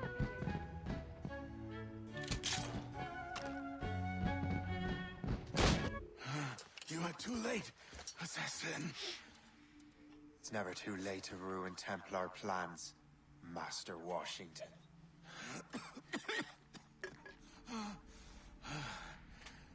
But my plans are already in motion. Even leading you here has given my allies time to escape. Thank you for making my end a quick one. And thank you for revealing your master plan, you scheming snake. Use smoke bomb, and then press Y to use it. That will incapacitate enemies for a few seconds, allowing to escape or kill them easily. Alright. God damn it. I'd better hurry. Liam, I hope you brought the ship around.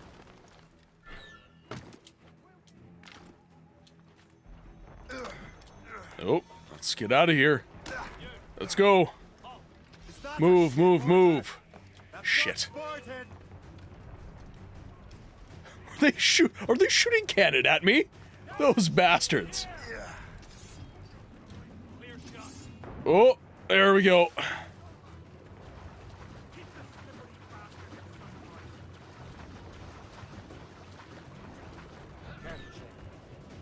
There we go. Back on the ship. Speed up, boys.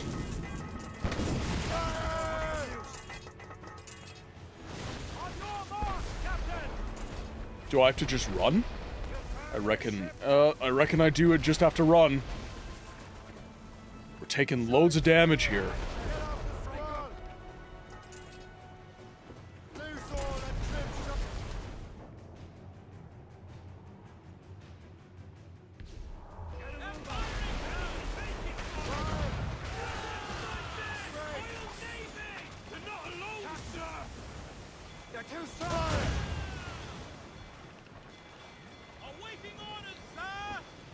Sorry, I'm just locking in right now. Oh my god. There we go. Woo! Oh shit. Oh shit. Okay. Oh yeah, I just gotta run from that thing. That thing's got way too much health. That thing has entirely too much health. Holy crap. Harold, welcome in, you magnificent bearded man. Get the hell out of Dodge, sir. Okay, the wind is at our backs. Okay, travel speed would be nice, but I don't think we're gonna get it.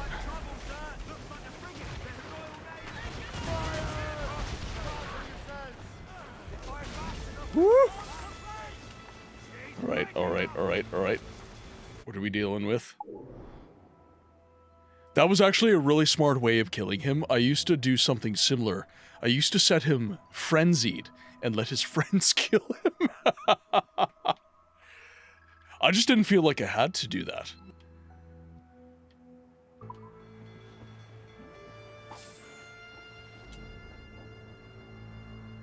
Okay, I don't think the wind is at my back right now. So, yeah, this is Assassin's Creed Rogue, Harold. I know you're very much into, like, pirate-type stuff. This isn't 100% that, but it's very nautical, if that makes sense. You look disappointed. The sickly way that man looked. He would have been dead in a month anyway. And 2 other Templars got away. If you like this, you would like Black Flag as well. You'd very much like Black Flag. I don't know. Perhaps. I can't be sure. Then you did what was right by the Brotherhood. We'll find the object later. Cheer up, Shay. It's a rare day we can sow such chaos among the Templars.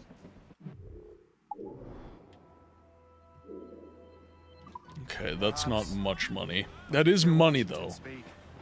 It didn't sound like they'd be too put out by the loss. Well, that's what he'd want you to think. Let's see. Mission complete. Kill Washington while blended. Ah, so Cell, you would have gotten more of a sync because you would have blended in. Make enemies berserk with... Okay, so what Soul Eater said... By the way, Soul Eater, anime? Legit question. And if anime, Fire Force? But both of the methods that they just talked about, they would have gotten more of a memory sync than I did. Although I will take points for creativity.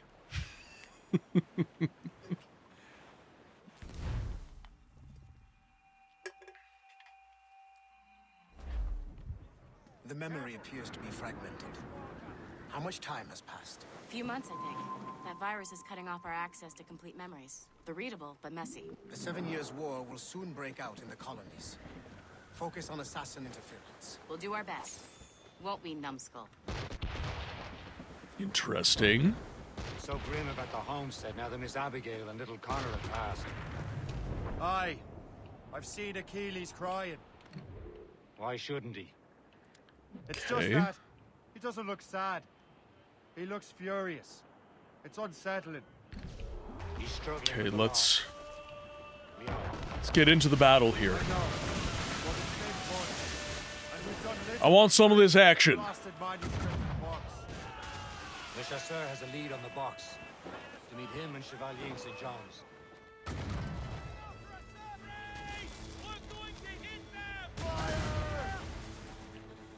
Come on. Oh, that sucked. Come on. There. Another volley. Give me another volley.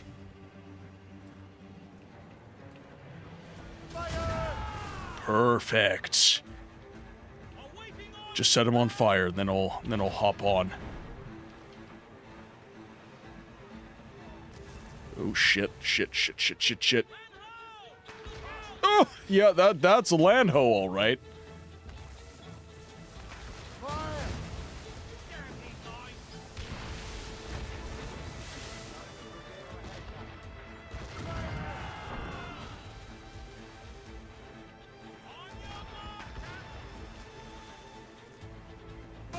Fire!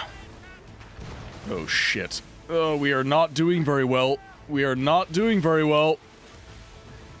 Ship's a little too powerful for us. Nice.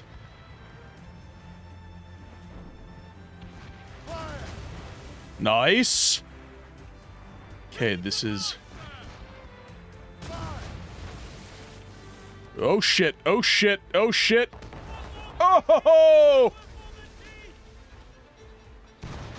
Ho ho ho! Oh, that... Not ideal. Not ideal.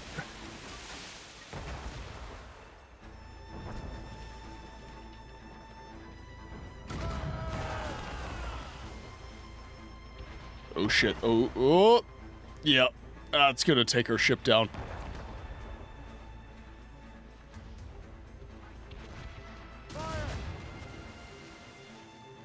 Okay, give me one more. One more volley. Ship's on fire? Yes! Okay. Let me board. Let me on board.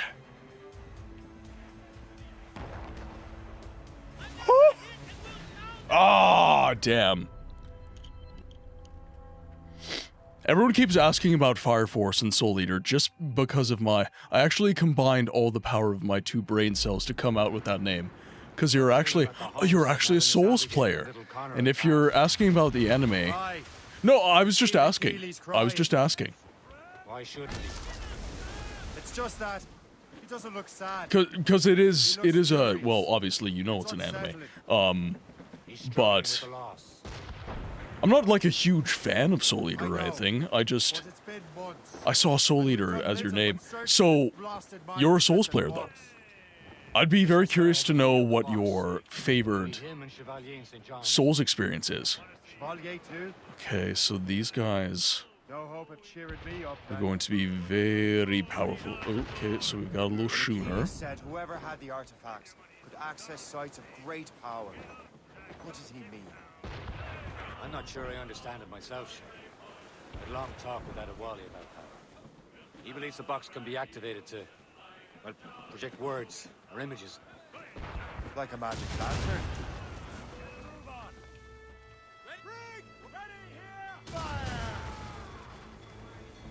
Okay, good. Yes.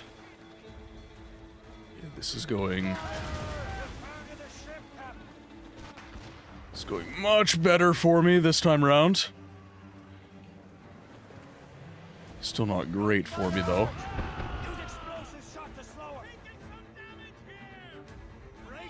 Woo! Oh, ho, ho! Okay, that gave me a freebie of sorts.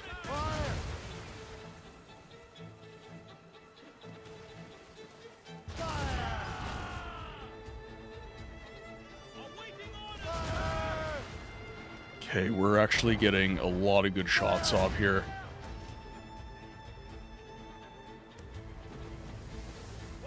Not paying enough attention to my surroundings.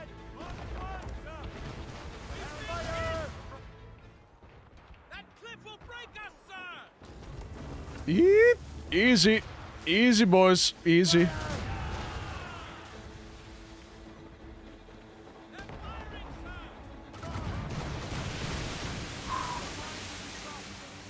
Walk in.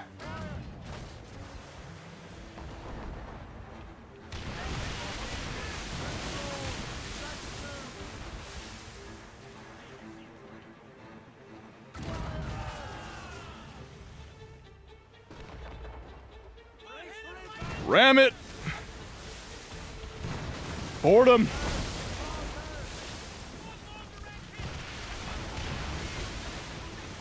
Oh, we can't do it. Shit. We're gonna go down here.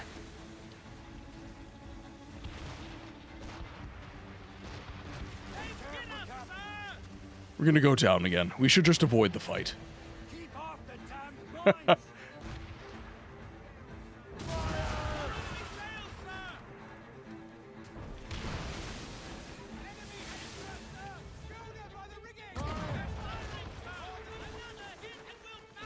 Yeah, we're gonna go down. The requirements for Platinum seemed a bit similar to Elden Ring, which I already own, so you just went for it. So, do you still have to have a PS4 to play Bloodborne? It's so grim about the homestead now that Miss Abigail and little Connor have passed. Aye. I've seen Achilles crying. Why shouldn't he? Oh, easy. It's just that he doesn't look sad. He looks furious. It's unsettling. Come on.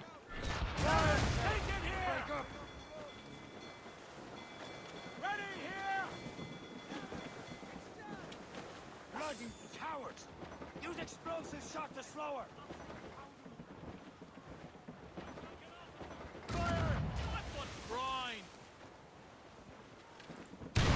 Oh, oh, they got depth charges.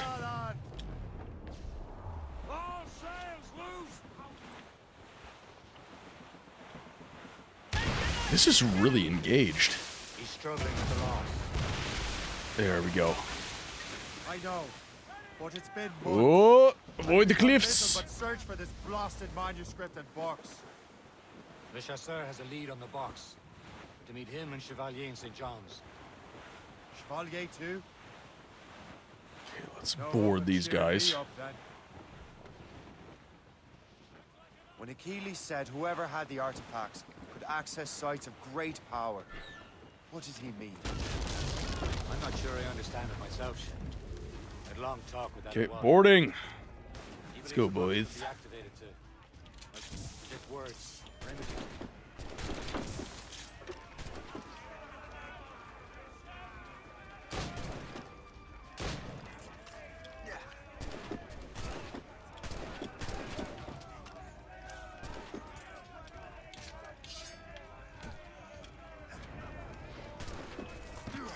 Oh, he dodged me. Sneaky bugger.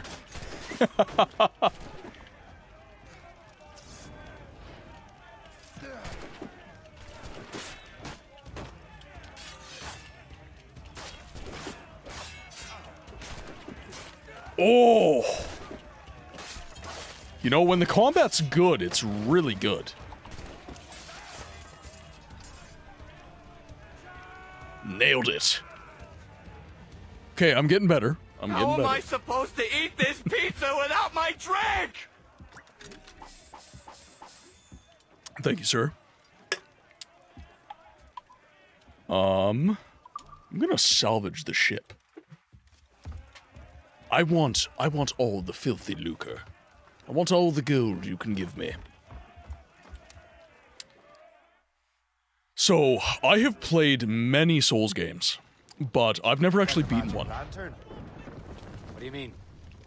You know the magic lantern shows Father Connolly put on in the church basement? The box had a candle in it, I think. Get up to travel Put speed these little here. glass plates in front. Then we'd see the images projected on the wall like... Okay, a couple more cathedrals in schooners Rome. there. Bright and near as big as life. We're going to have to upgrade quite a bit before we can face those higher level It ships. interprets the strange language of the We just do not have the armor. If the plate were a Pardon me. banner in Latin, We just do not have the armor.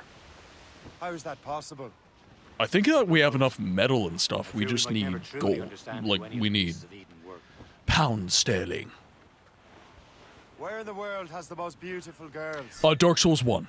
Dark Souls 1 is my favorite. My sensibilities, Soul, I am very much an old school lover, I would say. Demon Souls, I think, was a little bit too experimental The girls there have in terms of the Soul lusty franchise. bosoms and feel no shame in putting them on display. And What? That's no slight against our lasses from home. Sorry, just making sure we're going to the right location. I think Galway has the nicest ones. So oh, which ones have I played them all? I've just never beaten one. You don't say. I am someone who dislikes the specific gameplay loop. Not that the gameplay loop is bad, it's simply that I struggle so much with it. It's very hard for me to persist. I've gotten the furthest in Dark Souls 1 because I adored the art style of that game. It's just oozes personality. It's just, ooh, it's so nice to spend time. And Orlando, the lamentatiousness of that area, absolutely insane. Love it. Bloodborne, the Lovecraftian nature of that game, beautiful, like gorgeous. Oh my god. We gotta avoid this boy. We must avoid at all cost. So Dark Souls 1 is my favorite. Bloodborne is probably my second favorite. Just because it's just artistically, it's like, mwah. Dark Souls 2. Le Chasseur will be expecting us. I get what it was going for. I think that it's not a bad game. I think it's definitely an overhated game. Dark Souls 3. I think Dark Souls 3 is kind of a natural conclusion to Dark Souls 1's formula. Elden Ring, it's a good game, but it definitely... I liked... In Dark Souls, I really like the isolatedness. I like how tight things feel, and like the map feels very interlocked and small. Elden Ring lacks that. It's grandiose, which for many people, absolutely fantastic. They love it. But for me, I loved the hopelessness and the almost the sorrowful nature of Dark Souls. I really just... There's this overbearing feeling of isolation and not dread. Like, it's... You're witnessing the fall of a civilization, fundamentally, in terms of the story. And Elden Ring, it does make you feel that, but it's in a different way. It's very, very different. One moment, Mrs. Books is staring at me. Hello. No, you're not. I'm cutting off water. Yeah. She peed on the carpet. Oh. Okay, do I need to let her out again? I don't know. She's peeing like a racehorse. Yeah. That's not true, because they do it when you whistle.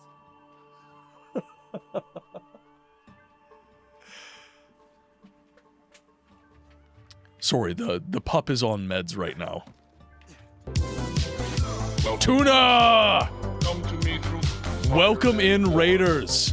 Deadliness Shade, welcome in. You are being raided by the School of Tuna. Oh my god. Hello. I'm being attacked, that's what's up.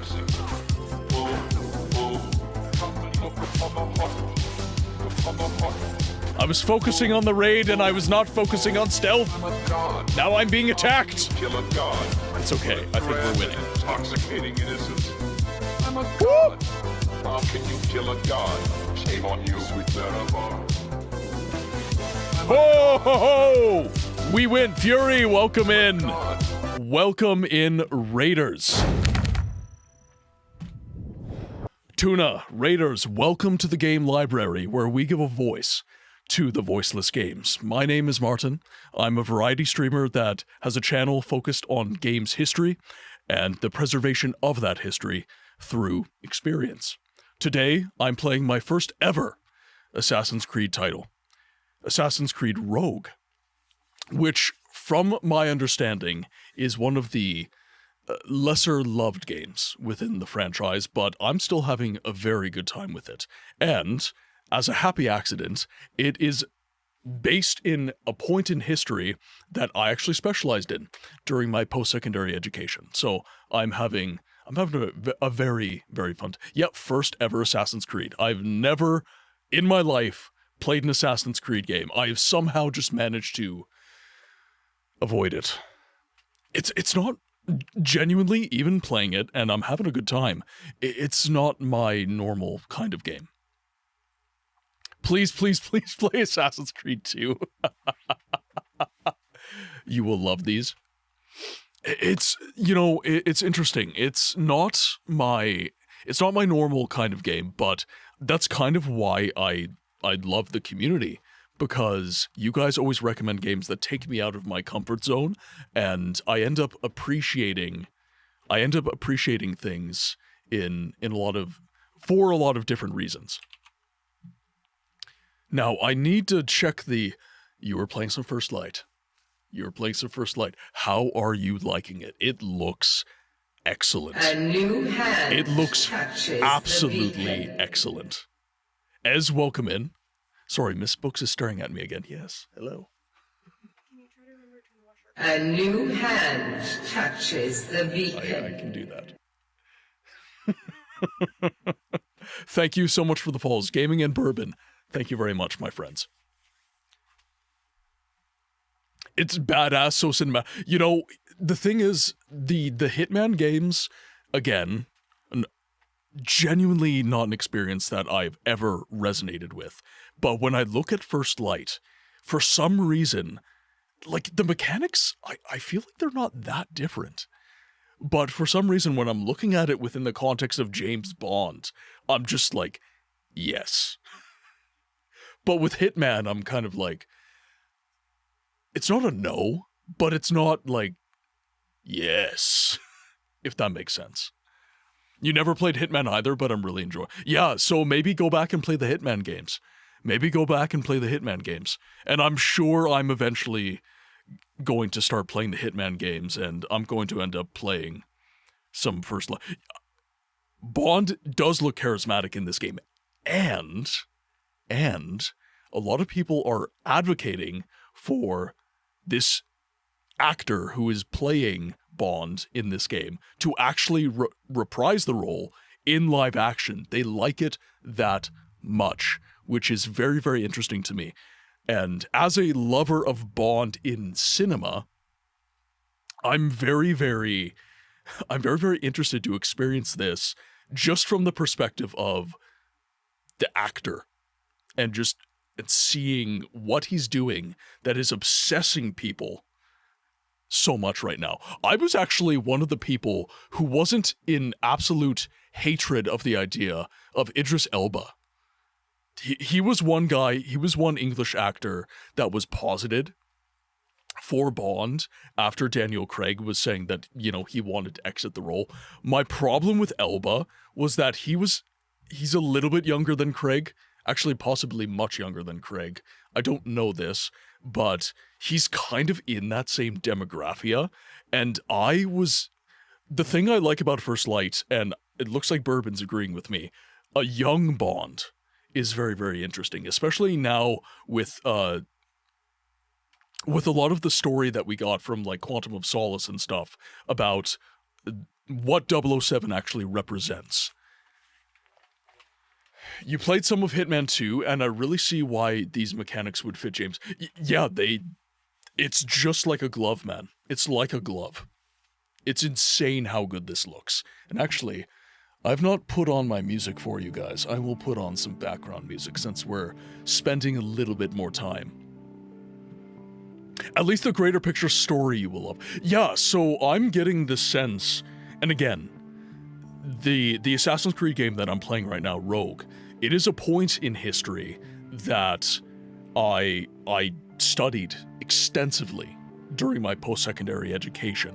I was studying to be a professor, didn't end up panning, but I did 8 years of post-secondary, and I did history as my major and psychology as my minor. And in Canada, you are required to study Canadian history, and by virtue of the fact that it is Canadian history, you're also expected to study First Nations history. So the history of North America is something that I just ended up specializing in very deeply during my degree. Now, my passion was for the Middle Ages.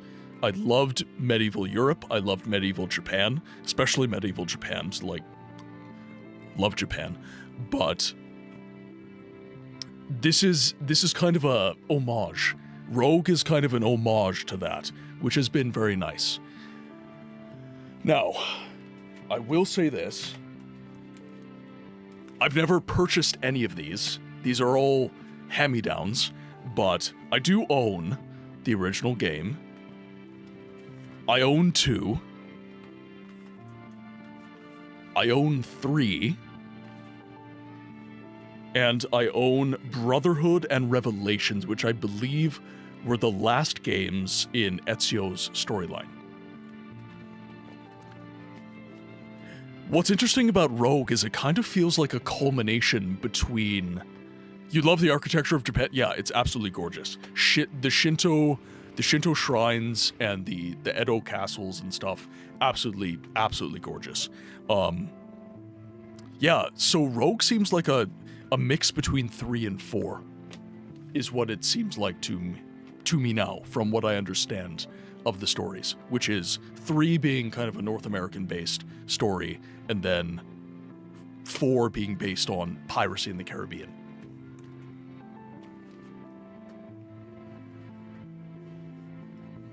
These are the absolute best. Yeah, so this era of Assassin's Creed is, I think, still regarded as the best era of Assassin's Creed. Like, pretty much bar none.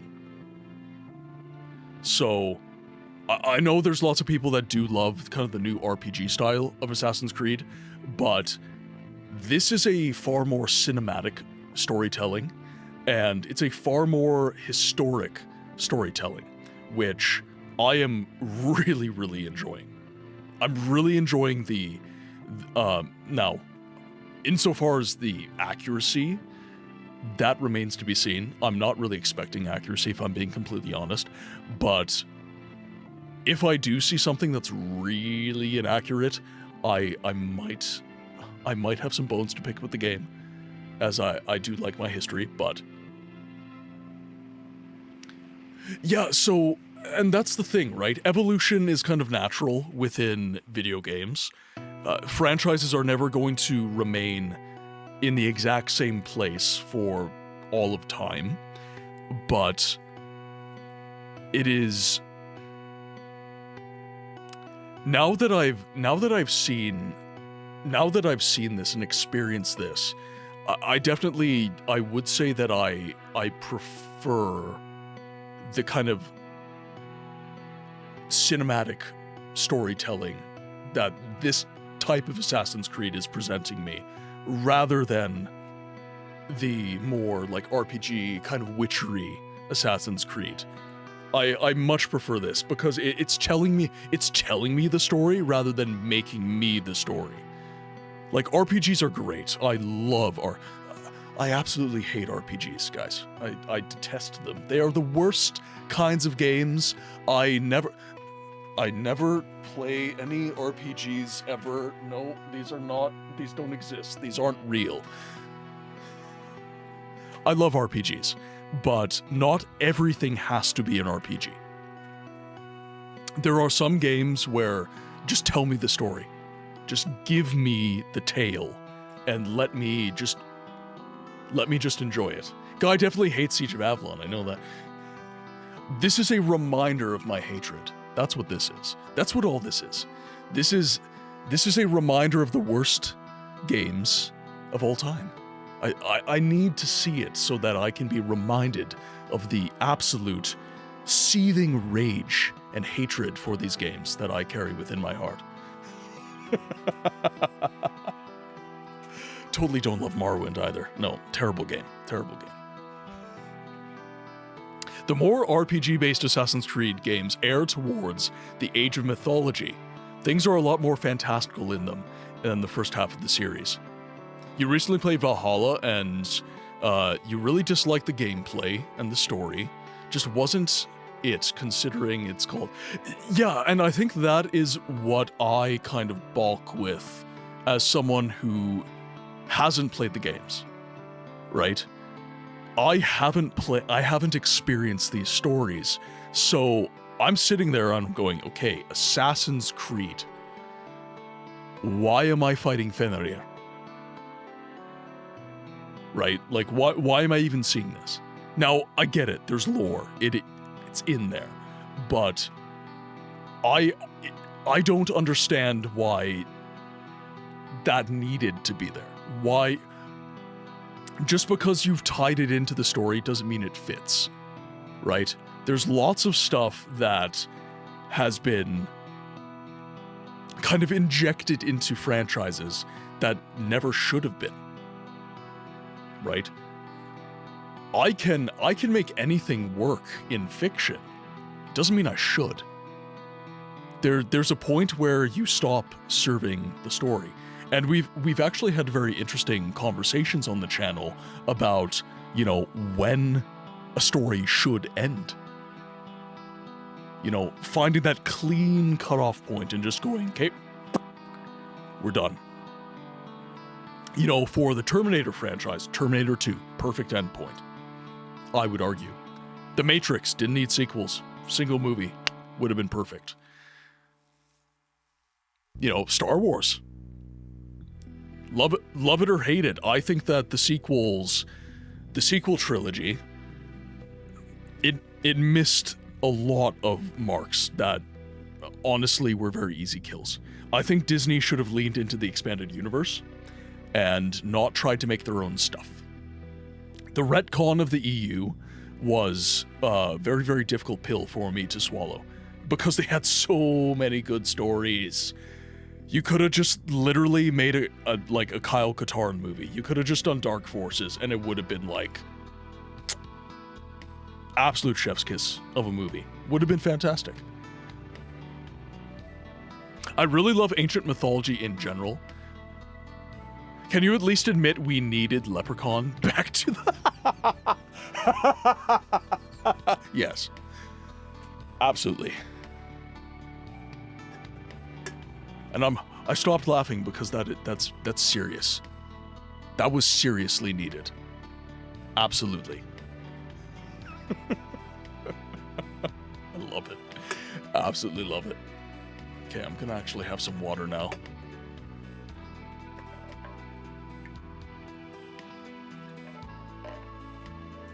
All right, so I've actually put in some extra time this stream. Ads are about to drop.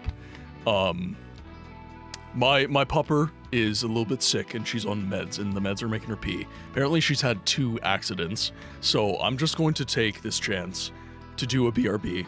We will do an extra hour because Tuna's brought the amazing people in. And actually, I think some other shout-outs are in order, because not only is Tuna here, but Fury is also here. I just want to make sure I'm typing usernames properly. There we go, yes. Okay, we are correct. So Fury is also an excellent streamer. Has recently, I've been a very lurky boy. I've been up at 3 in the morning every day, so I've not been able to be a good chatter in people's streams, but I hang out in Fury's all the time. I hang out in Tuna's all the time, and Fury is doing a very interesting playthrough of the Old Republic. Fury has much more patience for MMOs than I do. I'm much more of a single player bro. I like the Old Republic as a universe, but the MMO setting, I much prefer KOTOR. I much prefer KOTOR. Bourbon, you did not have to do that, my friend. Thank you so much for the support. It is much, much appreciated, my friend. Okay, and I did see Vortica here as well. So I do want to give Vortica a shout out as well. Vortica, excellent streamer, great community, loves her Morrowind, and very, very good illustrator. If you guys need any art, any illustration, Vortica will get you sorted. All right. Ads are going to be starting in about 30 seconds. Like I said, I'm going to be leaving you guys with the clips. We are not always super serious. We do have some laughs, and the clips will hopefully show you that. We will see you guys in a little bit. Really? All right. It's good, Sigma. Can you sing? Now, if you'll excuse me, I have to collect foreskin for Dagoth Ur. Yeah, Vivek mole-egged his ball, so much so that it made history. They wrote a book about it. The entire sermon is a prolonged allegory about post-nut Claire. Now excuse me while I enjoy my high tea. Tastes like aristocracy. Oh, no, I can't. I can't do it. Oh, wait. I love how that's how you're gay. What the fuck? Suck on a glorious amount of all-American custard!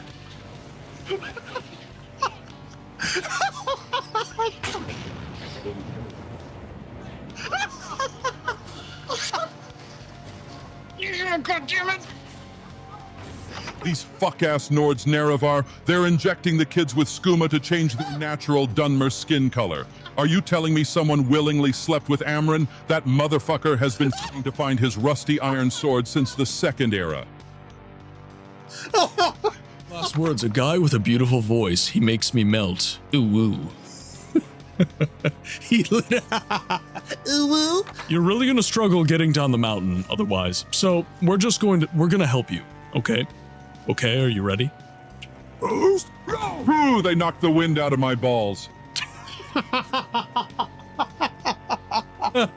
Well, okay, it's not a level 3 unrelenting force, so you wanna know the best part about the Hist? Their entire existence is a pun. They're arboreal appearing entities that exist outside of space-time. They see all the timeline, forward and backward. They're Hist trees.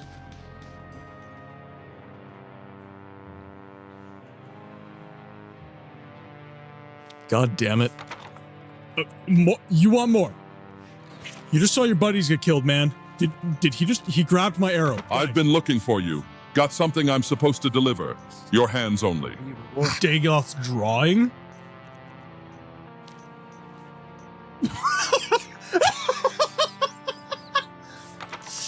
All right, I'm scared. I think I'm going to die, but we're going to see how this goes. All right, ran out of stamina and got kicked on the ground a whole bunch. I will burn this building down. I'm underslept. I have 3 hours of sleep. No coffee. The fuck? This is a trust cannon chat. Ah, I believe I could fucking die! Oh no! Bye-bye. In that case, Melly, I'm sorry. The road is long and troubled, and we need No, Melly, why are you doing this? We mount our mighty steed to gallop down the way with strength and fervor. Melly, his mane flowing in the wind. Severus climbs atop him. A new journey now begins.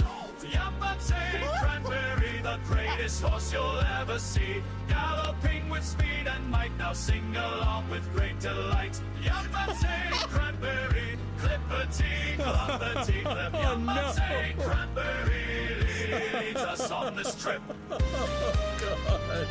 Oh, what have I done? Like, ooh, yay!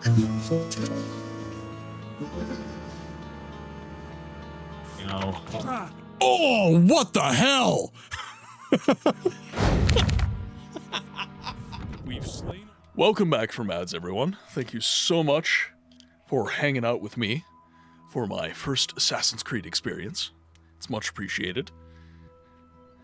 Now, Tuna, if you and the Raiders are still here, make sure to get your post-stream care. If you do need to dip out to get water, food, sleep, whatever, please make sure that you're taking care of yourselves, guys.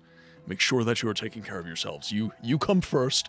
I am a mere entertainer. But thank you so much for trusting your community here. It is massively appreciated. Out of his tux. Tuna, were you wearing a tux? I could Oh, you know what? I could honestly see that. Yeah, because when you were playing Mafia, yeah, you did the... Yeah, you did the cosplay. Okay. Did you go full tux? Tuna, you're safe here. You can admit it. It's just you and me, man. You wore a tuxedo, right? By the way, to my peeps, if you want to see the most magnificent mustache you've ever seen in your life, head over to Tuna's stream. Seriously. Absolutely. Not only a 10 out of 10 human, but a 10 out of 10 stash. An 11 out of 10 stash, actually. I'm gonna give him an extra point, because he's a good human, and he has a good stash. Go check out Tuna. The half tux. Alright, so upper body was tux, lower half of the body was pineapple boxers. Gotcha. Okay, half tux. Okay, now where the hell are we headed here? Let's find the viewpoint first. Oh, I forgot what we did here. Ah, yes. When a close avocado... Ah, okay, the wrong fruit. Okay, hot take. Actually, not a hot take. Is an avocado a vegetable or a fruit? I want you to go to war in the chat. Arguing this point. Okay, so there's our... Ooh, okay, perfect. Yes. Fruit, definitely. It has seeds, man. It has seeds. The mechanism is fruity.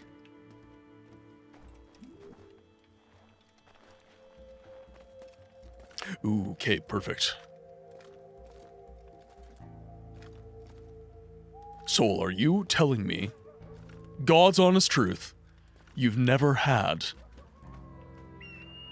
ever had an avocado? Well, if that is the case... Yes! Alright.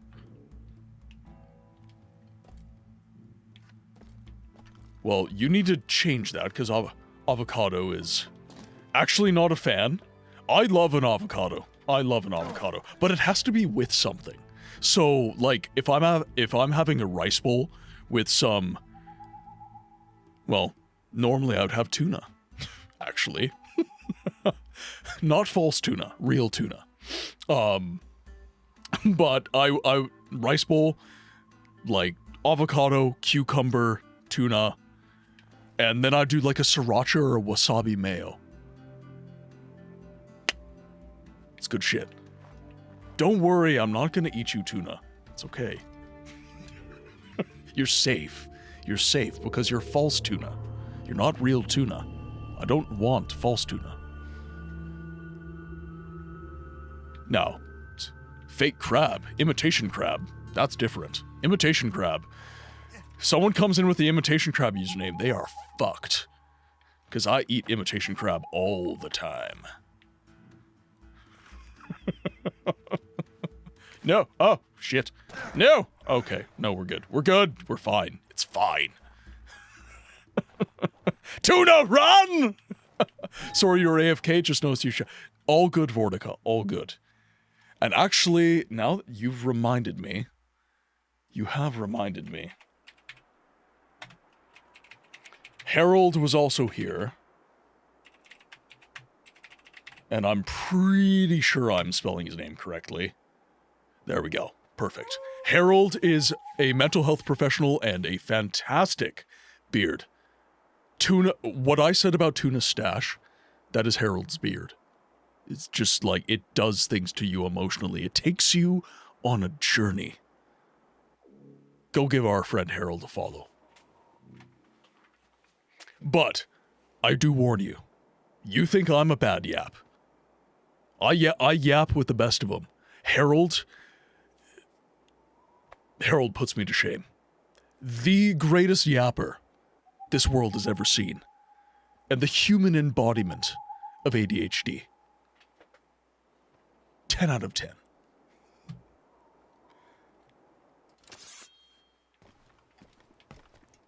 Alright, a good beard is like looking at a good painting. You know what?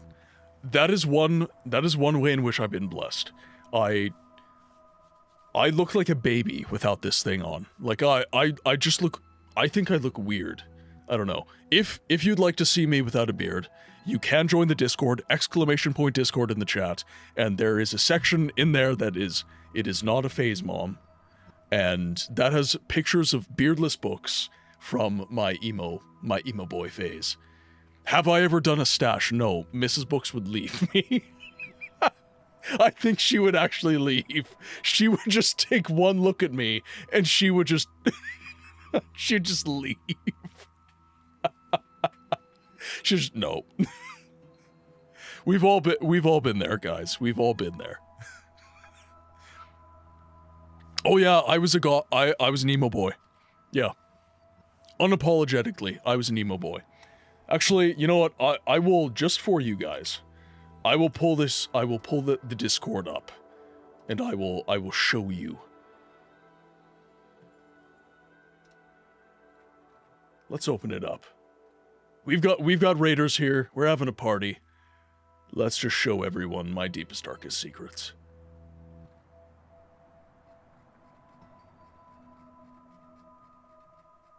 Let's see, let's go back to like the first.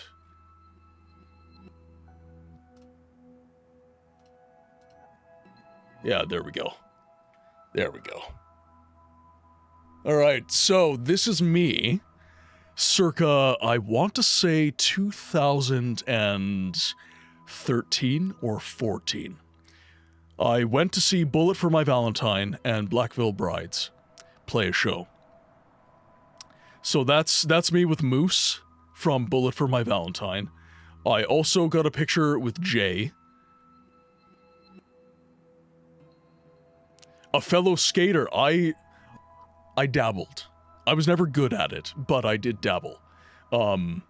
There's me with Moose from Moose, and that's Jay, their old bassist.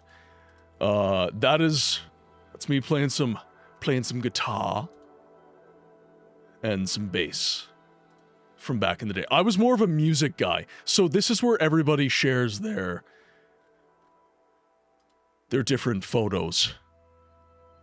So yeah, that was me. I think I was 17, 18 in this photo. Yeah, there's me bearded. Okay. That's bearded books. This is beardless books.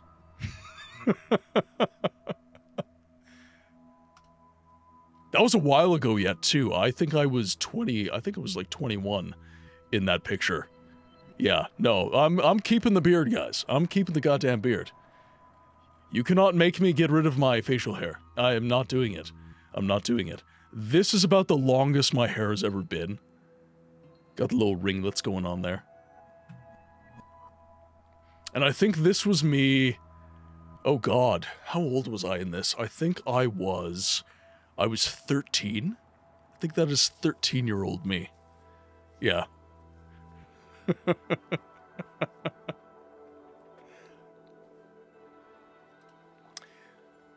It's been a trip. It has been a trip. You look 14. I do. I look like a goddamn baby. I look like a baby. It's insane. Mixed results on others. It's a lot. Yeah, so my thing is the beard gives me that, like, I do not have a very chiseled jaw, but the beard makes it look like I've got a very I don't know, angular face, I guess is what we could say. I shaved for Christmas and I scared my kids. How old? I'm 30 now. I'm 30. I was, yeah, fuck it. I'm not, who cares? You can do the math. So I was born in 95. I was half awake, but now after seeing my face, I'm fully awake after the heart attack. Dragon, you are a magnificent human. Magnificent specimen, I say. Don't tell Necro. He's behind me, isn't he? It does make the draw... It does. It absolutely does. Alright.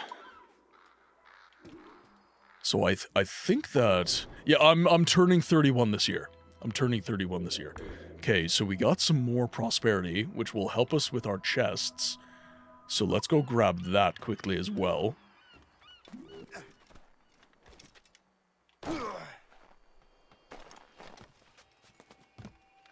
No, ooh, can we... There we go. Got a fragment on the way. There's the prosperity right there. Let's see.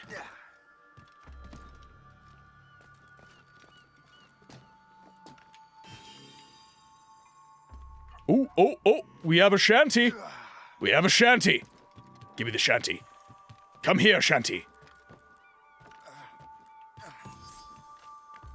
No, come back. Come back. Let me love you. Baby, come back. You can blame it all on me. Shit. Just disappeared. All right. Well, we will have to wait. That was the shanty, by the way. It was Baby Come Back.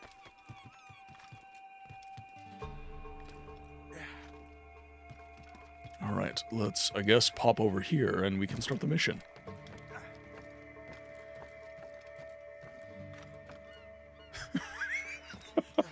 Fuck's sakes, Dragon. Oh, God. Chevalier, what happened to your vessel? I got myself into a bit of a scrape. Sent 3 ships in all hand to their watery grave. The Gerfo nearly followed them down. Just your fate has been better, Le Chasseur. Indeed.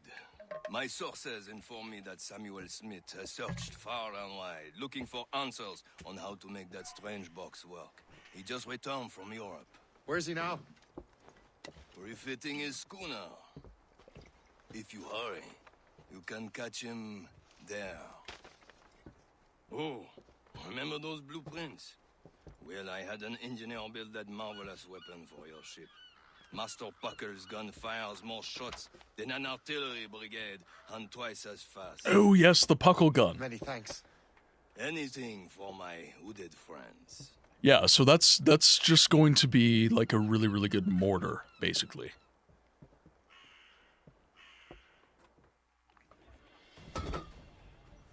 Oh, no, that. I see. No, one of the Puckle guns was a mortar. Hold RB to fire the Puckle gun at weak points. Free aim the Puckle gun using R. Captain, I will join you on this voyage. then shall we, gentlemen? You are in a jovial mood, Shay? Why shouldn't I be? I have a new weapon. I'll soon have a chance to use it. Interesting. Besides, Templars are usually well guarded, and I'm sure that Smith fellow is no exception. So, I'd actually be interested in your thoughts on this, guys. Oh, do you plan on getting the Black Flag remake? So, okay, this was what I was gonna say. So, with remakes, now, I like games preservation. So, I like making sure that the originals don't get forgotten to time.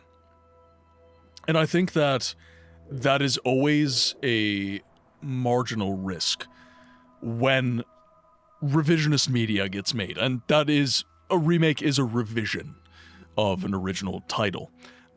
They're not bad games. I'm not saying they're bad games. I'm saying that they challenge the attention span of the masses. So if Resident Evil 4 gets remade, it's harder to pay attention to the original Resident Evil 4 if you have not already kind of enamored yourself with that game. Sometimes it can invite people to experience the original media. That is definitely a thing. But I find that the people who play the remakes are the people who, at least rhetorically, aren't as interested in the originals. They're very interested in that kind of idea of perfecting what has already been done. So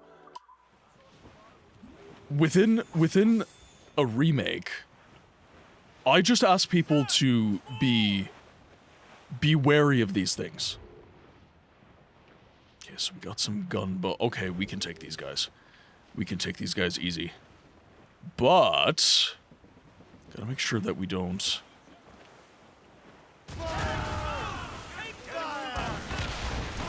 Holy shit. Puckle! Puckle him up! Puckle him up! Beautiful.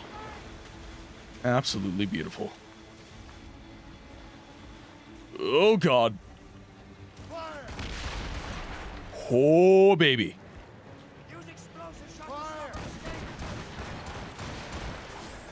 Loot him up. Oh, and this, okay, so this is what we can use. Very nice. It's a fun word, isn't it? Puckle. We're just gonna puckle him. Just a little puckle. Don't worry about it. You're just gonna get a little puckle. You're not even gonna feel anything. Give me your loot. Okay, now we can... Ooh. What is this?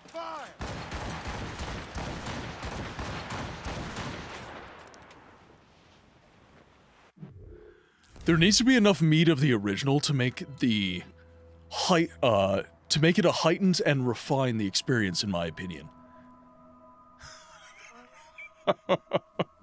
One of the major reasons I looked at the rank 1 and ultimately chose this was because of its close relation to Assassin's Creed 4. So you can essentially experience Assassin's Creed 4, more or less. And I appreciate that very much. I think that it's interesting. Remakes are a very delicate balance, I would say, Bourbon. If it's too close to the original, it outright replaces it, which is wrong. But if it's not close enough to the original, it's basically not even an affiliated game. So it has to strike this very, very delicate balance. And I think many would agree that the Resident Evil remakes are the games that are striking this chord very, very well. Some better than others, definitely. 3 being very criticized for its remake. But it's tough. Like Resident Evil 1's remake for the GameCube, that replaces the original game. It's almost too close. So everybody who wants to play Resident Evil 1, they're playing remake. They're not playing the original game. And as someone interested in games preservation, that is how games get lost, frankly speaking. Games get lost due to lack of care, negligence, so on and so forth. It's not this intentional, you get to, like, this game goes away, right? It's a subversive process that just, we just naturally just lose it in our psyche. Good night, everybody. It's getting late. I really need sleep. Catch you. Soul Eater, thank you so much for tuning in on the YouTube side. It was nice to meet you over there. And it was great to see you over on Twitch as well. Absolutely amazing conversation. Very much appreciate it, my friends. Could we please give Soul Eater a good night? And it's always nice to meet people who love the original game.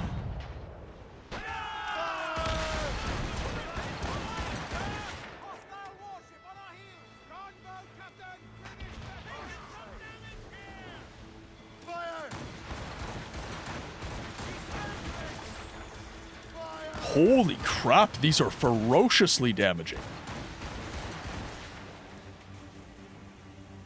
These are frightening.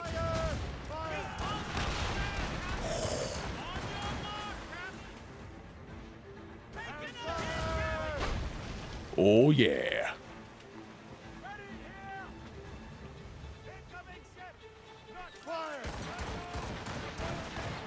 And the puckle gun can defend me from behind, which is nice. There he is. Most fortunate Danny. Lady Luck never ceases to smile on you. He's seen us. Give chase. But hold your fire. We must not damage the box or risk losing it. Can this bucket go any faster? At least my ship is still seaworthy, Chevalier. Alright, I think we have to speed up here. Smart man. Smith is the Templar's treasurer. What he's doing in these waters is beyond me. Maybe he came here to meet someone. Or ran into your pirates. He was taking the ship. Something must have happened. If one of my Okay, we're gonna have to speed up. I'm losing him. Well, he's back from a long voyage. Most of the Templars well, doesn't he? With him out of the way, Okay, well at least I have the cursor on him. Probably still has it. Shay's right. The box comes first. So we can't Even if they're the weakest ships, that is a very handy armament. I really like that.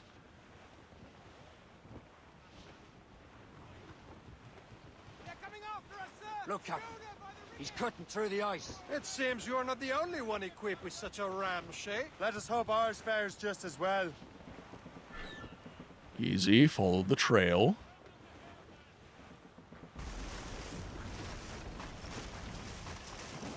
Not bad, not bad. It worked. The way is clear. Now, once more, your fortune holds. But do not waste time congratulating yourself. Smith is getting away. Oh, hello. Ambushed. Must not escape.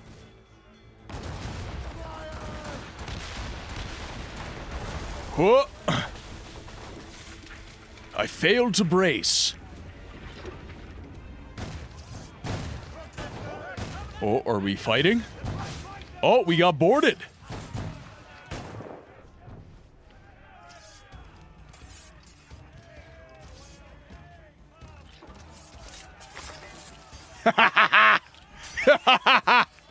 Nice. Got him with the hidden blade a couple times. Why am I not attacking? There we go.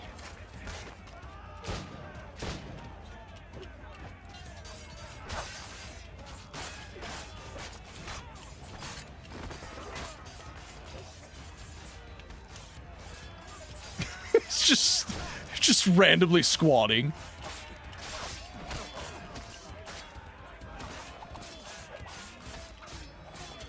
Oh. No, I didn't want to do that. I did not want to do that.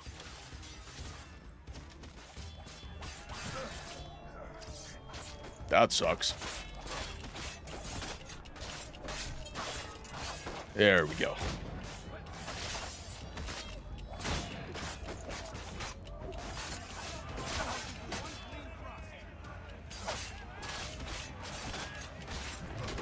Easy.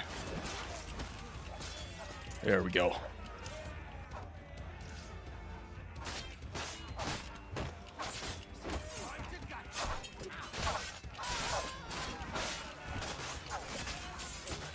Okay, good shape. Okay, they finally surrendered. Good. Reverse boardings are always a bunch of... That was fun. That was fun. Black Flag was the smart choice to make a remake. Before is where I 100% agree with you in preserving games in their original form when it comes to Ace. So, okay, here's the interesting thing about this. So, why was Black Flag the choice? Black Flag is getting remade because the broader conversation has indicated that many people feel that Assassin's Creed has lost its way. They want games that rhetorically are more similar, more in line with those original kind of experiences, which Black Flag is often considered the zenith of that experience. So what Ubisoft is doing is they are taking that game and they are remolding it into the image of the modern gameplay loop. This was a similar... so Resident Evil 7 is often credited with saving Resident Evil. True. But I would say that that saving was cemented by the remake of 2, which took Resident Evil 2 and put it right in line, nestled it right in line with the new storytelling motif of 7 and 8 and 9. It took 2 and 3 and 4 and kind of put them in line with Capcom's modern conceptualization of Resident Evil, which is a lot less campy, a lot more serious, so on and so forth. What is Halo Studios doing with Halo Combat Evolved right now? Halo Studios is often regarded as a studio that could not make a Halo game that is good to save their life. So they are going back to the inception point. They're going back to the genesis of Halo. And they're saying, hey, look, we can make Halo. We remade Halo 1. We did that. But is that because you're able to make a good game? Or is that because Halo was already a good game? These are all conversations that I find... It's why I ultimately made a YouTube video on this, because I find this kind of back and forth that happens with a lot of this media to be incredibly deep and incredibly interesting.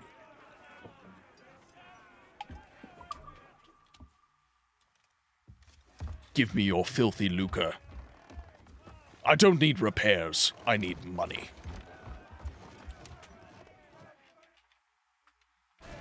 Alright, so that was a reverse boarding. Smith's ship. Let's get rid of these distractions first. We'll find him. Fire!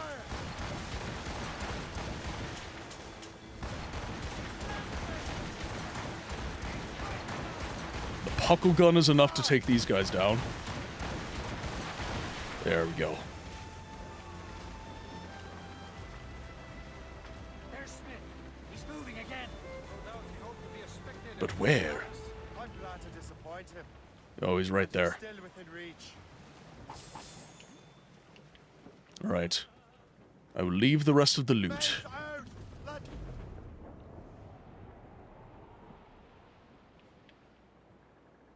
Oh dear.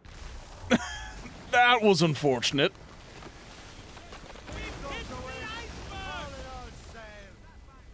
No Titanic right now, please.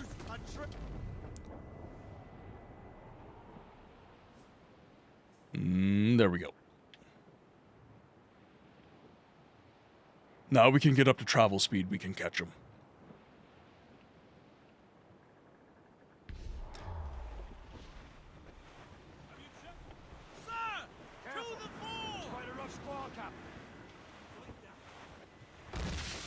Easy. Okay. So we set the ocean ablaze for us to What wickedness is this? Another hit some issues we have going on here. Careful, Shay. We could be burnt to cinders. It's nothing more than a last desperate throw of the dice. He knows we have him. Easy, easy.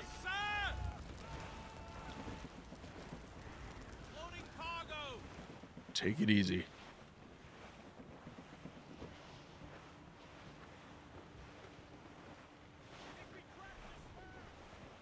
Okay, so he's docked, so now we will chase him on land.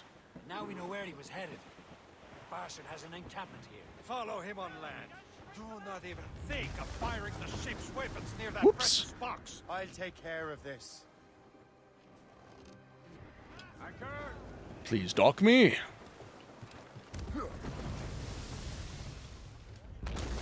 I understand what you're saying. I'm a huge lore gaming market enthusiast and dig way too far into games and is probably healthy.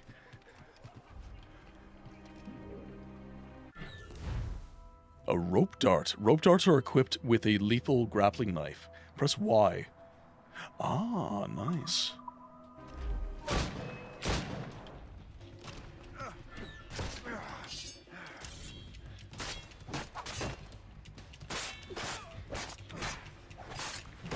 Easy.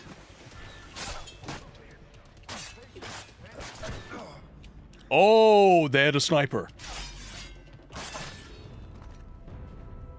Alright, we have to be... It's Assassin's Creed, guys. We have to be stealthy.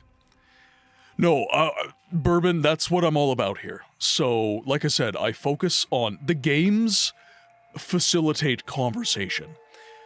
The whole goal of my channel is to challenge the way... Challenge the way that, I expect it to be a badass dragon. I'll take care of this. It's to challenge the way that we conceptualize these things, right? To have a historiographic way of thinking about this stuff. Because we normally don't. We normally just accept the passage of time. It, quote, is what it is, and people should just move on, get with the times, so on and so forth. And I'm of the mind that... No, we don't, right? It's something that... I'm not saying it's like a we can have our cake and eat it too type situation, but I am of the mind that there's a smarter way to do things, and the smarter way to do things is to encourage engagement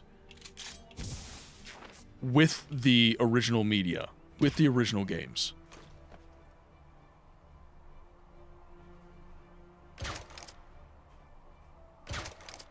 He's too far away.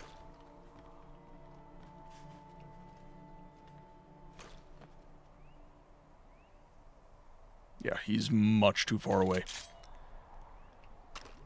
Can I... Yeah, I cannot hit him from here. So, let's...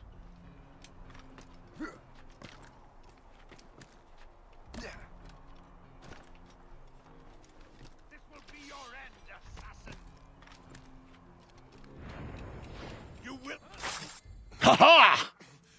This cannot be. But now I'm right in the middle of them. No. Do you even know what that is? An ancient artifact. Treasure from those who came before. Yes. It matters not. Some of the greatest scientific minds of all Europe could not make it work. Now all I need is the manuscript, and all shall be revealed.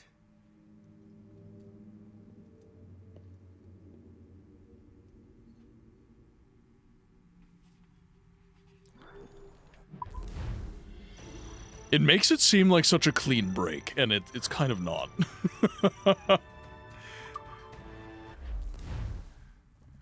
Now you can draw burning oil to damage ships behind you. Alright, perfect.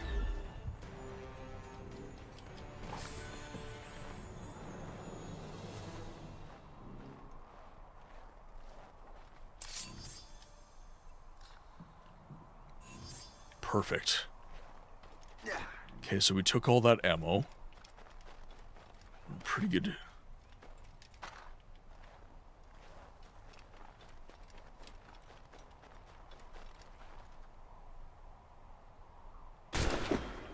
Boom!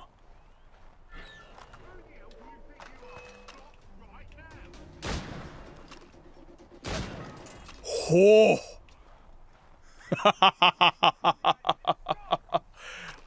I do love that. I do love that. I love that for me.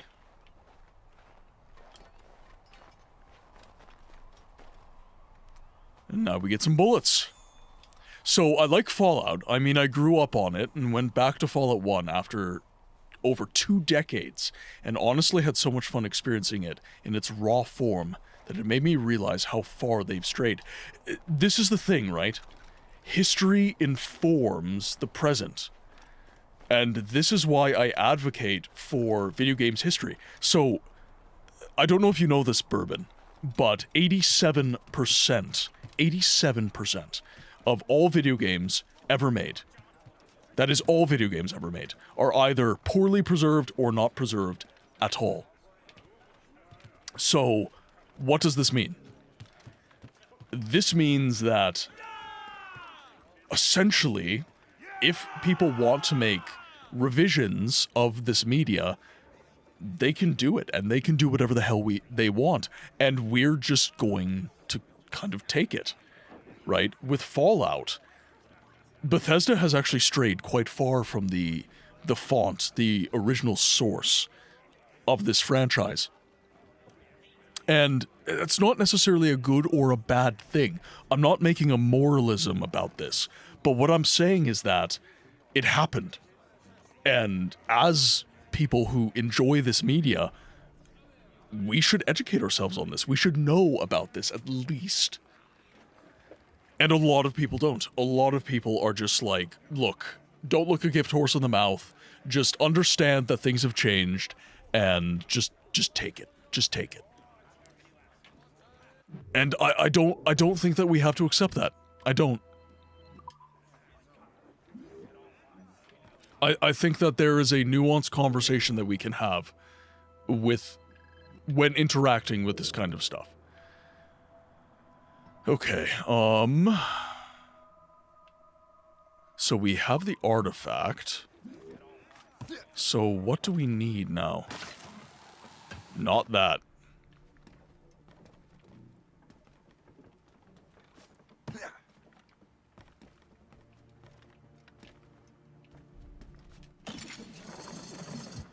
There we go, that lets me back down.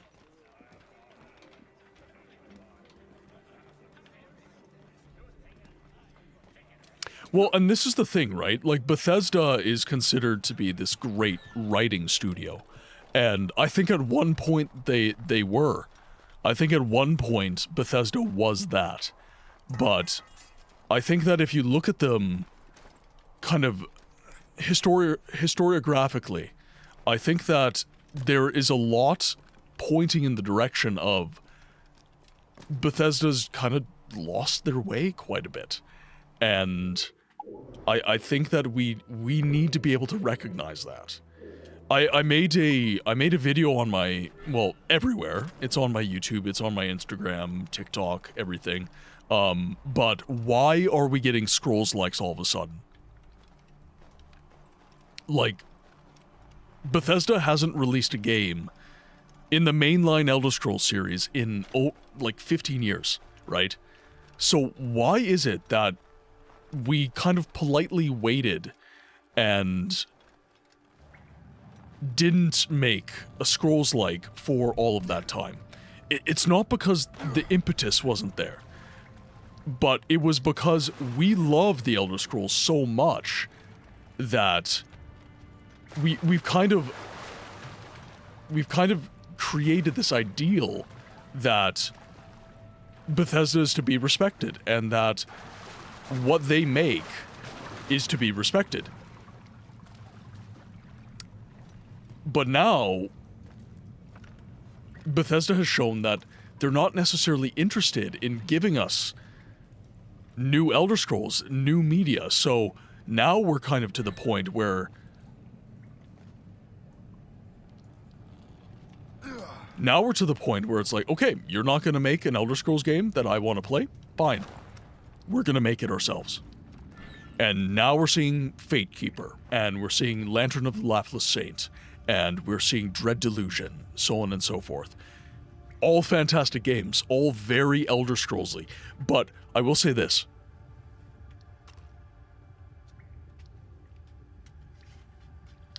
None of it really has... I would say all fantastic games, none of it has really captured the Elder Scrolls in my mind. it is still an incredibly unique franchise. It is incredibly unique. And I think that it's not so much that I want people to steal the limelight. I don't want that. I want Bethesda to just make games. But we're not getting that, which is why we kind of have this. Oh, what's going? Okay, nothing there.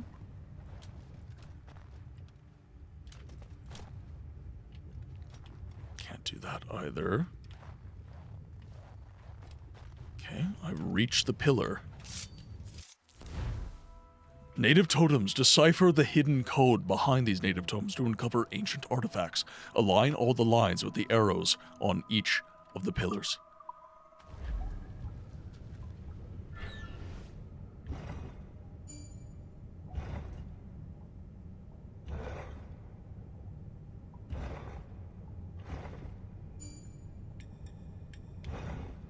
Okay.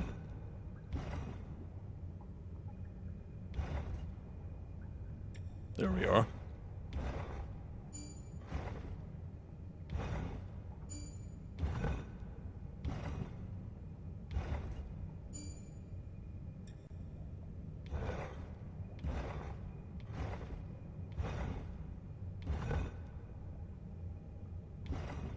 Only has to line up with one, I think. No, it has to be all of the lines.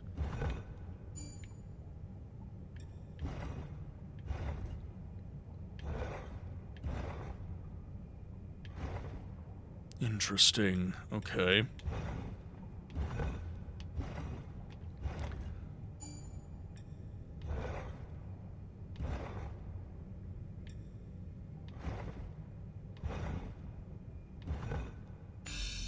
There we go. Oh, Tainted Grail is absolutely fantastic. Yeah. I was playing that game since early access. I was obsessed with Tainted Grail. So good.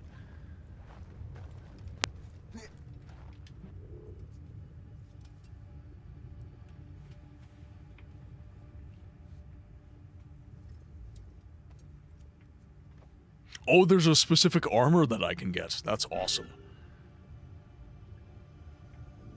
So, Tuna, are you playing Tainted Grail on stream? Or... I must confess I haven't caught any Tainted Grail playthrough.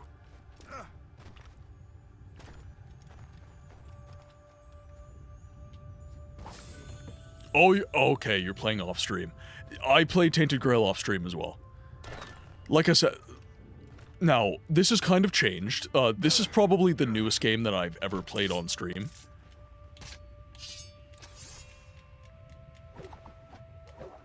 Okay, I can't swing at that. But we're slowly kind of getting into kind of newer titles. I was playing almost exclusively older stuff at one point. Okay, that missed... fragment. I mean, the fragment's here, so I might as well get it. So back to square one. Ooh, losing a bit of health there.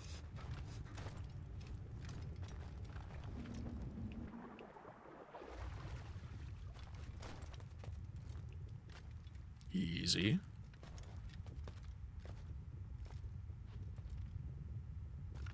Actually, if you're liking Tainted Grail, I would really recommend checking out the trailer for Fate Keeper. Fate Keeper looks absolutely insane. Like, genuinely, it looks so good.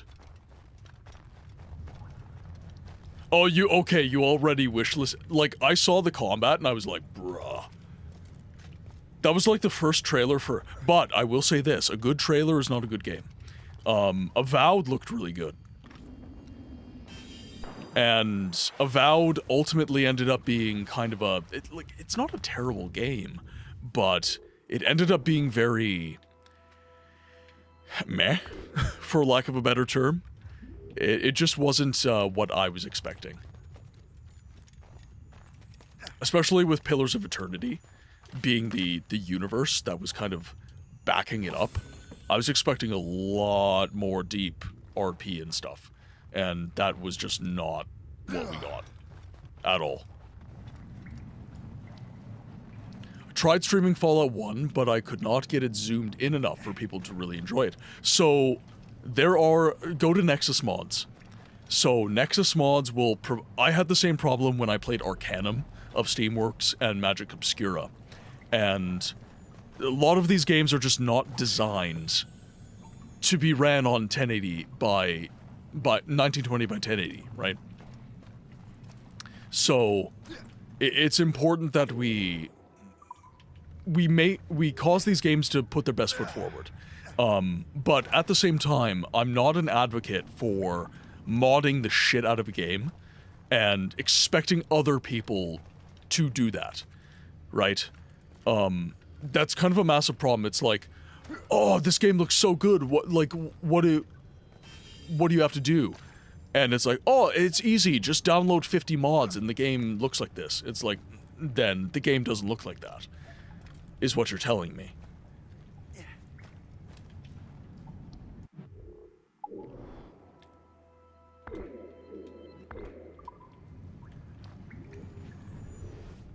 And there we are.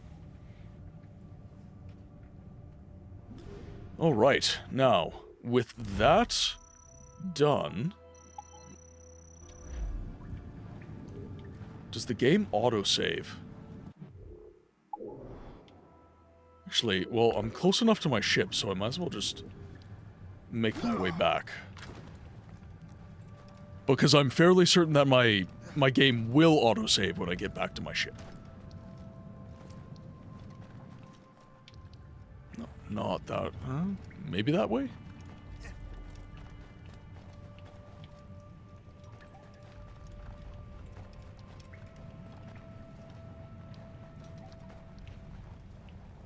I'm getting lost, chat.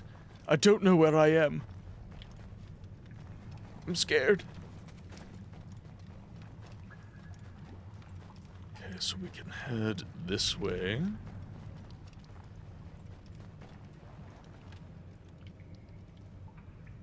Oh. Yep, there we go. Oh no, wait. Okay, this is where the totem was.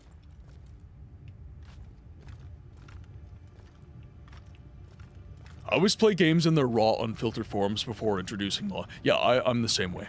I'm the same way. There we go. Perfection. Ah, I can see light.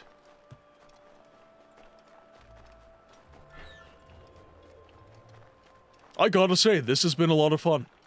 This has been, again, not an experience that I feel I would normally seek out on my own.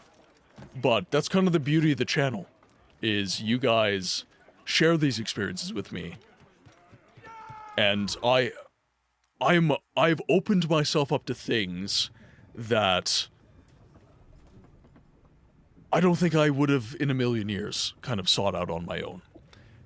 And you guys get to share your passion with me, which is, I think, the most fun part of this. It adds a new layer to the game, genuinely. But with that said, we are almost at the 6-hour mark, and I do plan on giving you guys a stream tomorrow. I'm not sure at what time. I have to talk to Mrs. Books, so just keep an eye on the Discord. If you guys have enjoyed the stream... Actually, let me just quit the game so I can...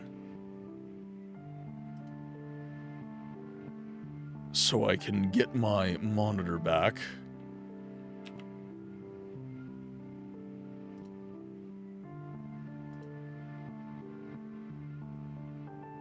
There we are. Perfect. All right, we are back. All right. But yeah, with that said, if you guys have enjoyed the stream, please... Oh, one sec. There we go. Initial impressions of Rogue. The depth of the world is definitely not what I was expecting. It hasn't been terribly deep, I would say. It's been very pointed in terms of narrative, which I like. I definitely love that. Combat, I understand how people think it's a little bit button mashy, but very cinematic. Cinematic is the word I would use. This generation of Assassin's Creed is very, very, very cinematic, and I love that. I'm really loving the vibe. Even the ship combat, it's like I'm interacting with a movie. Like I'm kind of directing the scene, and it's like, okay, then he takes the cannon shot and everything. It's very cool to look at, in a sense. The stealth has been, I'm bad at it, but it's been fun. It's definitely been fun. But yeah, this is a game that I'm definitely seeing through to the end. Yeah. So, with that said, we are going to be playing some Witcher tomorrow. I do want to make some progress in the story of The Witcher, because I'm very eagerly looking forward to playing The Witcher 2. I'm very, very interested in how I will feel about revisiting that game after so long removed. Loving the vibe, man. Happy to be introduced to your channel, and will definitely, I very much appreciate it.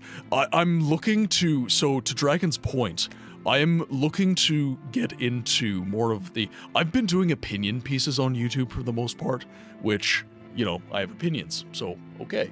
But I think that I want to start making some games history videos as well, talking about the history of the Elder Scrolls, talking about the history of the Assassin's Creed franchise, and, you know, engaging with the games in a deeper way, right? So, you know, not just the history of the game, but the history, like, get behind the scenes, talk about the development, talk about why the game succeeded and failed, so on and so forth. I haven't really done that yet because it's a lot more research, but now that I'm doing long form and I'm kind of getting good at it, I'm thinking I'm going to start doing that, because mostly I've been doing short form, which has been fun, and it's made me a very good editor, but it's not where my passion is. My passion is with the long form, and it's with the stream. It's with you guys. The stream is what built this channel, and streaming is what is my favorite. I love making YouTube videos, but streaming is my favorite. I absolutely adore this medium, and I adore being able to do this with you guys. This is the tale you seek. Thank you so much for the subs, guys. Thank you so much for all of the love to the stream today. The support has been overwhelming. Thank you to Plume Mage. Thank you to False Tuna. And thank you to Sep. And thank you to Jordy for the raids today. Thank you to everybody who has subscribed, cheered bits, everything. Guys, like, seriously, I cannot express how much you rock. You guys make this fun. You guys make this fun. Buin. Thank you for the lurkies. Thank you for the lurkies. It's massively appreciated. Now, my friends, we have to find you a home for the evening. We have to share all this raid love. So, my friends on YouTube, thank you so much for watching the stream. You are massively appreciated. I'm trying to get monetized on that platform, so you guys devoting some watch hours has been massively, massively helpful, my friends. But I cannot take you on the raid with us here on Twitch, so this will be the end of the stream for you all. It's almost oh my god, Avalon, please, if you need sleep, get sleep. Get sleep. So, if I know my friends, like I think I know my friends, we might have a Jake to raid. So let's see if Jake is on. There he is. He is playing some Metro Last Light Redux. Okay, so Jake, massive friend to the channel, has been supporting us since the early days. Massive fan of the Elder Scrolls and Morrowind. A link to the Beacons page where you can find my merch store and all of my support pages, all of the social media that I have. It is all on the Beacons page, so if you are at all interested in what I do in this channel, the Beacons page is your one-stop shop. Click that link. If you are interested in joining the community for further conversations, !Discord, guys. There you will be introduced to not just the people in the stream, but everybody in the broader community. We would love to see you in the Discord. We'd love to see you there. First message is for those of you who have subscribed and have access to all the community emotes. Second message is for those of you who have merely followed, but would like to join in on the raid fun. Now, my friends, as ever, it has been the pleasure of a lifetime getting to stream to you all this evening. I will be back again tomorrow. Time, TBD, game, The Witcher 1. But until then, I ask that you be well, and I will see you on the next one.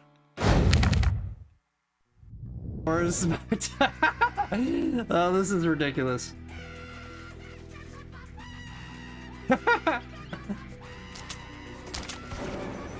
Oh god!